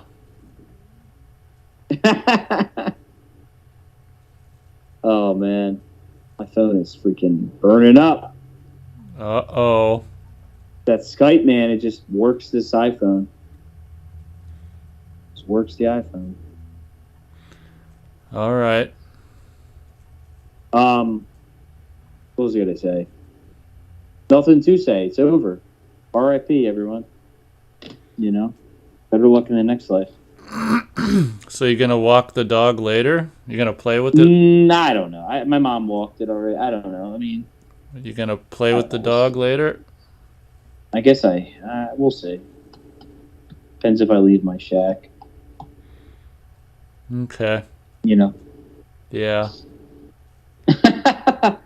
Are you gonna play with the dog later? No, I'm not. What are you gonna eat for dinner? Yeah, I don't think I've decided yet. What about you? Huh? I don't know. I don't know. Whatever my mom cooks. Isn't that's bad? 33-year-old. Whatever my mom's cooking. Oh. Oh well. I went out like I said for my weekly run. I mean, not jog. I mean, my get out, because I got to get out of this shit sometime, right? And I got my sandwich, my sub at the gas station. Got my Rockstar energy drink. I had my little, went to Walmart too. So I had my fill of the masses for like another year. Wow. Oh man, it's so bad. Bad out there, man. Oh. Yeah, what a bummer. Let's see here. Austin says we're getting, Mission Impossible 7 and 8. Yeah, personally, I thought the last one was just crap. Which one was the last one made? Oh, God. Well, a couple of years ago? Yeah, I want to say it was 18. Yeah, I think it was 2018. Yeah. Yeah, didn't everyone hype that up too? Fallout. Yeah, everyone hyped it up, and it was just like, oh my God, it was just like. Did you see the one from 2015? Yeah, I thought that one. I thought that was better than the last one. I didn't see the last one. What was shitty about it? Oh, you didn't see the most recent one? It just. Nah. Well, it seemed like there were two car chases almost back to back. It seemed like, which I thought was redundant, and then it was a big, huge deal about him learning to fly this helicopter for real. So at the very end, it's 20 minutes of, I don't know. It seemed like 20 minutes of him just flying the helicopter, because look, Mom, I can fly the helicopter. It just, I don't know. For me, it was just overkill on just. Couple of chase scenes that seemed like they were really close together, and I mean they were cool. There was this fight in the bathroom, I think, that was pretty cool. But do they even have cool spy detective shit anymore in those movies, or is it just over the top stupid shit now? Yeah, I can't really remember if it had any of that cool spy stuff. I mean, I don't know if you saw the fourth one. There was this cool scene where they had this movie screen and a projector and a camera, so they were projecting the back wall onto the screen, but they were moving forward. It was really cool idea. I don't know if you're understanding what I mean. They're breaking into this building, and they're going down this hall with doors on either side and stuff, but the security guard doesn't see them because they're behind this screen which is having the background, what's behind them, projected onto being projected. So that was really cool. I saw the fourth one. I just don't remember that scene, but yeah, I just remember the fourth one having that cool stuff in it. Just they were doing cool mission. You know what I mean? High tech Mission Impossible. Yeah, stuff, you would expect from it. I can't remember if 6, it seems to me like 6 might have not have had much of that. It was more like he was jumping, there was this, he did this big jump out of a back of a plane and kind of a stunt, which I think was supposed to have been real. And it was just, it seemed like it was missing the Mission Impossible sneak around cool spy tech stuff. Right. Because aren't they kind of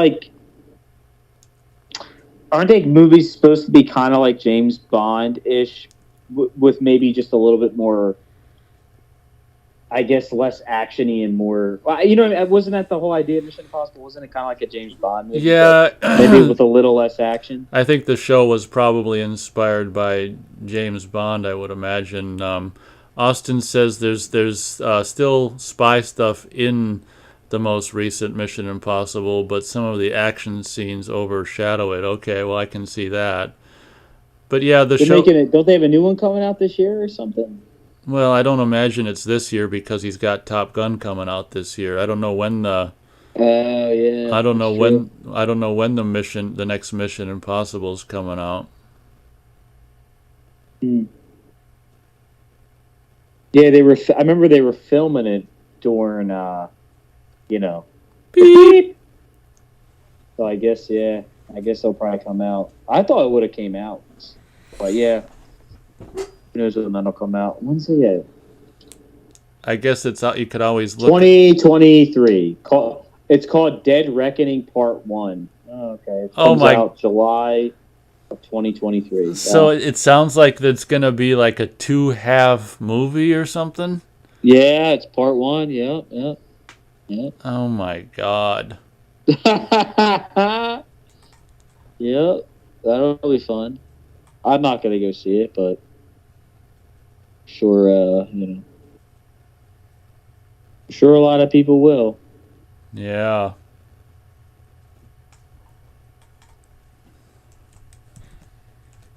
Just looking at the scenes of the movie now online.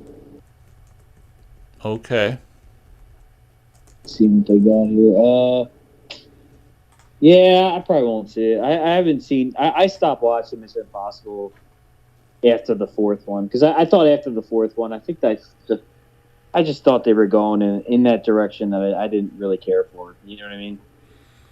Like they were moving away from all that cool spy stuff and more over the top action. So at what point did you bail on the Mission Impossibles? The fifth one. I stopped. I watched it for a little bit and I just turned it off. I was like, yeah, I'm good. Oh, okay. And then I just had no desire to watch the last one. Yeah, because 4 also had that cool scene where he had to like go out on that big skyscraper. Yeah, that big building. Yeah, that was awesome. Yeah, 4 was. I really liked 3. That was probably my favorite one. Was the third one. Oh, okay. Did you see the third one? Well, yeah, I've seen them all. Yeah, 3 was pretty cool. I just liked 3. It just felt like really high stakes, because I guess wasn't like his wife was kidnapped or something. Yeah, you're right. It was high. There was like that. Like I don't think any other movies ever had that level. I mean, I haven't seen all of them, but I don't remember. Did any of the other movies have that level of like emotional connection? Probably not. Yeah, because that one was like they were always like, "Oh, you gotta save the world." Like, well, who cares about the world, man? Right? Just let it go. But it's like you can kind of feel for the guy. It's like he's got this attractive, sweet wife who's like kidnapped. It's like, oh shit, save her. It's like, whoa, I don't know. It's like you felt more connected to it. Like the stakes were just so, like in a way, because it's like, okay, this guy's trying to save the world, but realistically, he doesn't know the world's shit. Fuck it, right? But he's trying to save his wife now. It's like shit. Like that is the end of the world for him if that stops. Oh, that's a good point. I don't know. It just felt real heavy, like you said. I just remember that movie being like real heavy, like oh shit, like I don't know. I just yeah. And I thought the action was good too. Like I thought the rest of the movie was good too. I remember I actually saw the third one in the theaters, and I remember because I saw the other 2 Mission Impossible movies, and I thought they were okay. Like they were decent. Like they were all right. Like the second one I thought was pretty good, but like. I remember just going into the third one and just thinking, like before, I remember not like thinking like, all right, Mission Impossible, like whatever. But I remember coming out of the theater just being kind of surprised at how much I actually thought it was, like the movie because it was just kind of different in that, in that aspect. Yeah. And I thought they did the action well. Like I remember there was a couple chase scenes that I thought were done well, and yeah. I don't know. Now it's just can Tom Cruise stick on side of an airplane? Look, Tom Cruise is sticking on the side of an airplane, everyone. You know? Oh yeah, that's true. Was that 5? That was 5. Yeah, and it's like, oh, Tom Cruise is flying a helicopter, guys. Look. Like that's what the movies became about. Like, okay, like He's jumping out of a plane. like it's like they made the movie focused around like Tom Cruise doing these crazy things that can get him killed instead of just trying to make a cool Mission Impossible spy movie. You know, I don't know. I guess some people would be like, that's blasphemy. They're amazing. Fuck you, you know, whatever. But you know, everyone has their opinion, I guess. And this is huge movie fanatics, right? We're about diversity here. Yep, inclusivity. And if people have different opinions on things and whatever. Yep. So Austin agrees with me. 1 and 3 were the best ones, yeah.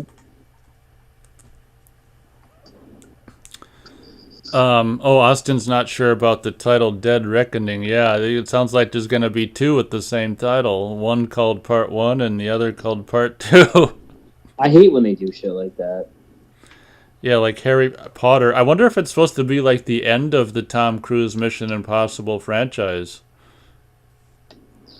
He's getting old enough, but I guess he just keeps...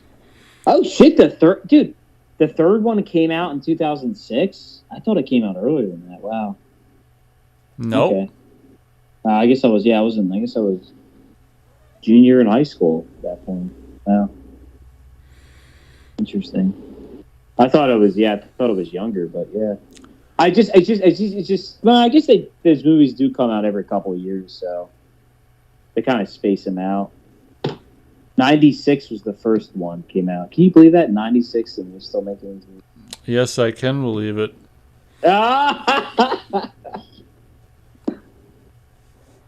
Oh, man. Austin says he saw Mission Impossible 2, 3, and 4 in theaters. Dun, dun, dun, dun. Wow. What about, I don't know. Did you see that Judge Dredd movie? I feel like I've asked you. The remake? It seems like it comes up every now and then. Yeah, I saw. It's just called Dredd. Yeah, I saw that. Did you like it? Yeah, I liked it. I always complain about this one aspect of it, though, that's kind of gross. Like, there's some scene where some bad guys are, like, skinning people or something. I don't like that scene. Oh, okay. But other than that, yeah, I thought it was fine. I thought it was fun kind of cool. Why? Why didn't you like the skinning scene? Well, I'm not a big skinning people enthusiast, I guess. Oh, I guess I don't know. I guess they're fucking yeah. I guess to me, I guess it makes sense because they're trying to portray the guys as really evil and fucked up, and I guess skinning people would give that vibe to people. Well, I think it's me just becoming kind of a pussy as I get older. Yeah. I just, I don't need to see the skinning stuff. Yeah, because I remember weren't they really portraying the villain in that movie as really, really kind of evil and sadistic? Like, yeah, probably. Mama or something her name was? I don't remember. I can't believe it. Yeah, it's been a while since I've seen it. This is Judge Dredd. Well, did you see the Stallone one? Yes. Yeah, I didn't think it was all right. I didn't think it was good as the remake. Okay. What about you? I mean, it was okay. It was kind of dumb how he ended up. Of course he had to lose the helmet because he's Stallone, but it was okay at the time.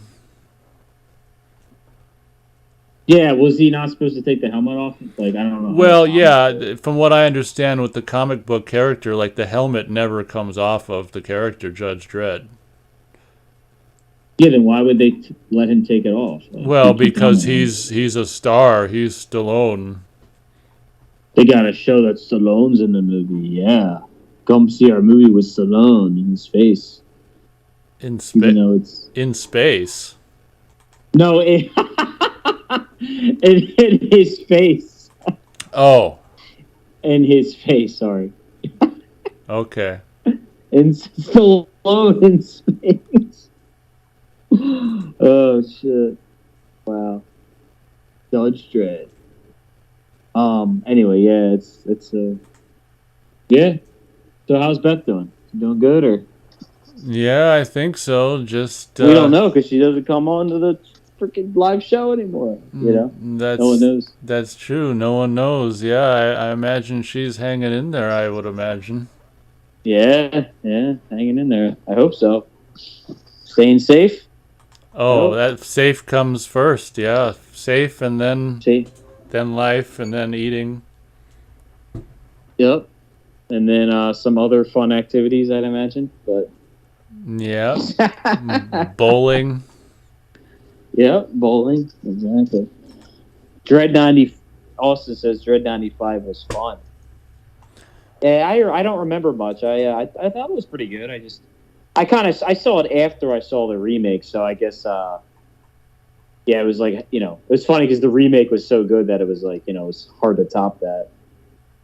That's like one remake I think they did well. Don't you think that like that's a remake that they did a good job with? Yeah, I'd say that was one of the better remakes. Because wasn't the 95 one a little bit less serious and like a little bit more like... Yeah, well, it had that stupid, annoying guy, who's like, quote-unquote comedian. I can't remember what... It was like the Stallone's sidekick. I can't even remember what... He became one of those annoying comedians. Okay. It was like one of his first movies or something. So, yeah, it was more like playing it for almost comedy.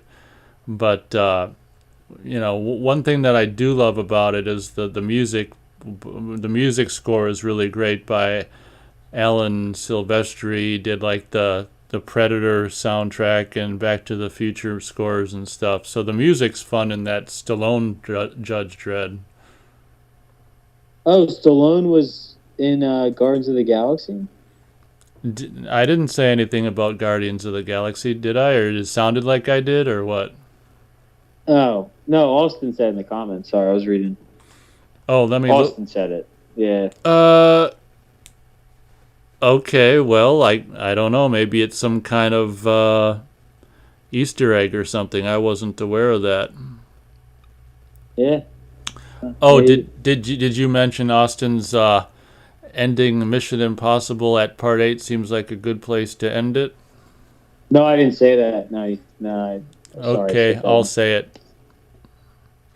I just did. Ha ha. I thought you were going to repeat yourself. Nah, I'm too lazy. Austin's... You probably read this. He's seen Dread 2012. It was good. But then he said, yeah 95 was fun. Okay. Yeah. Yeah, Total Recall. Did you like... I like the remake, but I think you said it was all right. Well, to me, the original is classic, but, I think the remake was another instance where, that was pretty decent, I thought. Yeah. Yeah, wasn't Jessica Biel in the remake? Yeah. Well, you can't go wrong there. And also, wasn't that other hot girl his wife? What was her name? Oh, two hotties in that, right? Just can't go wrong. Was it Kate? Oh, then again, the first Total Recall had that really attractive. Who was that girl's name? Sharon Stone. Yeah. Oh man, what a stunner, right? I remember watching the first Total Recall, and I'm sure you felt. I don't know if all guys felt this way, but remember, like the first scene or one of the first scenes or opening scenes where he finds out his wife is the agent. And then she like tries to seduce him. Remember? Well, I don't think who tries to. Oh. Yeah, the agent, that's Sharon Stone or whatever her name is, tried to seduce. Like after he found out, she's an agent. She tried to like get him with seducing him. Oh yeah, like stalling for time. Yeah, exactly. And I don't know about you, but I'd like. If I put myself in those shoes, I would have been like, dude, he's a stronger man than I am. Because I would just be like, whatever. I'm going for it. You know what I mean? Yeah, but I guess to be fair, he's probably sampled that. Had it so many times, yeah. That's true. Yeah, I guess you're right. Yeah, it ain't worth another dip. And yeah, it means probably dead. Probably just gonna come and kill you, or life in prison, or whatever they're gonna do to you. Yep. But like I guess in a way, like that guy's life, like now, what would have happened if he just never realized, like would they? I don't know. It's been a while since I've seen the movie, but like she was an agent pretending to be his wife, right? So was she eventually just gonna kill him one day, or what if he never woke up or realized he was under what's it called? Like he had his memory wiped and he actually wasn't, this wasn't his life, and he was, like what if he never realized that? Like would she have just pretended to be his wife? For a while, forever, yeah. Forever. I guess we'll never know. Or they eventually just like pulled the plug on him. I mean, I don't. Like, were they just buying time till they killed him, or were they really just gonna? I mean, like in some actors, you're like, wow, this guy had it really, even in the remake, he had a very attractive wife. It's like, dude, I mean, come on, I mean, like that's not bad. Like, wouldn't you rather like? I almost would. That's the time where you're like, just give me the blue pill, man. Like, even if you woke up and realized, like, oh fuck, like my memory was wiped and I'm actually an agent. I would have just started to pretend like I was just the husband. I didn't know anything. Oh my! You know what I mean? Like, what would you have done, Nate? Like, you woke up, like you could fight your way back to being this. I don't know. Now you're basically enemy of the state. I mean, your life is going to be like you're going to fight this crazy battle, and now you're. I don't know. Or you could pretend like you could just keep playing pretend, and act like you don't know anything, and just keep having sex with Sharon Stone and live your. You know what I mean? Yeah. I mean, what would you have done? I mean, I guess it's hard to say, but yeah, that's. I don't know. Part of me would just probably try to. I don't remember. Maybe in the movie he couldn't pretend. I don't remember. It's been a while since I saw the movie. I don't know if in the movie he couldn't pretend anymore. Like they knew he. I don't know. Can anyone see this movie that could enlighten us? Because it's been a while since I've seen him. Yeah, Kate Beckinsale. She was hot. I don't think she was as attractive as what's her name from the original though. Oh, Sharon Stone. Yeah, but Jessica Biel is really attractive too. So like in the remake, he got to be with Jessica Biel after. So it's like it's fucked up, man. Because like in the remake, he's got this really attractive fake wife. So it's like he could stay with his fake wife and live in Fantasyland, or he could take the red pill and go be with Jessica Biel and live a life as a rebel on the run. You know what I mean? It's like, I don't know, man. Must be nice, man, in movies like that, like, because in real life, it would just be like, your wife is like, you don't even have a wife, I guess. You're just, in real life, there is no wife. The government doesn't even send a wife to trick you. They just, you know what I mean? Like, you just get to work your factory job and think that that's normal, Isn't that funny? Like in real life, they would never send like an attractive woman to like play pretend to keep you like, you know what I mean? I guess in your little, whatever, like keep you from ever waking up to the fact that they did it, whatever, wiped your memory. Yeah, I'd have to go back and watch that. I can't remember. Yeah, it's been a while. I can't remember the reason for that and all of that stuff. But yeah, I'm sure it's there if you watch it. Yeah, I can't remember too. There had to have been something because I remember that he was like a deadly agent, and then they captured him. And what I can't remember is why did they wipe his memory and make him live a little false life instead of just killing him? Like that's what I can't remember. I know there was probably a reason for it. I think I just remembered. It was so he could go to Mars and infiltrate that underground group of rebels, that the Quato, so he could infiltrate the bad guys to find not the bad guys, the rebels he could find them for the bad guy, and then they could obliterate the rebels on Mars. I think that's why. So there was this guy, the head of the rebels was this Quato with this little alien guy stuck onto he was a mutant. it coming out of his stomach, and he could sense if someone was trying to infiltrate. So they had to wipe his memory. There you go. So he could actually infiltrate for real. Wow, that's some deep shit. Wow, that's scary, because that would work really. Like, that's, you want to infiltrate, yeah. Like, and did they also control him to an extent? Like they were just able like infiltrate. So he would like, how would he go to Mars? Was he going to be like a worker there? I don't like. Yeah, I guess they implanted. How was he going to infiltrate? Yeah, I can't remember why he ended up going there. They must have had to. I don't know if they either implanted his desire to take a vacation to Mars, or he wanted to. I don't know all the details. Right. Yeah. Like they got him to go there. Yeah. Right. They put it. Yeah. And then they probably recorded everything that was going on in his brain, right, and head. I can't, like, I can't remember all the details. That would make sense. Yeah, that they needed him for some reason. Yeah, to infiltrate. Yeah, that makes sense. Why they wouldn't kill him. Yeah, it's been a while since I saw a movie, but guy, that's a scary future, man. If they start doing shit like that, oh my god, totally like, oh yeah, wiping out people's brains, giving them literally fake desires that they don't even necessarily would have wanted, like, having them be like an infiltrator without them ever even you wouldn't even suspect it, like, oh, guy seems legit, like there's nothing. Yeah, it's like the perfect spy, perfect infiltrator, you know what I mean, the perfect chameleon, Yep. Doesn't have to act at all, just he actually is sincere, or he thinks he is. That's scary. Jesus. That's scary.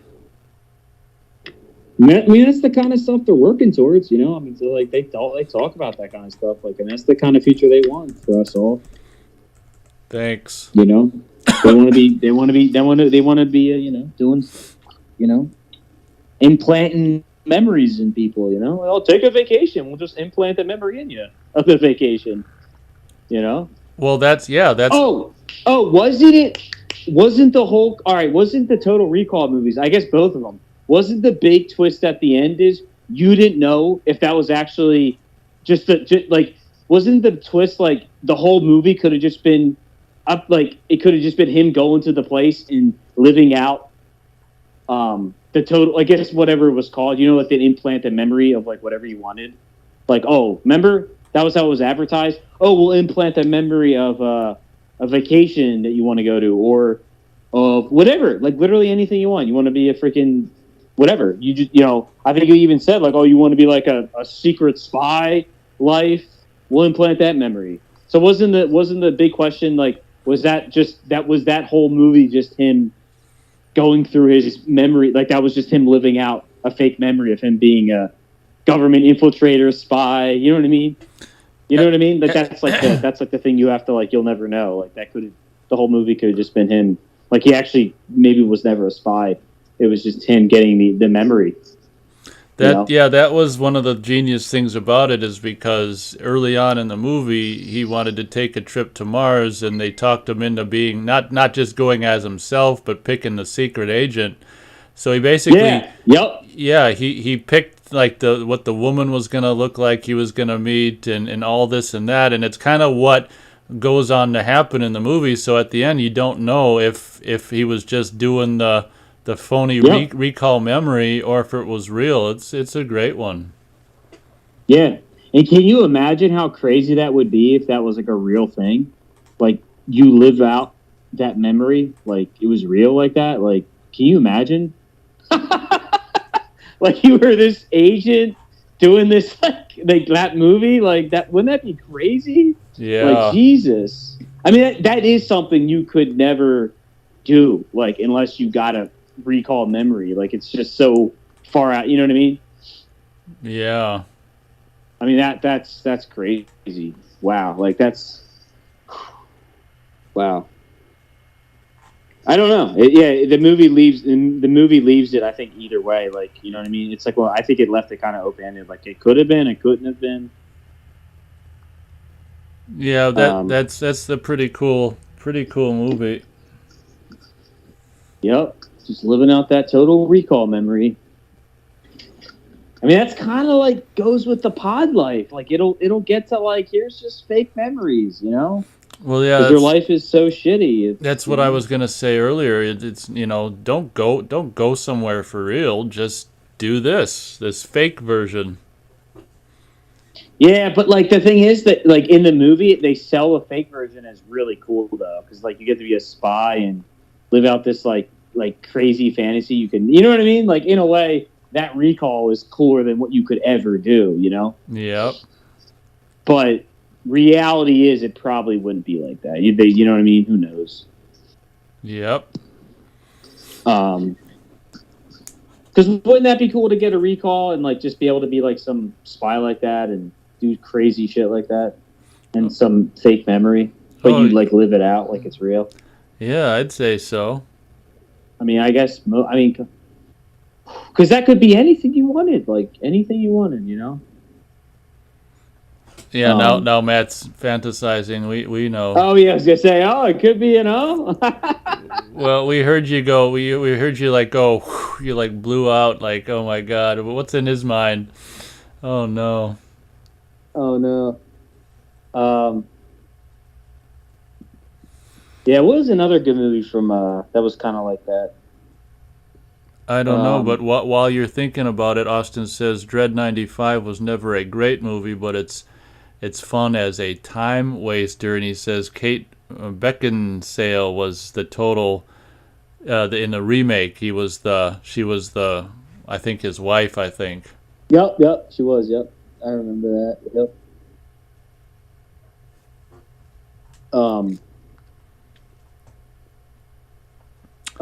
I just thought of, what was that one movie? What was that one movie with Bruce Willis from the 90s? Like kind of a sci-fi. He was like a taxi driver. Oh yeah, Fifth Element. Yeah, what was that about? Wasn't that kind of trippy? It's been a while since I saw that. Yeah, I'm not. Yeah, I think it was kind of trippy. I'm not sure I can really necessarily remember it. I mean, that one chick who went on to be in all them Resident Evil movies was she? Yeah. I guess she was the Fifth Element or something, and I can't remember much about it. But Fifth Element. Oh, you know what I'm thinking? Another Bruce Willis movie, Crazy Monkeys. Is that? Oh, 12 Monkeys. 12 Monkeys. That was another crazy movie. Crazy Monkeys. Oh, because that movie's just a deadly beep released in '96 wipes out almost all of humanity. Oh no. In 2035, a prisoner living underground, Billy, sent back in time to help them to find a cure. Shooting in an airport. Yeah, that's right. He arrives in the wrong. Remember, he arrives in the wrong date. Like it says he arrived 6 years too soon. Oh, they arrested him. Remember, they arrested him. They put him in the mental hospital. Oh, if you're talking about 12 Monkeys, I barely remember it, but. Oh, okay, yeah. He was he was sent back too early, and then he was going on, I guess, about he's from the future and shit. And they just locked him up in an insane asylum. And then yeah, well, that happened. I'm probably for real.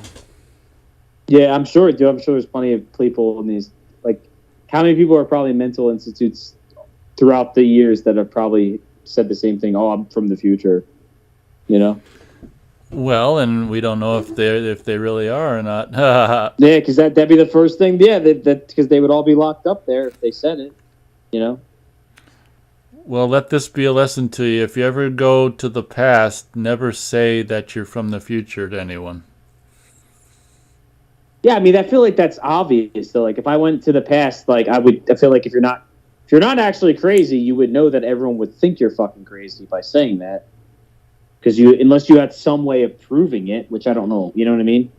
I don't know what you would have, but unless you could show them your machine, you know. Yep, show them that the you DeLorean. Like, here's my machine. Look, come with me to another time period. You know. Hey, let's go to 2020. No. I'll type in No, no. Go way farther back. yeah, Like, why? What happened? No, nothing. we don't talk about that. Yeah. Actually, 2020 wouldn't be that bad. Can you imagine saying, let's go to 2025? Like, or whatever? Like, Jesus Christ, right? Well, yeah, I imagine. Yeah, I don't want to think about 25, but yeah.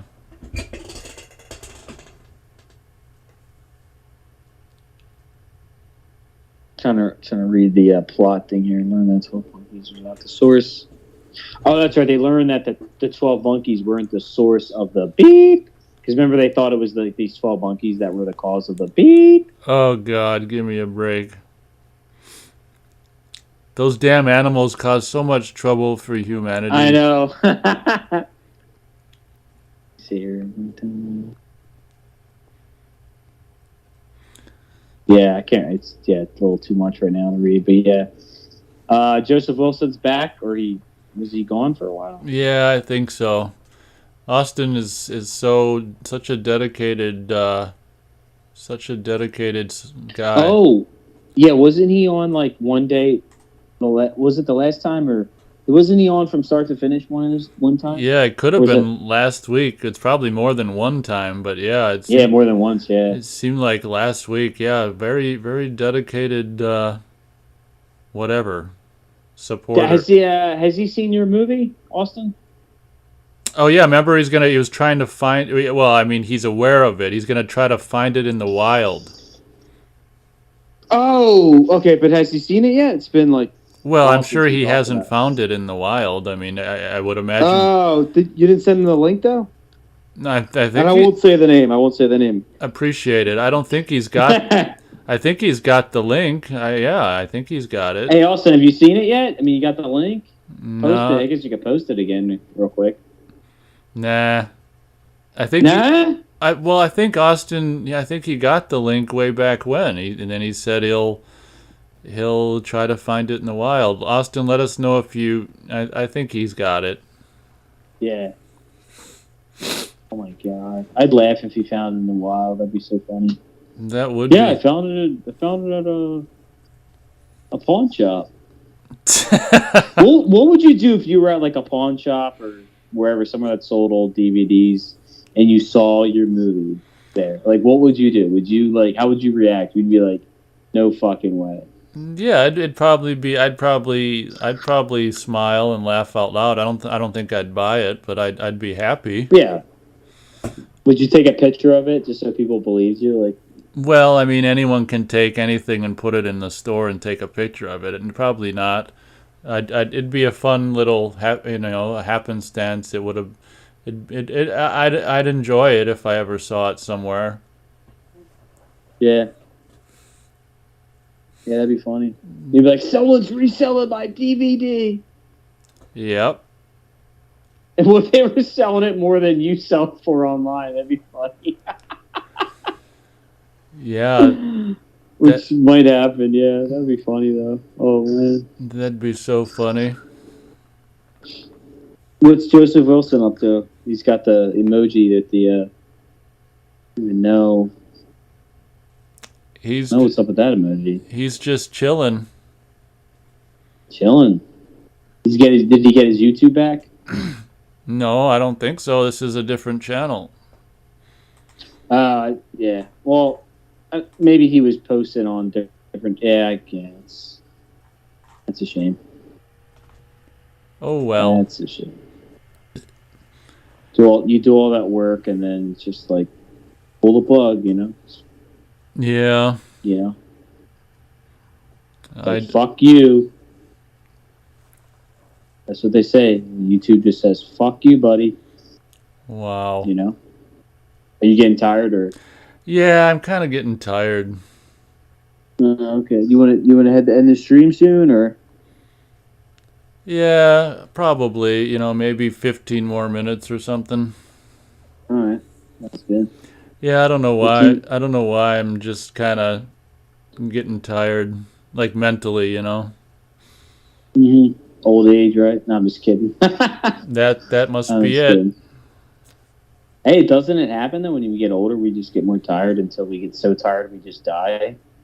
Well, I That's kind of how it guess goes. from what I understand, older people that are older than me, they just, yeah, they sleep more, I guess, or Yeah. 60s and beyond, 70. I mean, I don't expect to ever, I don't even expect to make it to 60, honestly, but just, yeah, I don't know. Yeah. Yeah. Yeah, 60 seems so far away. Well, to you it seems far away because you're younger, but yeah. Oh, man, yeah, I'm getting old, though. I'm 33 now, so... 33. Okay, Wilson's chiming in about the loss of his channel, YouTube. He says YouTube doesn't like people that can think for themselves. They want everyone to think alike.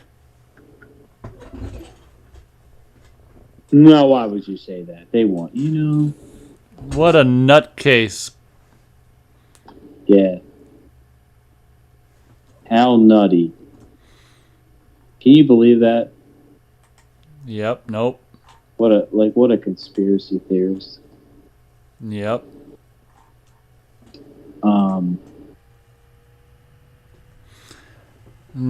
Total Recall, man. Total Recall. No response from Austin, but I'm pretty sure he got the info way back when. He's watching it right now. There you go.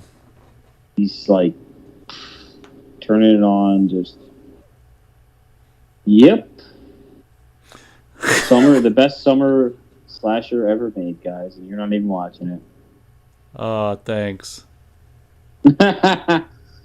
It's better than Friday the 13th. You mean which one? You mean the 2009 one or what? The first one. Oh, you like it more than the first one? Oh, I don't know. I haven't seen the first one. I was just...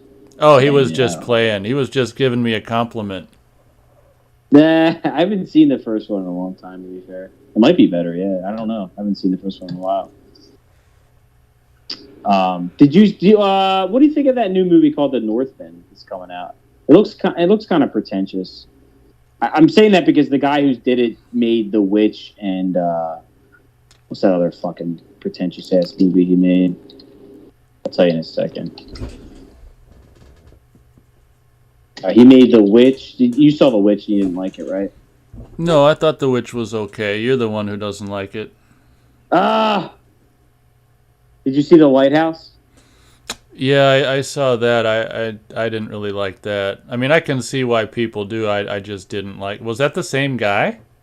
Yep, same guy. Oh, okay. And he just made that new movie, The Northman, which is like about Vikings. Yeah, that doesn't interest me. I like the idea of a Viking movie. I just don't want to watch it from the guy who made The Witch. Oh, you don't want to see his Viking movie. No, because it looks so pretentious. Just so. Yeah, I don't know. Like he's so up his own ass. I don't know. I just don't like his movies. I want to see a Viking movie like just fucking shit up, man. Just just douche. How Vikings were, just douche. Just douche. Vikings doing what Vikings do best. Douche. Yeah. Just douche right over that head, yep. Just real, because it's like, all right, man, Vikings, you think, like, this movie's, like, pretentious and, like, blah, blah. You think the Vikings were like that? Or you think they were just, do you think that's how they acted at that time period? Or do you think they were just, I don't think they were acting like that. Do you? Or do you think they were just... Well, I don't know enough about the movie to know how they're acting. How do they act in That's true. That's true too. You haven't seen it, yeah. They're acting like you're watching The Witch. I don't know, like just pretentious. I don't know, just like you're watching some Shakespeare pretentious movie instead of a movie about like Viking killers. Like. No, they probably didn't act like that. They were probably just killing, eating, and making little Vikings. Sense. Yeah. Yeah. I mean, I'm sure they were smart guys. I'm not saying they were probably very intelligent, but I don't think they were. Yeah, I think they weren't acting like how this movie portrayed them to be. I think they were,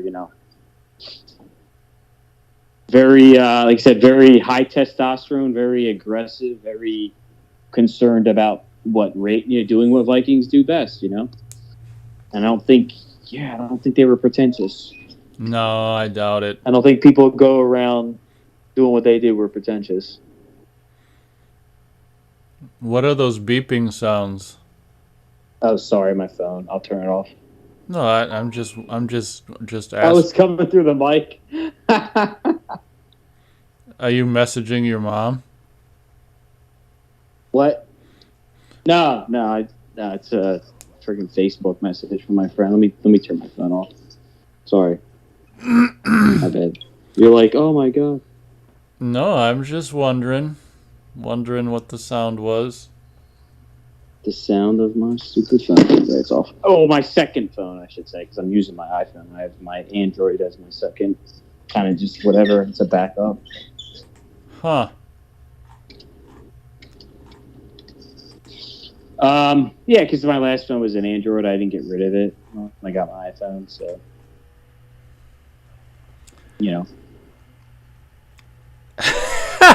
Yeah, I'm just tired. I don't know if I can go on any longer. You can end the show now if you want. It's no big deal. I mean, Yeah. you're tired. I don't know. This show went on for 4.5 hours, so I mean, it's pretty long. Yeah, I mean, it's mentally draining. I don't know why I'm more mentally drained this week than normal, but oh well. Yeah, it is what it is. I mean, they got 4.5 hours of you, so you should be happy. Yeah, they'll be happy Be with grateful. Be grateful. Exactly. Yep. So, any last words or? No one. You mean from me or chat? No one said anything. You, chat, anyone? Yeah. I guess chat's got to type, but. No, I've been talking for 4.5 hours. I don't have any last words. What about you? Yeah, I guess after 4.5. I mean, yeah. I mean, stay safe. That's all I have to say. That's all that matters, guys. Yep. Stay safe and don't live life if you can't stay safe at the same time. Was that what was that? Was it the line "Stay safe"? It was from one of these stupid movies that came out a couple of years ago. There was a movie that came out, I think in 2020, about basically what happened in 2020, but it got really out of control with the government and lockdowns, and it was really crazy. I forget what it was called, but I remember in the trailer the guy said, you might have seen the trailer, "Stay safe and sanitized," or something like that. It's just so weird. Yeah, I don't think I can remember that trailer. Yeah, you got "Stay safe and sanitized." So yeah, it's pretty. So you gotta say that now too. Stay safe and. Oh, he said it. Joseph said it. He said the word. Yeah, he did. But YouTube's not gonna censor him because he's actually saying what YouTube wants you to say. Oh, yeah, that's a good point. I guess I can leave it up. Oh yeah, no, that's gonna boost your channel to the top. Oh, it's gonna boost your rankings. Yeah. Oh, okay. All right. Well, I guess that's it for me. So. Yeah, I'm dead. Thanks for joining us this week, Matt. All right, no problem. I'll talk to you guys later. You have a good one. Yep. Later. Peace. Bye. All right, yeah, I'm just tired. I mean, 4.5 hours is, it's pretty good, so you can understand why I'm tired, maybe, so. Oh, the headphones went boom, so, yeah. Wilson, yeah, he says it's called real life. There you go. God, I don't know why I'm, so tired, but maybe I didn't eat enough for lunch or something, but maybe I'm malnourished, but I think that's pretty much gonna do it for the show, everyone. As always, appreciate people showing up. Austin's definitely well, I guess so is Wilson, but Austin can be a really dedicated live listener. But so can Wilson, after all. All right, Austin says goodbye. See you, Austin. See you, Wilson. Austin's out of gas too. Yeah, maybe it's just something about this time of year or something going on in the air this week. But yeah. All right, everyone. Appreciate everyone showing up as always, and we'll see you next time.